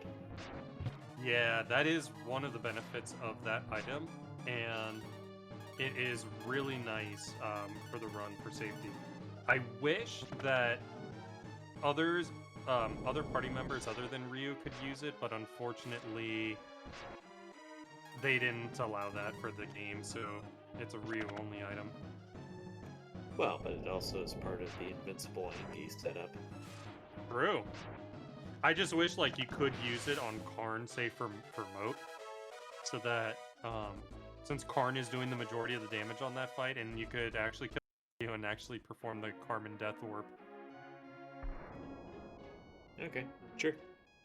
It would have been nice. There are just some like strategies you could work with. I would say once we get past Searle, so Searle is in 2 bosses from now. We may want to give 1 hour warning to some of the next runners for BOF 2.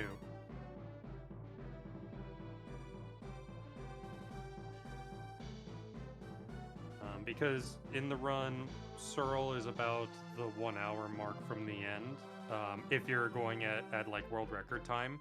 So while I don't think that the runners would be going at a world record pace at that point, it would be good to just prepare the next runners just in case anything does happen. Yeah, they're gonna do a couple extra things for safety, but you're talking 2-3 minutes maybe of safety. Yeah, exactly. So it's like just to save you 10 to 20 minutes from disaster. That's a big deal, but over the scope of the whole run, it's not a lot. Now, this next boss that Jin is heading to is probably one of the most complex bosses in the run, and it is one of those bosses where if you do execute it incorrectly, you can lose a lot of time. I was actually really Trident surprised. strats, or are you still using Earth Key? No, I actually use Dragon Form now. It's an old strat, Okay. but Yeah. it's really fast and consistent. It takes a lot to get These it going. floors representing the different elements, you just kind of have to know where they are. It's a little harder to walk north than it is south, because south you can always go to the wall. The snow room, however, is very easy because north to Alaska, go north to Russia's zone. If you have that stupid song stuck in your head, you'll always remember to just go straight up.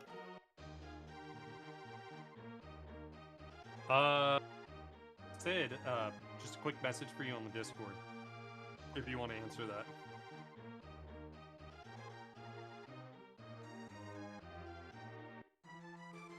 This is our next to last floor in this tower.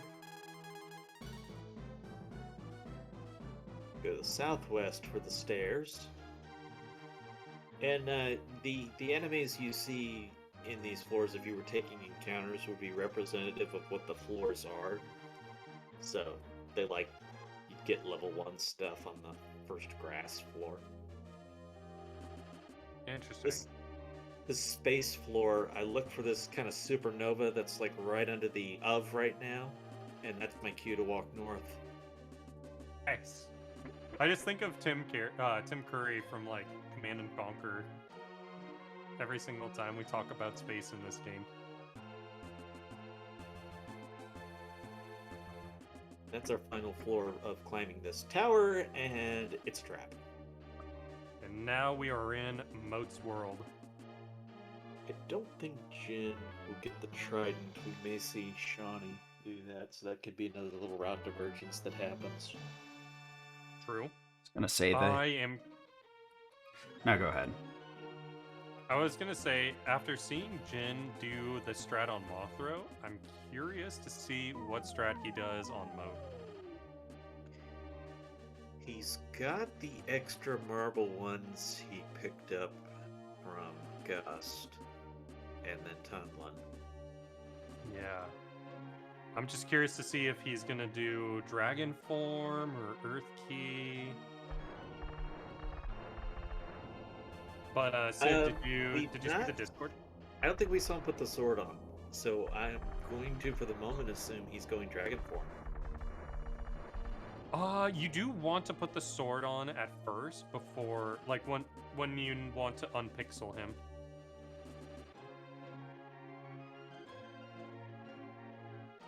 Interesting. You didn't put the sword on? I don't think so, but of course the menus happen so fast it's easy to miss one. We were mentioning the trident. It's here that you would do divergence. You would walk south to pick it up if you were going to. But like I said, I didn't expect Jin to do that. The advantage of it is it's a magic casting item, and it does higher fixed damage than the Earth Key does.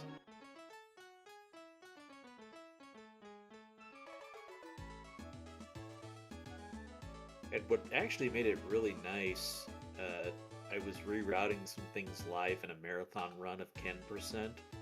There were several bosses that actually got faster by using Trident because it would do the extra damage of a round that you wouldn't have a rounding error for an Angie attack. And so there were like 3 or 4 bosses that got faster from using Trident. Oh, I agree. I did that with Zog and Goddess. I think it works on Jade too. Maybe. I'd have to see. But I definitely know those two for sure. And it really sucks because I don't have that ability anymore. I wish, like, that is one of the cases where I wish I don't bury the Earth Key so deep, because Zog is the one where I'm like, if I had that, I wouldn't need to use an extra attack. But auto battle, I don't have to menu, so it's kind of like 6 in one, half dozen in the other. Well, I do that by using the Trident first and then doing auto battle. Yeah, I mean, just do it the first turn, and then the next turn you hit auto battle, and that's it. True, but what I mean by that is you don't have to, like, do the menu to, like, go to the item if I was to use the Earth Key. So, because I don't pick up the Trident, I'm not, I don't already have it. It also wouldn't shock me if Shawnee is going to use the Rage Hammer instead of picking up the Trident, because he's already got it. Fair. That actually is smarter. But it was the Trident was the first one he had picked out for that. You get it much later, so you don't get as much of the utility on the earlier bosses when you get the rate, or when you only go for the Trident. Watching this, it blows my mind that a kid actually beat this game. Hey, it's very beatable. It's just if you're trying to optimize, you thinking of multiples of 999. I think he's talking about the dungeon with the flippy platforms and then the missing walls and all that. Okay, missing walls, sure. Spinning thing, we only have so many options and they're always the same. So I feel like you're gonna get that one. But also the arrow maze too, while we're on the topic. That one is really bad if you don't know the path. Okay. Oh, he does have the dragon sword on, so Okay. yeah. We'll see what's gonna happen then. And he has the ring, so this is good. Really boosting the damage on Ryu. He didn't get the sash though, did he? Where think he is did. the sash? Maybe I know where one of them is, but I think there's 2 you can get, and I don't know which one's the more convenient one to get. Gust is pretty convenient. It's in the end. Mhm. Oh, he is doing my strat. He just used life up on, or not life up, attack up on Nina to buff Karn, risk the attack on Nina, and finish the fight a little faster. And it paid off.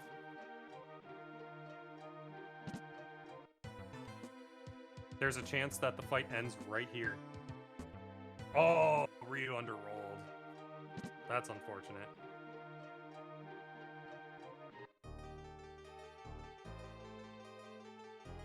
Burnout. Now we'll see this actually heal Ryu. Yeah, this is bad though, because it's gonna kill Mogu. Oh, it didn't! Oh, that's right, they defended! So they take less damage.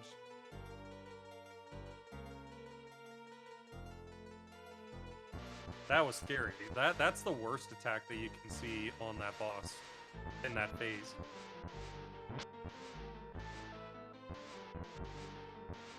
This It's actually- steam field that Johnny is walking through, we didn't talk about it much, but every time you go the wrong way, you get a big thing of steam to your face and you can't walk. It's a lot of invisible walls, basically.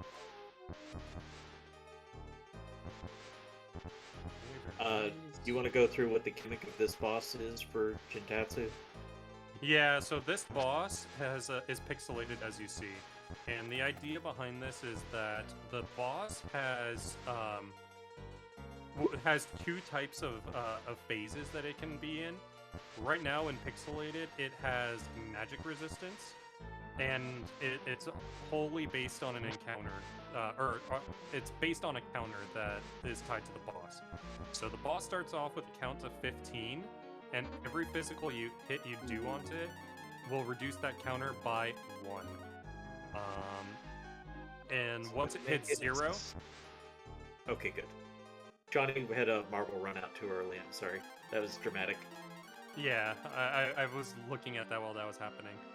Every time the count goes down, the boss becomes more resolved in resolution. And once you can actually see what the boss looks like, then it gains a ton of armor and it becomes vulnerable to magic until it gets pixels again. So there's going to be a little nuance that happens here where Ryu is going to, or he's going to have Ryu and Karn attack a lot because they'll do maximum damage. But, well, this is actually good for what Sean. Oh no, because Karn's gonna die. He's using him drop. Yeah, but Karn has to doof again now, Yeah. Yeah. and he loses attack up. In fact, that was his Proton B. That's fine He used because it. is Nina alive right now? I think so. But probably won't bring Nina back till after this turn, anyways. If Yeah. That's the case. So when the boss becomes fully resolved, there are different strats you can use to try and bring it out of pixelation again. So he can either use an E key to get some damage in, or what we were saying was you can have Ryu's dragon come in to pixelate him, and then just keep doing the cycle where every other turn you use a magic ability to burn him out of the resolve state back into pixelation, and then just resolve him again with your physical attacks, and then magic attack to bring him out of pixelation or into pixelation. So it's a very complicated boss mechanic for people who are doing it casually. You may not even pick up on that, but that's why this can be one of the most complex bosses, is because you have to be aware of this counter and you have to be trying to figure out. I actually am noticing he's E-keying every turn, so he is not going to bring this boss out of pixelation at all.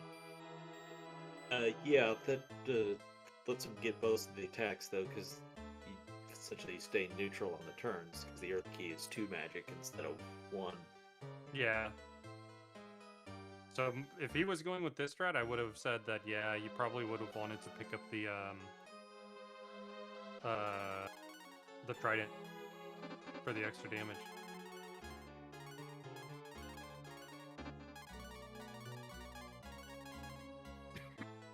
So, one of the funny things about this game is obviously we know a ton about it, but some things are less commonly written down than others. And we've hinted at that with the second phase, the boss HP.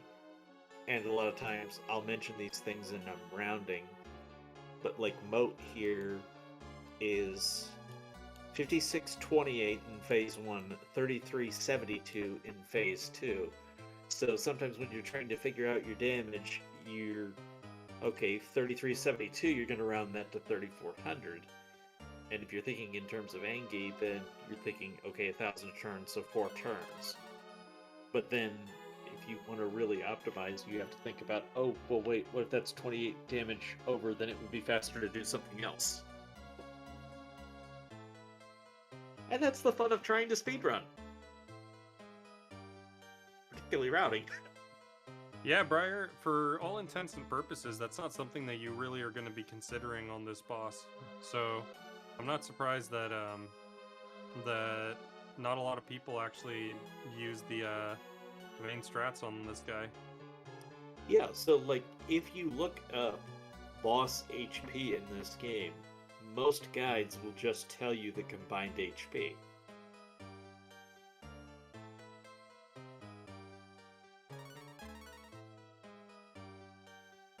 This is a So little it's scary. a little funny that there's just random circumstances where it's actually better to do something else. And there goes. Nice. Having Karn that low was really risky, so and I wasn't counting the damage, so it could have been a pretty rough fight at the end. Well, I guess you can't die in that phase because he's only going to be using Infernos, so... Yeah, but it can get really slow if all you have is Ryu. Yeah. Because Ryu doesn't do... He only does like half the damage Karn is doing.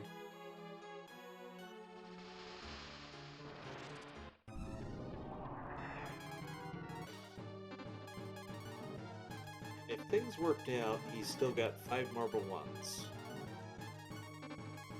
I think he has a few more than that, so he can burn a couple on Searle. That's good. Yeah, but that is the ideal situation. You do want to have at least 5 going into Avian. This was something that Charles, aka Kujan, had mentioned to me as something that would be an improvement on this run. I don't know if I did it in my world record or not, but if you go in with 6 marble ones instead, you go Bolt Dragon, and the animation's way faster than the Fire Dragon, so that's like 10 seconds of time save right there. Meanwhile, it's time to visit the ducks. Here you go, chat. Here's the ducks. Yay!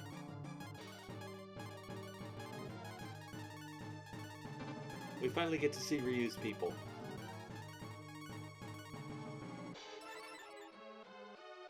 Quackers. And we fish out the dragon armor there, which, if you haven't picked up on this trend by now, we'll want that for other purposes later. Ooh, Shawnee dodged a shock. Pretty good. I think he already had one planned, but also the Echo Hat may actually be blocking shock, because I saw it try to reflect it back to Mothra. Like, I don't know that that's possible, but it'd be sweet. Oh, that would be awesome. But yeah, I don't think any of that stuff works. Just because in case you over level and you have rub on blue, I don't think that they would allow you to use it as a cheap kill. You never know, Reflect can introduce weird properties to things. Oh yeah, there it is on Ox, yeah.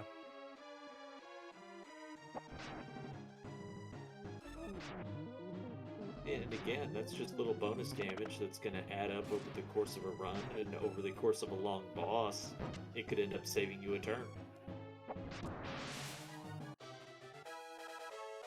Correct. You do need the dragon armor for you to be able to fight Avian, but you need to have all of the dragon items in order to even get Agni.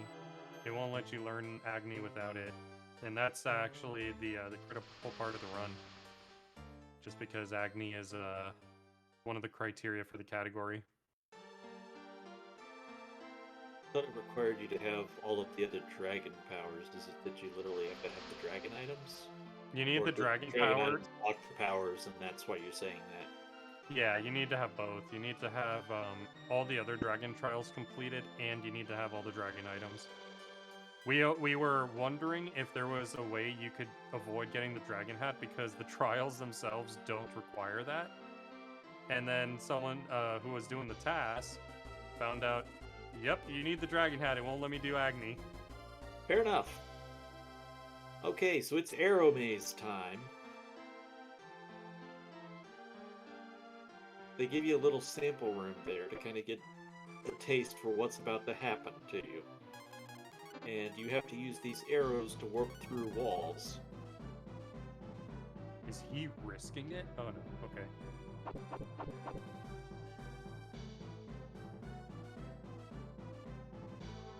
Johnny has You acquired obviously a had root. the steps there that it was safe, but Yeah.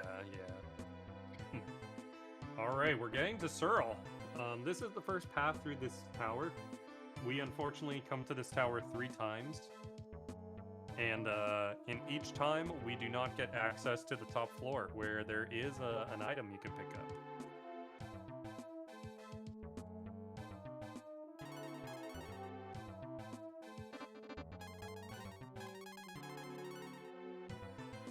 so yeah, we're gonna really see this arrow gimmick in on another floor, but you're getting the warm-up act of it for navigating these rooms. Of course, we're skipping treasures that just don't matter to us at this point, and very little does.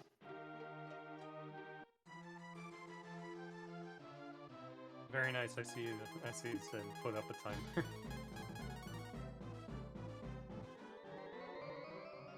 It's actually a gold tiara, which I think might be something to revisit if you wanted to buy more marble ones after this. Yeah, that's fair. Because you do make a stop to Toonland, so you can do that. But the marble ones become less effective. I guess they would only be really effective if you're doing an Agni list run. Yeah, we got the timer set up for the back end, but I'm still very terrified that I will somehow manage to reset the main timer. Don't do. I've got like hotkeys turned off. I'm gonna do it by mouse, and I'm still gonna find a way. It's gonna be a. How did you do that? I can do it. let me do it. I mean, that would work too. Yeah. Yeah, I can. Let me. I'll close this up instead of playing with fire. Do I do this? Just open up a whatever live split. Yeah, there you go. Same exact way. You can see it. Yep. Perfect. Okay. I'm gonna edit this so it's -1 minute. Yeah, that works too. Now the question is, Johnny's gonna get the doof spell now. Bidoof! Yeah! Let me just make sure I did this right. Yep. Oh yeah, I totally did that right. Yep. It's good. And Jin is not gonna try for Death Warp.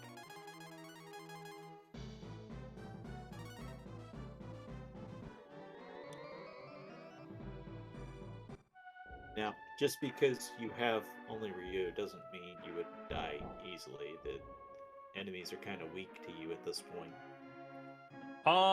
No, it's not that they're weak. It's that they would take some time to kill you. It would probably take a few turns.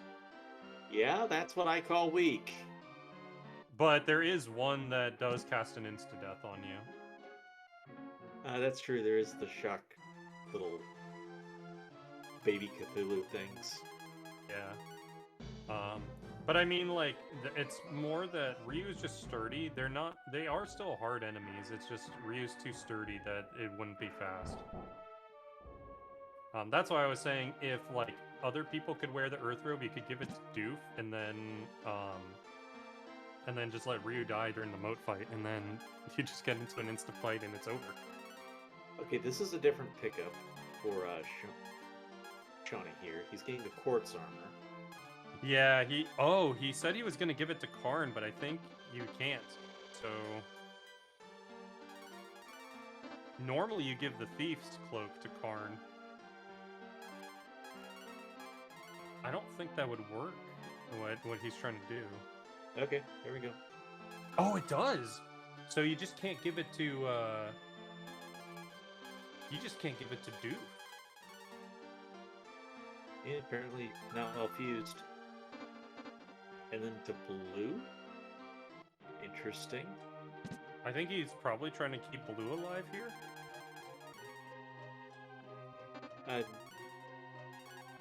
Not instantly bringing to mind what you would use blue for. Yeah, I'm a little interested to see. But hey, always open to learning new stuff. Yeah, I think I remember Quartz Armor gives in elemental protection, but I'm not sure to what exactly. It definitely has extra armor.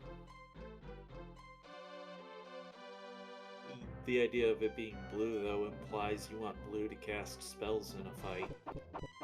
Yeah. And that's where I'm not entirely Maybe rather than using the the E key. implications at this moment. Yeah, maybe rather than the E key using one of her stronger spells. If she can live. Okay.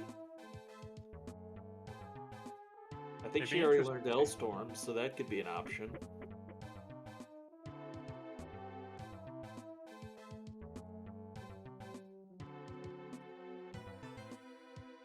Alright, we have Jin is in the arrow room. Is this the second time in it? Yes. Alright, so we're about to hit Searle. So once Searle is down, we're gonna give the Breath of Fire 2 runners their 1 hour warning.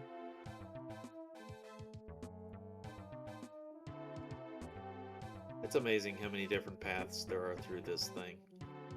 I've Yeah. said before that I'm not ever sure that I've taken the same path twice in a row. And I have never taken that path that Jin used. I think he messed up, but it still worked. 'Cause No, that that's was what he did the definitely first longer. time too. Oh, really? That's his route. Interesting.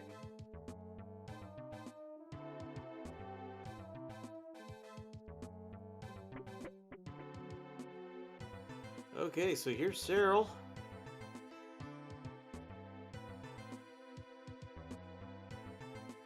Where even am? Can't find him. Oh. All the other forms are dead. Oh, this is bad. Oh no. I think he's gonna be okay. Oh, gosh. Please. Please. Not like this. Okay, he has Ox. Ox is alive. So why couldn't he do... Is Bo dead? Oh, that's really bad. He froze Ryu.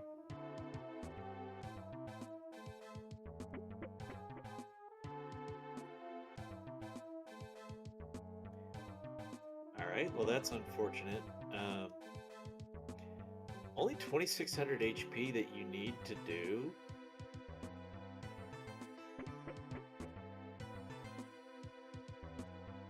Why couldn't Damage Karn that is. transform? Bo and Ox are alive. He untransformed Karn to Oh, buy Karn. the quartz armor, and then because you untransformed, he had 1 HP. No, that's not it. I just realized he didn't have the AP to do it. Because, yeah, he untransformed like you said, but... Oh, that's rough. Oh no, because Karn died in the moat fight. He didn't have the AP. But Shawnee was the one who untransformed Karn for the quartz armor. You're right. Alright, clip hunters, get to it. Prove us wrong. See, this is what happens when you're watching multiple people at once. It's Yeah, they're yeah. all- I understand 100%, you know, trying to do this, so that's why I'm very happy that we managed to get at least one commentator for each game, because it's very hard to keep track of everything. I mean, Chad is not exactly screwed up what happens. So. Chat's just Oh as my lost as gosh. we are. They're just enjoying the show. They're not really worried about how we got here as long as we're going somewhere. Searle And as is long as so there's pie. particularly bad. Okay, there we go. There it That's is. the end of the fight. She Yeah, you landed don't have to go all the way so- on the HP bar. Yeah, she landed so many stops on Ryu. It made the fight really scary.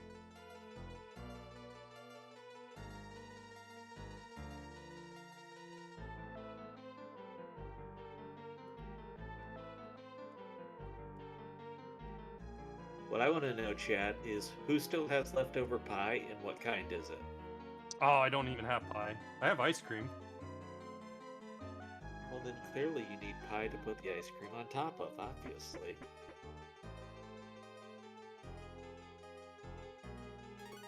You're driving a hard bargain.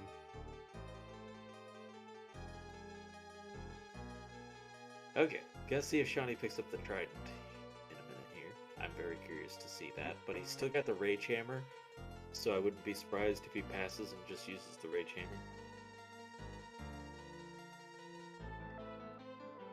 Okay, we got raspberry and peach in chat. Nice. Half an apple pie and one slice of pumpkin. Nice. Nice. Ooh, he is buying the trident. Or, picking it up. Okay. That gives him 2 spellcasting items and blue. Could get very interesting.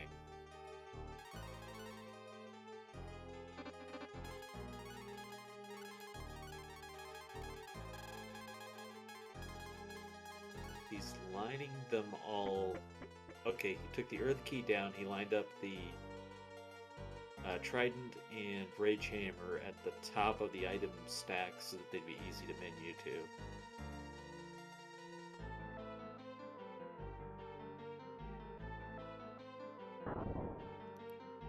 So yeah, we're gonna see a different fight here. Yeah. Different strats in play. I like it.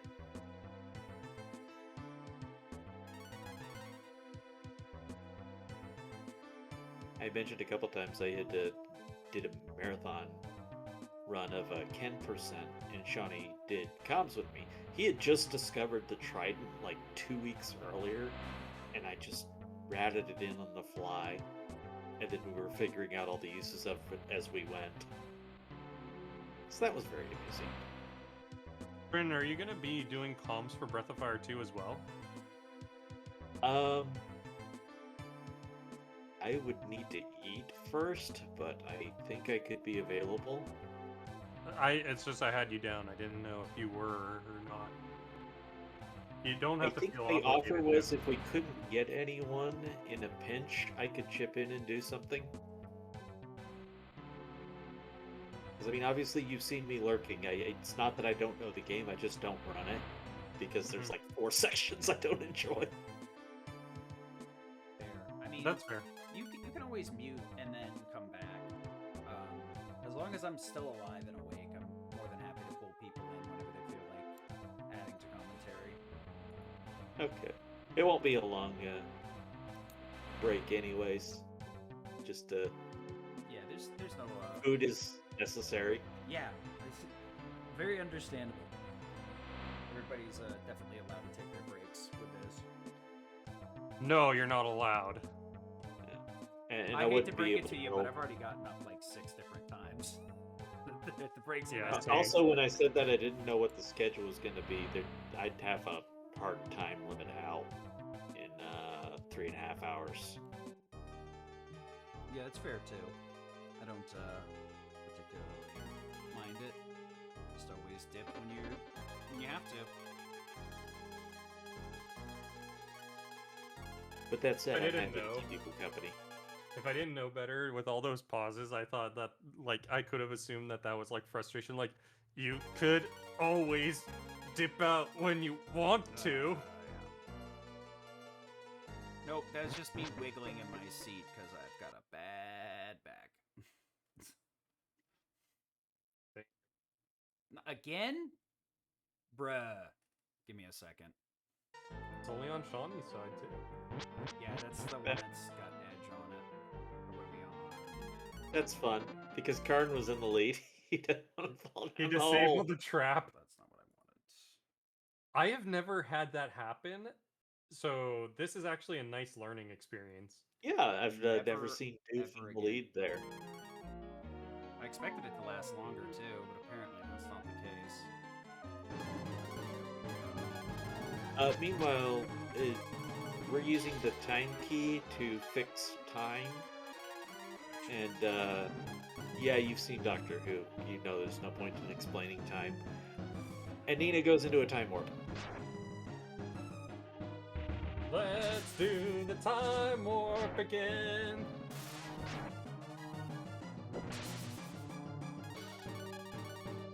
Alright, considering that's nice. Using the trident. So he's getting magic +4 every turn, and then doing 2 physical attacks.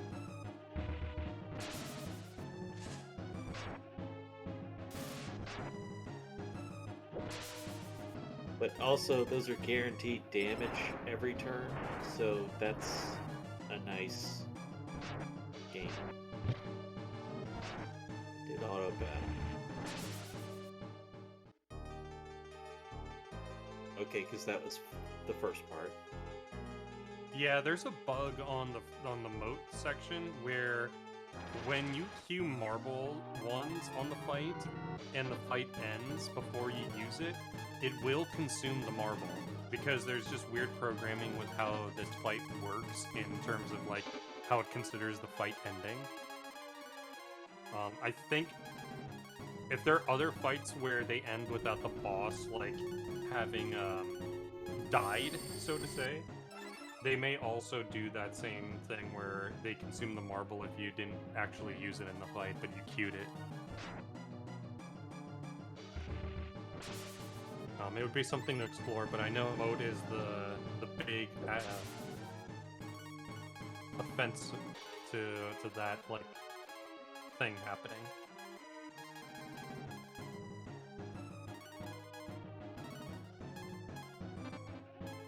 Oh, he's using his melons. He is going to go with the Rage Hammer and cast the Cure. I like that. That's safer. Yeah, because the cure will go off first. Yes.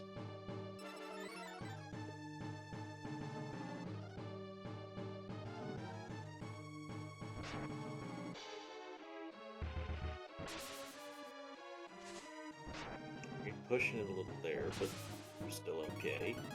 Yeah, now I've got Edge set up instead, or Chrome set up instead of Edge, so hopefully that will not have the same issue. Hopefully. Oh, Nina's gonna go down! It's not ideal, but I think we're okay. He probably would have preferred to swap her out, but...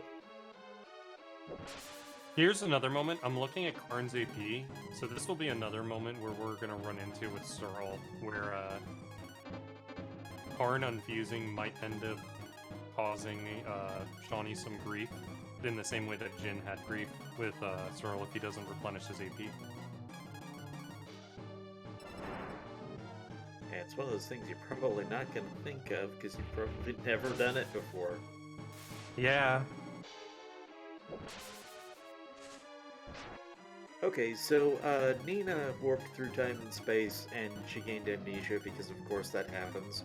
And Dr. Wily there is going to give us a tonic that lets us restore her memory, and Shadowy Figure here is going to give us a pass. Yeah, I see the Dr. Wily impression now. Thanks, Plexel.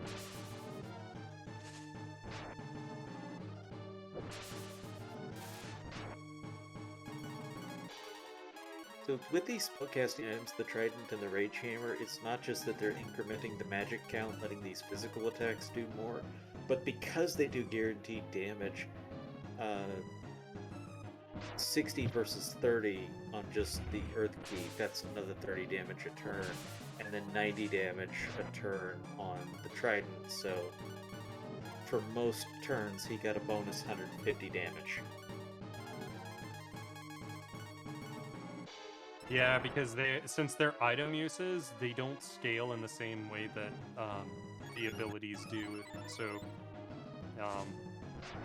the magic resistance that the moat has doesn't kind of work in the same way as if Blue was casting one of her spells. So this is actually a lot nicer. Yeah, now we're in the phase where it's only Inferno. Now we're in the safe part of the fight.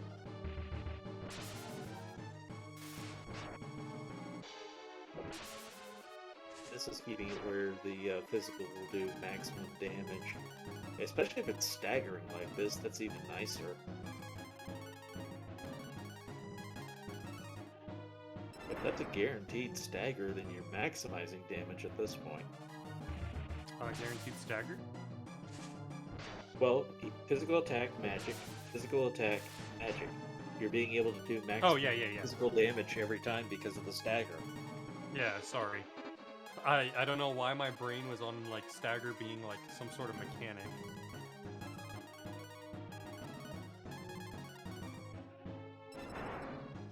It must be because Sid was talking about Final Fantasy 16 the other day. Well, it's Shawnee, so I'm wondering if he planned this or if this is a happy accident. And there's no telling. It might be a happy accident. I know that it's probably for the damage purpose, but the turn order is working out. Even though magic attacks are increasing the count by 2 rather than the physical attacks reducing it by 1. Nice, and mode goes down. Great clean fight. But like he used the life on Blue. He didn't do it with Nina, so it just Shawnee is such a Mad Hatter on trying different strategies. It wouldn't shock me if the characters were picked specifically to do that. Yeah, it'd be interesting. We'll ask him about it on Discord later, assuming anybody remembers. All right, the final roadblock of the run. This boss hates me so much. I also apparently heard through Jin that I'm basically the new Genya because this boss also apparently hated him.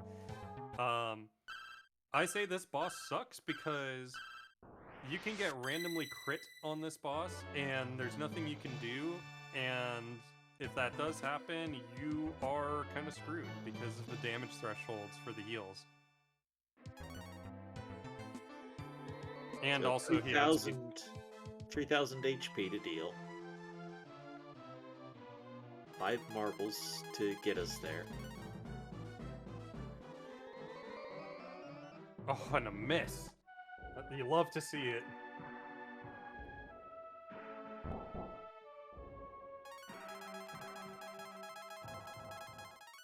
So the reason that he's going into Fire Dragon is this boss is weak to the Fire Dragon's element.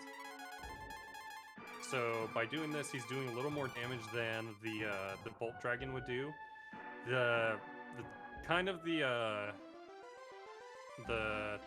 trade-off here is that the damage or the animation is slow compared to the Bolt Dragon, so you're kind of ooh, there's a slam. That's bad. He's gonna have to heal here. Luckily, it was on the first turn, but this is bad because now he could just marble here. Yeah, he's fine. This is it. Last hit. There was a chance that he could have done another slam again. Because now Avian's in red health. Yeah, but at that point it doesn't matter because you either get the turn or you don't. Yeah, exactly. You're right. I would have panic healed, but I'm so out of the game on this.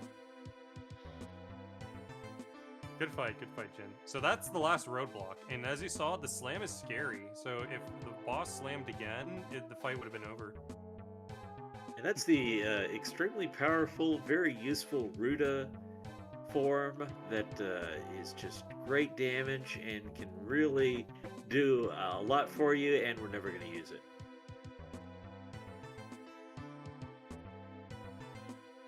I love how everyone in the chat. We have such an active chat to help each other. Chat's doing a great job answering questions. It's faster than we can even get to reading it. Yeah.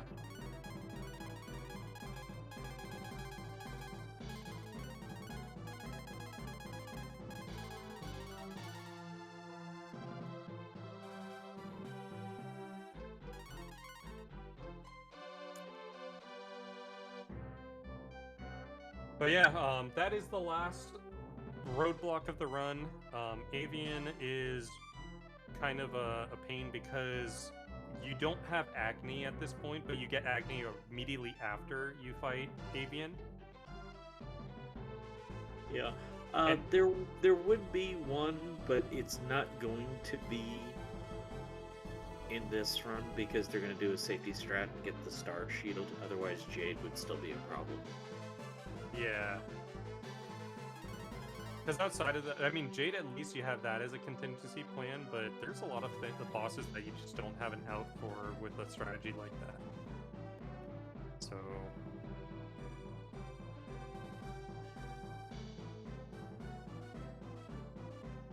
Marble 2 increases your chance of a critical hit. It's just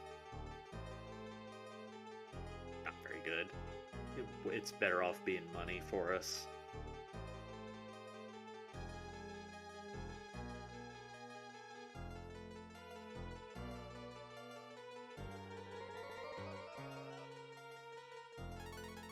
Right, by the way, when we got Nina back, her memory, she now knows how to fly.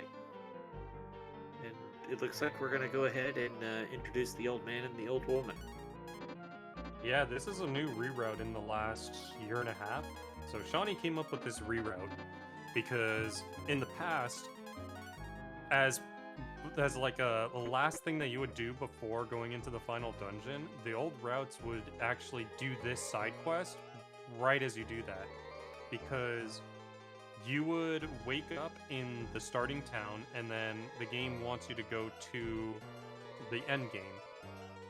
And Shawnee was like, well, we're kind of going out of the way and are really far away from the final dungeon. Why don't we just find a better place to do this? And so he came up with the idea of, well, when we're getting Agni, we kind of have to go to Gant anyway to do a side quest, so we can just do the old man side quest right there, and it's not that far out of the way.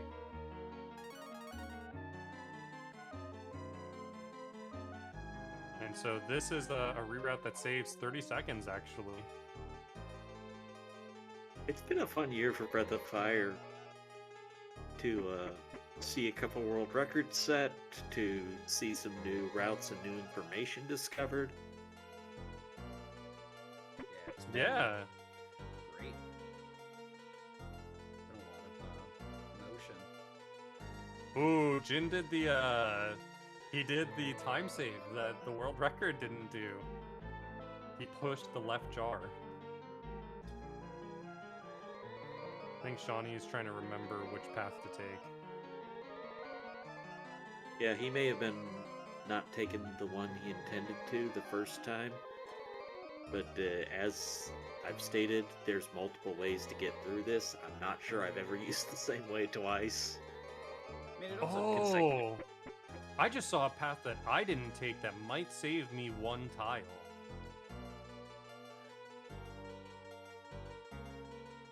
I'm gonna have to look at that. Yeah, because the other thing too is like, I could see that room being a little bit hard to write down in notes. And then if you step on the wrong one, you're just like, well, I guess I gotta figure it out. You're just drawing lines on the screen. Honestly, that's not the hardest one for me. The hardest one to write notes for is the Steam field, because the visual cues are so bad. And then the next worst one is the invisible walls, second floor. Look at my Steam field, and if I get the chance, I'll walk you through what my visual cues are, but now I have a really good visual cue. It's Okay. slightly less optimal than the most optimal one, but it's the safest one with visual cues. The more optimal one would save you, I think, like 5 tiles. Charles. So in Gant, we're fixing the parts for the world's safest elevator. Yep. The pass that we picked up back in spring, I think it was spring, that was used Carmen. to get into the enemy capital, Carmen. Okay, and there we looked at an elevator to find out it was broken, and then we talked to the guy who, I don't know if he broke it or he picked up the parts that were already broken, but either way, we got the parts from him. Then Gant fixed the parts for us. Is he in the Star Shield now? Yes, he is. So this is a safety strat. And he's going to pick up the Star Shield and a Life 2 here. What's interesting is I picked this up after getting out of Scanded, but just because I would warp immediately after this, but it's not a big deal. What would the Star Shield get you for starting it with here? For here, nothing. It's just for the sake of shock. Yeah, I guess you're right. Ooh, he got the frame perfect parts installed. I'm not very good at that. Well, let me put an asterisk on this, because it may be the other part of it. It may be a safety Life 2 there that's useful to have. Good point. He did take some deaths, so he might be down a life too. That says, now we're riding the world's safest elevator. Yep. We're getting And the if you're scenic not route. catching this, it's because it's the world's only elevator. That's also the world's slowest elevator, too. Which also makes it the fastest one.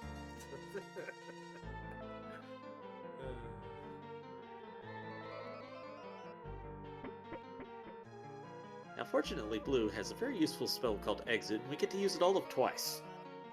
I kind of wish Nina would also get it, but I can understand the...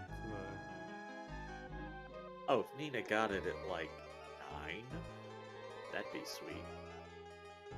I could see him doing it more at, like, I don't know, 17. Making it so that you actually have to explore the dungeons more. Yeah, I was just thinking in terms of it'd be nice to, like, not have to death warp from the Yep. forest and not from crypt. Yep. Or Agua. Yeah.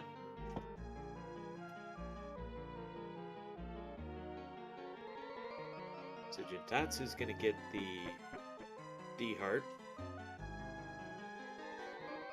We can't save time in a bottle, we can save music in a bottle, apparently. We bottle our time saves. Just so we can use them on a better run.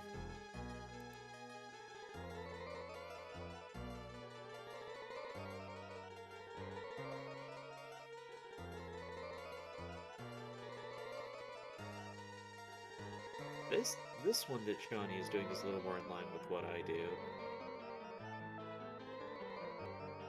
I don't do this part to it, but the first part of what he did is something I'm considering doing because it saves you one arrow animation, I think. I'll have to take a look at it. Longer walking, but less animations. Yeah, because there's like a little pause once you step on the arrow and then it teleports you, and then the delay before you can move again. So I do like that if it saves it for you, it might come out some frames faster. Makes sense.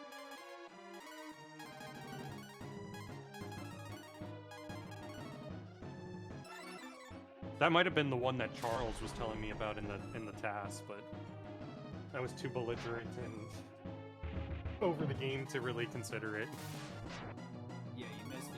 He was saying earlier, you just trust the task movement, but I have no confidence in my own work. I know he was talking about the gas field, but yeah, that's same thing. He was telling me, he's like, you gotta do it, Blink, like, it saves frames. Frames. That's a Mega Man X sentence. Yeah, it seems like 10 frames. I'm What like, happens yeah, if you okay, miss it? I'll play. lose seconds. What?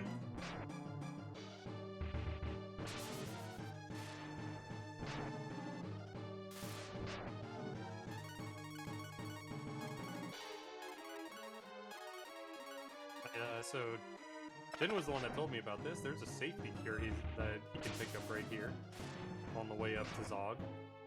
Oh yeah. Much cleaner Cyril. Yeah, that's Cyril. Didn't have the stops and had the spellcasting items to do more damage along the way. Speaking of, I figured out that the blue was intentional because we saw Shawnee buy the quartz armor for blue. So that was planned.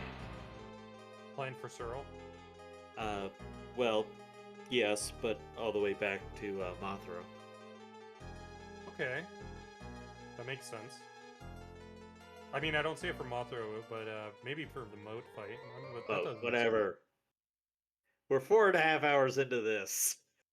No, I know. I'm sorry. I'm being pedantic. I scrolled past it in my notes. Actually, I scrolled too far down. No, actually, I was in exactly the right place. There's Zog. Although I have the wrong route notes open because we're not having Ryu turn into Ruda here.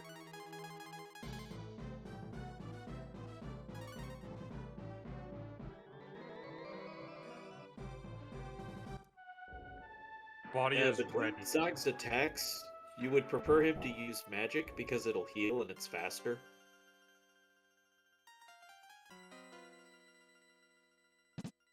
Also, marble ones are now worthless to us. True. Do you now damage cap at 999? Zog we has were- 3. Go ahead. I had nothing useful to say. Go ahead. Okay, well, let me throw this in because we were talking earlier about the difference in the item casting and why it would make a difference. So, you're one under 1,000. It's not 6 rounds that kills Zog, it's 7 rounds because of that. And there he used the Earth Key because it's a faster animation to do the last attack. So this is where we were talking about with Shawnee that the Trident would save turns. You use the Trident on the first turn, auto battle after that, and just hope it works out for you. Because if you never have to cure, that's faster. Sounds like a speedrunner strat.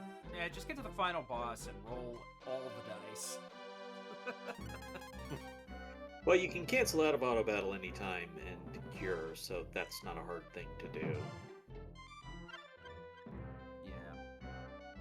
Since we were talking about the Earthbound randomizer, it has the same thing, auto battle, and if you you have to do all your turns, but you can mash to cancel it out.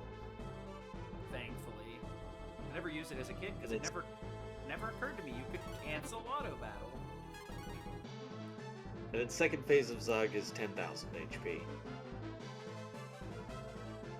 And this would be another opportunity for you to E-key or do your magic item to end the phase faster than an animation. Right, which we saw Jin do. He just did it on the last turn instead of the first turn. To me, I'd do it on the first turn because then you don't have to count. Right. Yeah, that is the optimal way to do it, I agree. Or at least, like, the more efficient way as a runner because less brain power. Well, let me put it this way. Theoretically, there is no difference as long as you are perfect. Yeah. Correct, just be perfect. You heard it from Trenton. I was gonna say it would be nice if you could snake. So, if you're willing to say I might possibly be 1/10 less than perfect, It would be interesting if you then could I get, think like, it works out slightly better to do it that way. But that's me. Oh, hey, by the way, we talked about these goddess keys, and the only way to release the goddess is to have all of the keys. So now, very important to put this all together and understand. We win as long as all of the keys are never in the same place at the same time. That's it. As long as you never assemble all of the keys, we win. So here's Sarah, and as it happens, she has the very last key in the world. Remember now, all you gotta do is make sure they're never in the same place at the same time. Sounds Very like she's critical. trying to assemble the Dragon Balls right now. So what we're going to do is hand over all of the keys to Sarah, and that way they can never all be in the same place at the same time, because she has them all. Wait, how could something go wrong with this foolproof plan? Oops.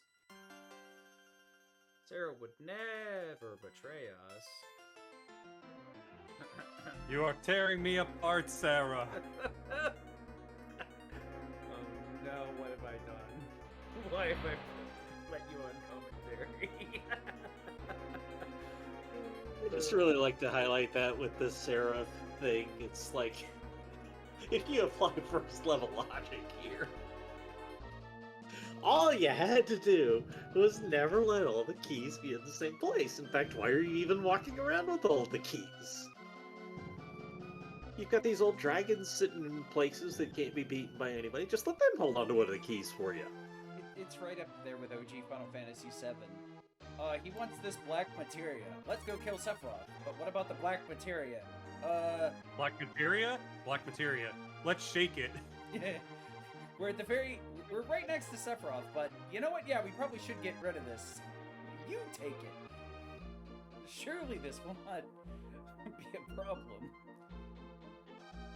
Such video game logic. It's just an endless amount of examples you can come up with where it's like, did we just let the bad guy win unintentionally? Yes.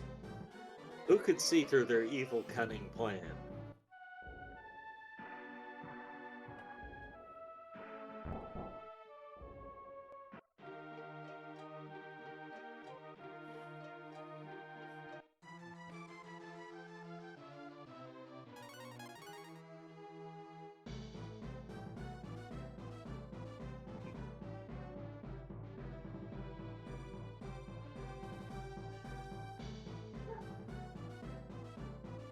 Alright, so, Jin did most of the iClaw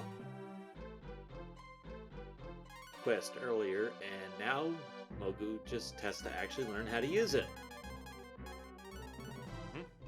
Seems reasonable. So, spin to win, but you better read Apple's terms of service before using it. iClaw. Otherwise, you'll become a human Sentai pad. South Park? Anyone? I mean, has it been good in 5-6 years? Oh, this season is wonderful.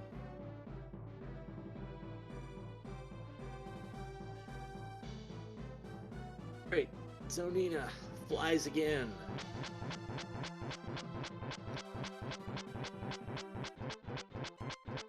Back to Agua.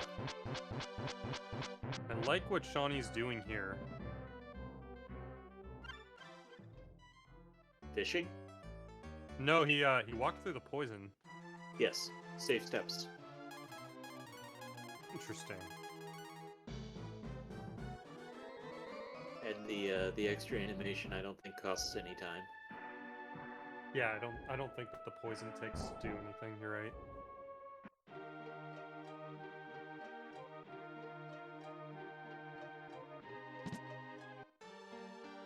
I jokingly said earlier that Shawnee's a bit of a Mad Hatter. He has really looked at a lot of the different pieces of this game and just said, but what if I did something different? Okay, So has really inspired a lot of thoughts on ways to approach the speedrun. I'm curious if Jin was looking at the menu right there to see what their act was. Just to make sure if, like, Mogu would outspeed Karn or not. Is that even possible? I've never seen it. Unsure. It's like we don't change his equipment at any point. But maybe Karn's just slow. I don't know.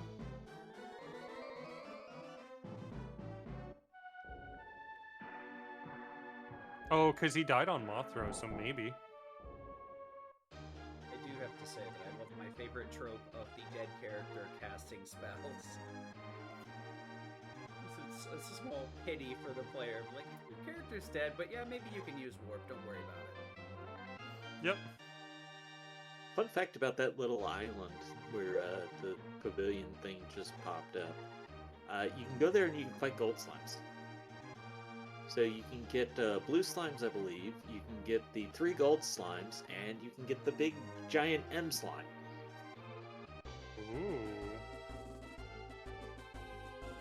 Ooh, we're As a starting. marathon incentive, I was going to go fight it, and I realized it was just easier to do it from the Jade Gauntlet. So I see that Jin has 8 more marbles. These are the last 8 marbles of the run. I don't think he'll even need to use all of them, though. No, he should have a couple extra. Yeah. That was planned, because again, you wouldn't want to run short just because you walked the wrong way. True. Therefore, we have almost lost all our marbles. Is that what we're going with this? Yeah, buddy, that's what we're talking about. Burning through those balls of fun.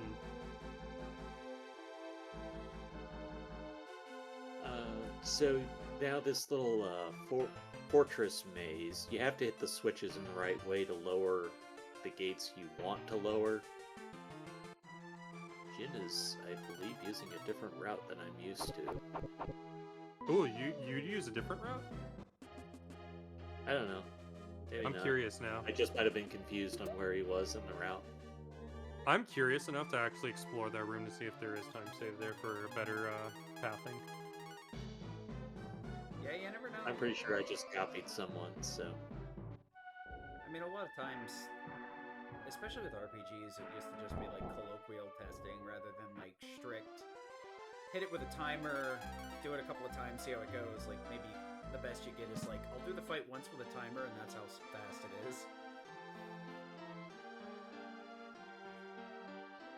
Had once in FF1 where we were trying to figure out the difference between 2 different paths, and I just literally fired up the game and counted steps between the difference. Maybe. Okay, so we picked up this D heart. It was supposed to be for Zog, and we're like, but what if we don't? And you may notice everybody's at 1 HP because of this barrier that impacted us. Well, the D heart reduces dragons to 1 HP, so no difference. And then Mogu gets to go second, and thus Sarah is defeated. That D-Heart. There is a chance. Took a little bit. Sorry, go ahead. D-Heart took a little bit so long that I was like, oh no, are both of the browsers doing it now? Please, no. I thought I was on a buffer. Oh. Gotcha. There is a thing with that where if you go into that fight for whatever reason and say that maybe you accidentally defended with Mogu or something, or I don't know what the circumstance was, I forgot why, but there is a chance that if you had to use Ryu as a backup because, oh, maybe if Mogu is faster than Karn, that might be it. That there's a chance because Ryu can be slower than Sarah that it can be problematic. Well, is speed like strictly turn-based, or is there some sort of push-pull to it in this game? Speed is strictly turn-based, dictating turns. Okay, so it doesn't have like a range or whatever where one character can be faster. Well, the actions can be different. Like, Cure that is Spell, we entirely talked about based on gets their go stat. first. Okay, because Dragon Quarter, like, the speeds have a little bit of a variance from what I've noticed. Character can be faster, but sometimes still go for another pull. Hey, snooze, please. Yeah, so in this game, the act is dictated by your agility rolls. So those are the only thing that give you the variance in who goes faster and where. But, you know, once an act is determined and you're going into a fight, that's the dictation of the turn order. I see.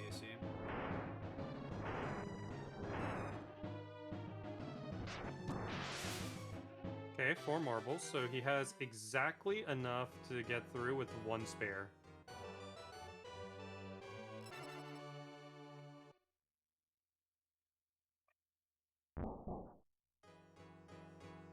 The D hurt is canonically just Karn singing so badly it does psychic damage to Ryu and Sarah.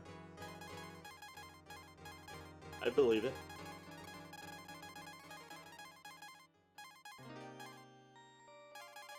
I guess we're getting close to that additional 30-minute warning too. I think we're already past that point, but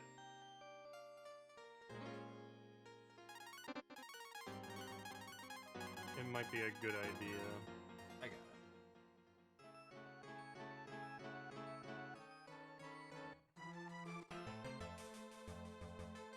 it. Jin is about to head to the final dungeon.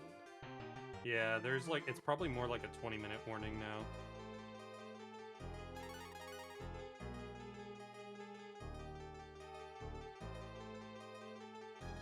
At this point, he's already got the Star Shield, so we've just got go to Jade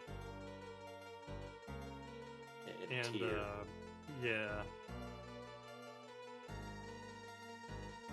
So the end is very near. It is definitely in sight after almost 5 hours of running this. And there was about 20 minutes or so of just hanging out in voice chat beforehand, talking through some last-minute stuff between the runners. On the other hand, by the way, I didn't fail to mention this. They named their characters R and N for their teams, Ryu and Nina. Mm-hmm. Now, on the other hand, I think Shawnee is about 45 minutes out from finishing the run. He still has to do the Star Shield, and he's not done the Eye Claw yet. Correct. So he has those, and then he can head to Zog.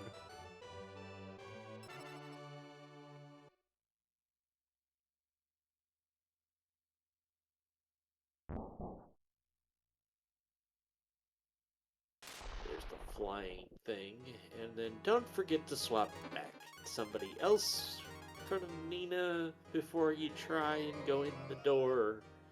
That's not anything that's ever gone wrong for anyone, ever. And should see Ryu in the fourth slot. Yeah, that's soft lock prevention to put Ryu in the fourth slot. Yeah, this is really important too. There is a bug that happens on Tyr where when you use an item, depending on what slot Ryu is in, he will use an item multiple times. And also, depending on which slot it is, it's like what Trenton said, that it can soft lock. So if you did put him in the fourth slot, you avoid that, but also you don't get that added benefit of using the item multiple times. So he needs to make sure he has a life 2 to replenish Ryu's AP once he does that fight.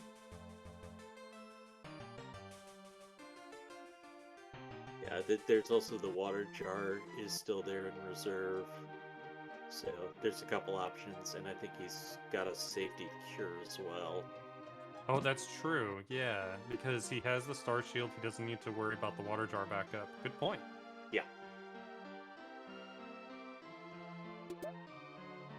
I may not be great at execution, but I can sure think. Sometimes.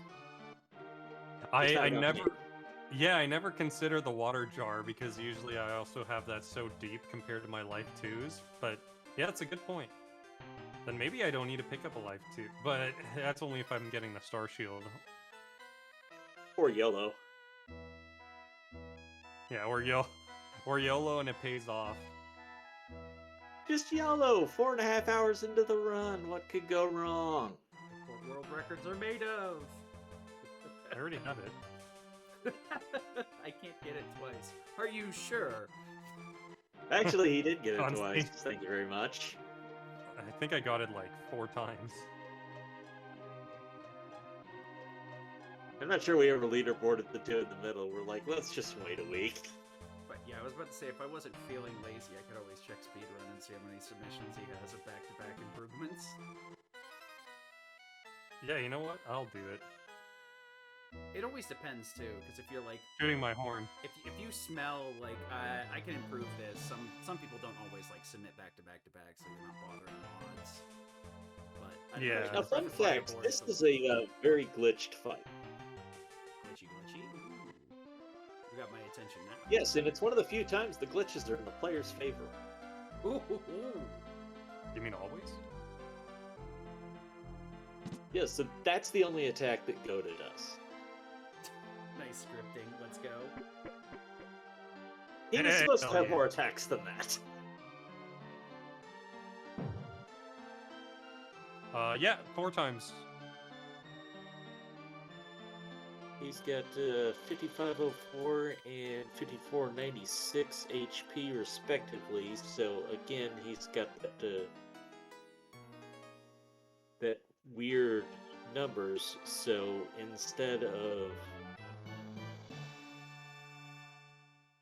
it takes 6 rounds to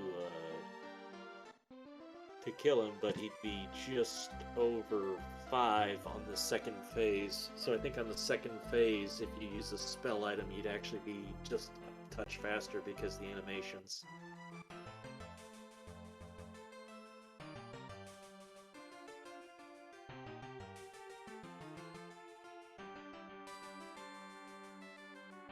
But right now, the only actually Jin doesn't have that option anymore because he doesn't have the Earth Key. Correct. Yeah, you don't have that. Wait, you can save a turn on this guy? I think so. Second phase. So 5400. You'd be That's just 900 a would little be over 5. 5500 would be. I'm not sure how the rounding does, and I don't do math well on the fly. I usually like to sit and calculate it down. But I think in second phase, if you used a spell item, it'd be faster.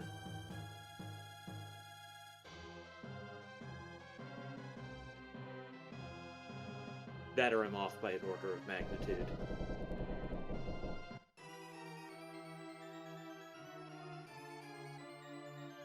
Chat, welcome to how we figure out things.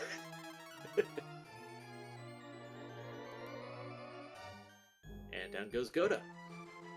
Nice, nice.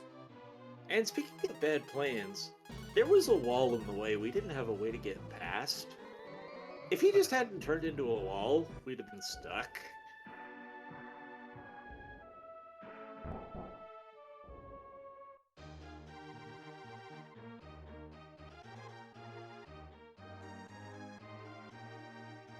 Science rules.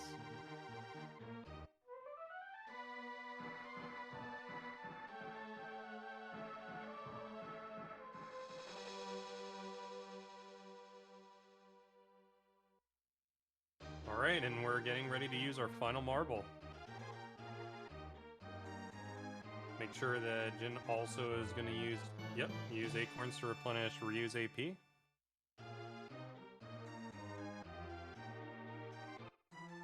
Now, here's a little quirky thing. On Goddess, before you start the fight with her, you could actually have her grant your wish and it gives the party a full heal. But at the expense of a little bit of time because you have to talk to her again.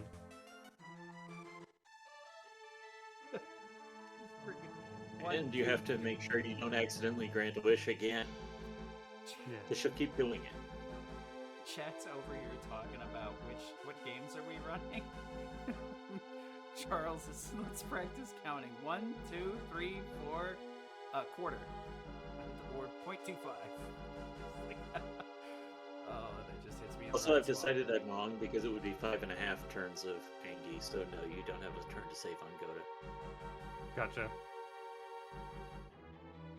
It would have to be like 5.1 for it to matter. Oh, Shawnee's cursing him right now.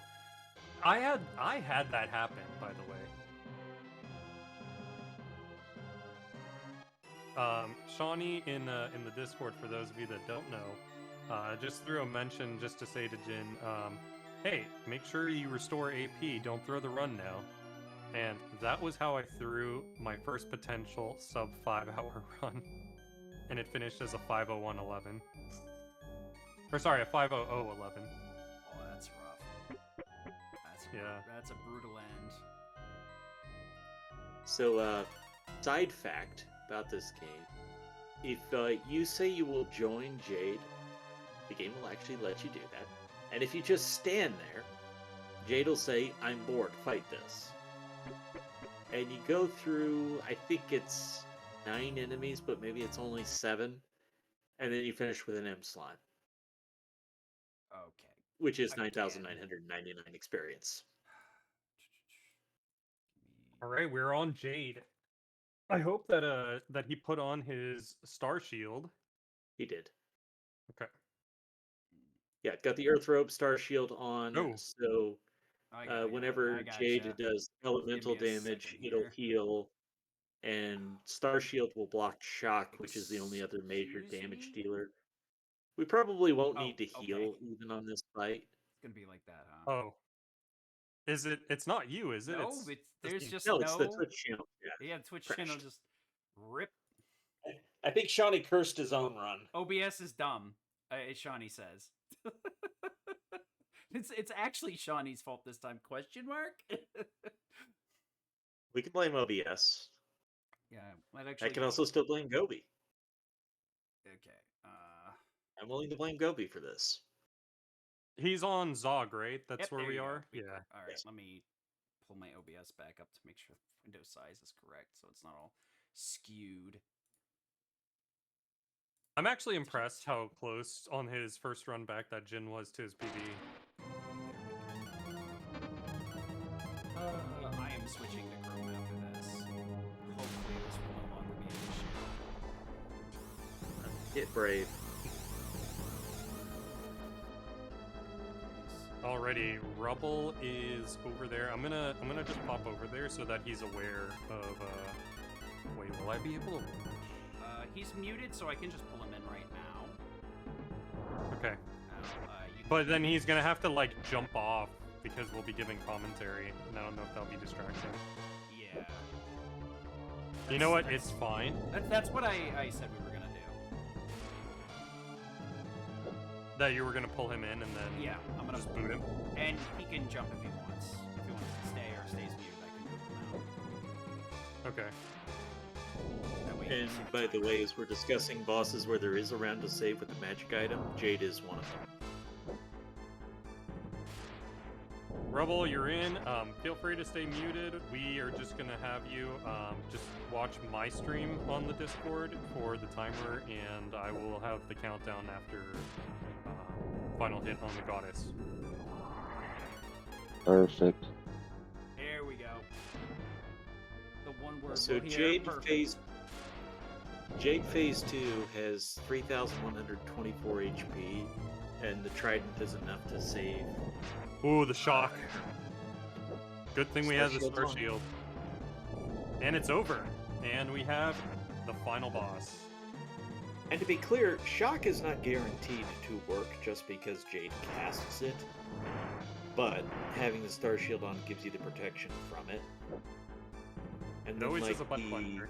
the Emperor's Sword and, like, Ox's Best Hammer or something are behind that throne. Now that you know you no longer have any use for them whatsoever.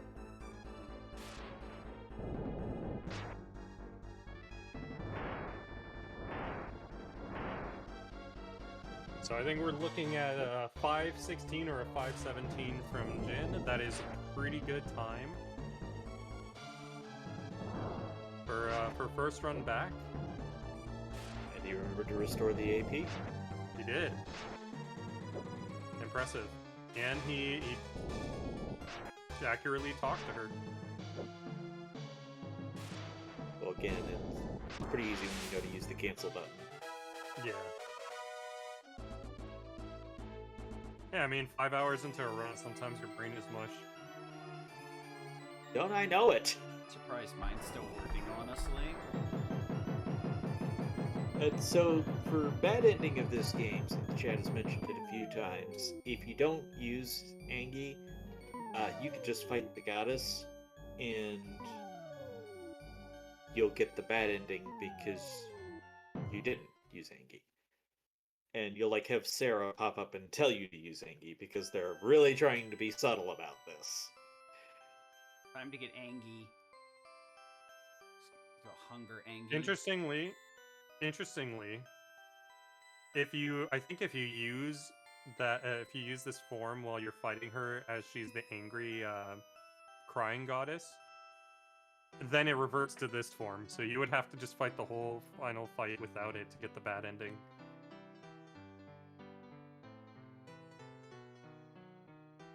Was the life to the Gentatsu used for?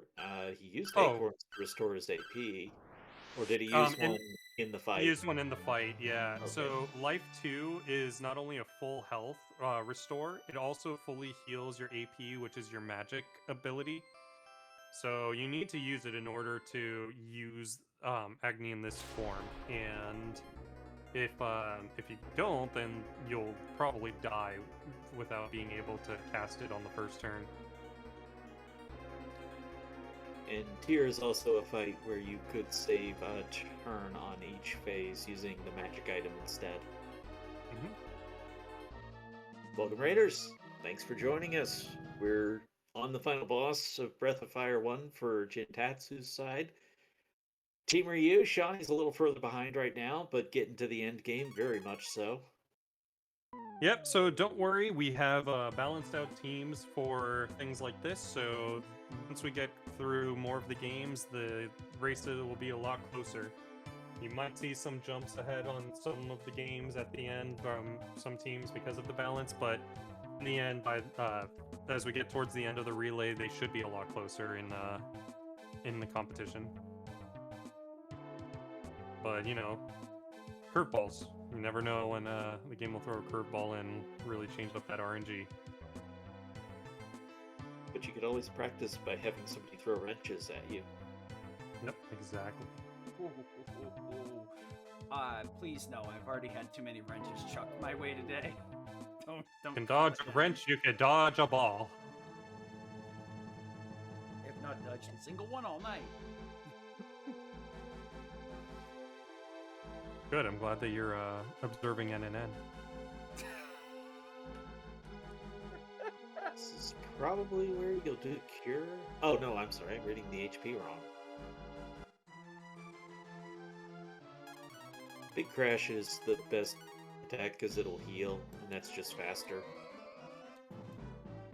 I think, honestly, I think that the less animations you have, it's better. I think this one with the tongue is better, but it is more risky.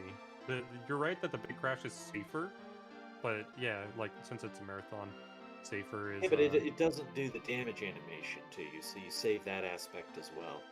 But it heals you instead. But there's no animation for that, it's just your HP goes up. There's a rationale to what I'm saying. Yeah, but I don't think you're right about it. That's why I'm trying to rationalize an argument here. Anyway, hold on, I have to pay attention for the timer. Yeah, we are getting to the end here. We're gonna go back and frame count some of these things after the fact. Ooh, a slam is not good, though. He's got safety cures. He's got like 3 cures in reserve. Okay. And he's still got the water jar. True, true.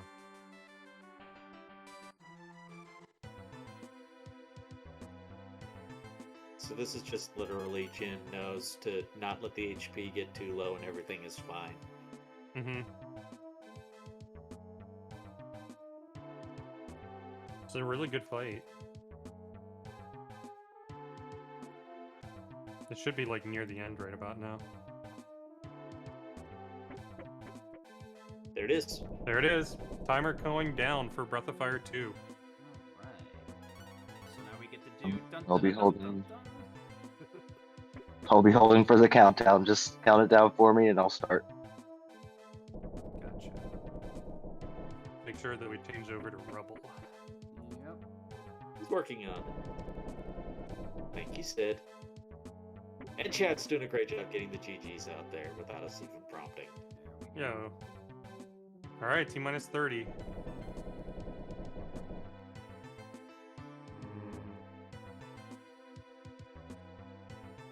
20.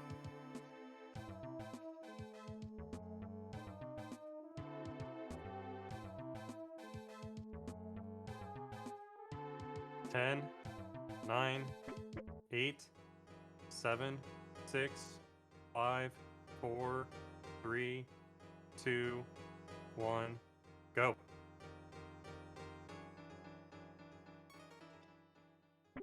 Sid, do you want to bring Jin in to say anything? Yeah, just give me a second. Want to get this close to correct. That should be Fair a enough. crop. All right, give me a second. We will pull Jin right on in. Let him give his piece.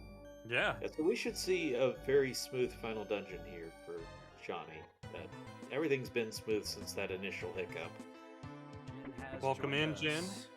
Gentlemen, Where? GG's. Who you see let that that the game was actively trying to kill me? Did you see that? Shocker. Right That's from the Earl. beginning? That frog? Oh my god. That's Cyril. And the Sorrel, the timeouts, and then the back-to-back shocks on Mothro? Just leave me alone, game.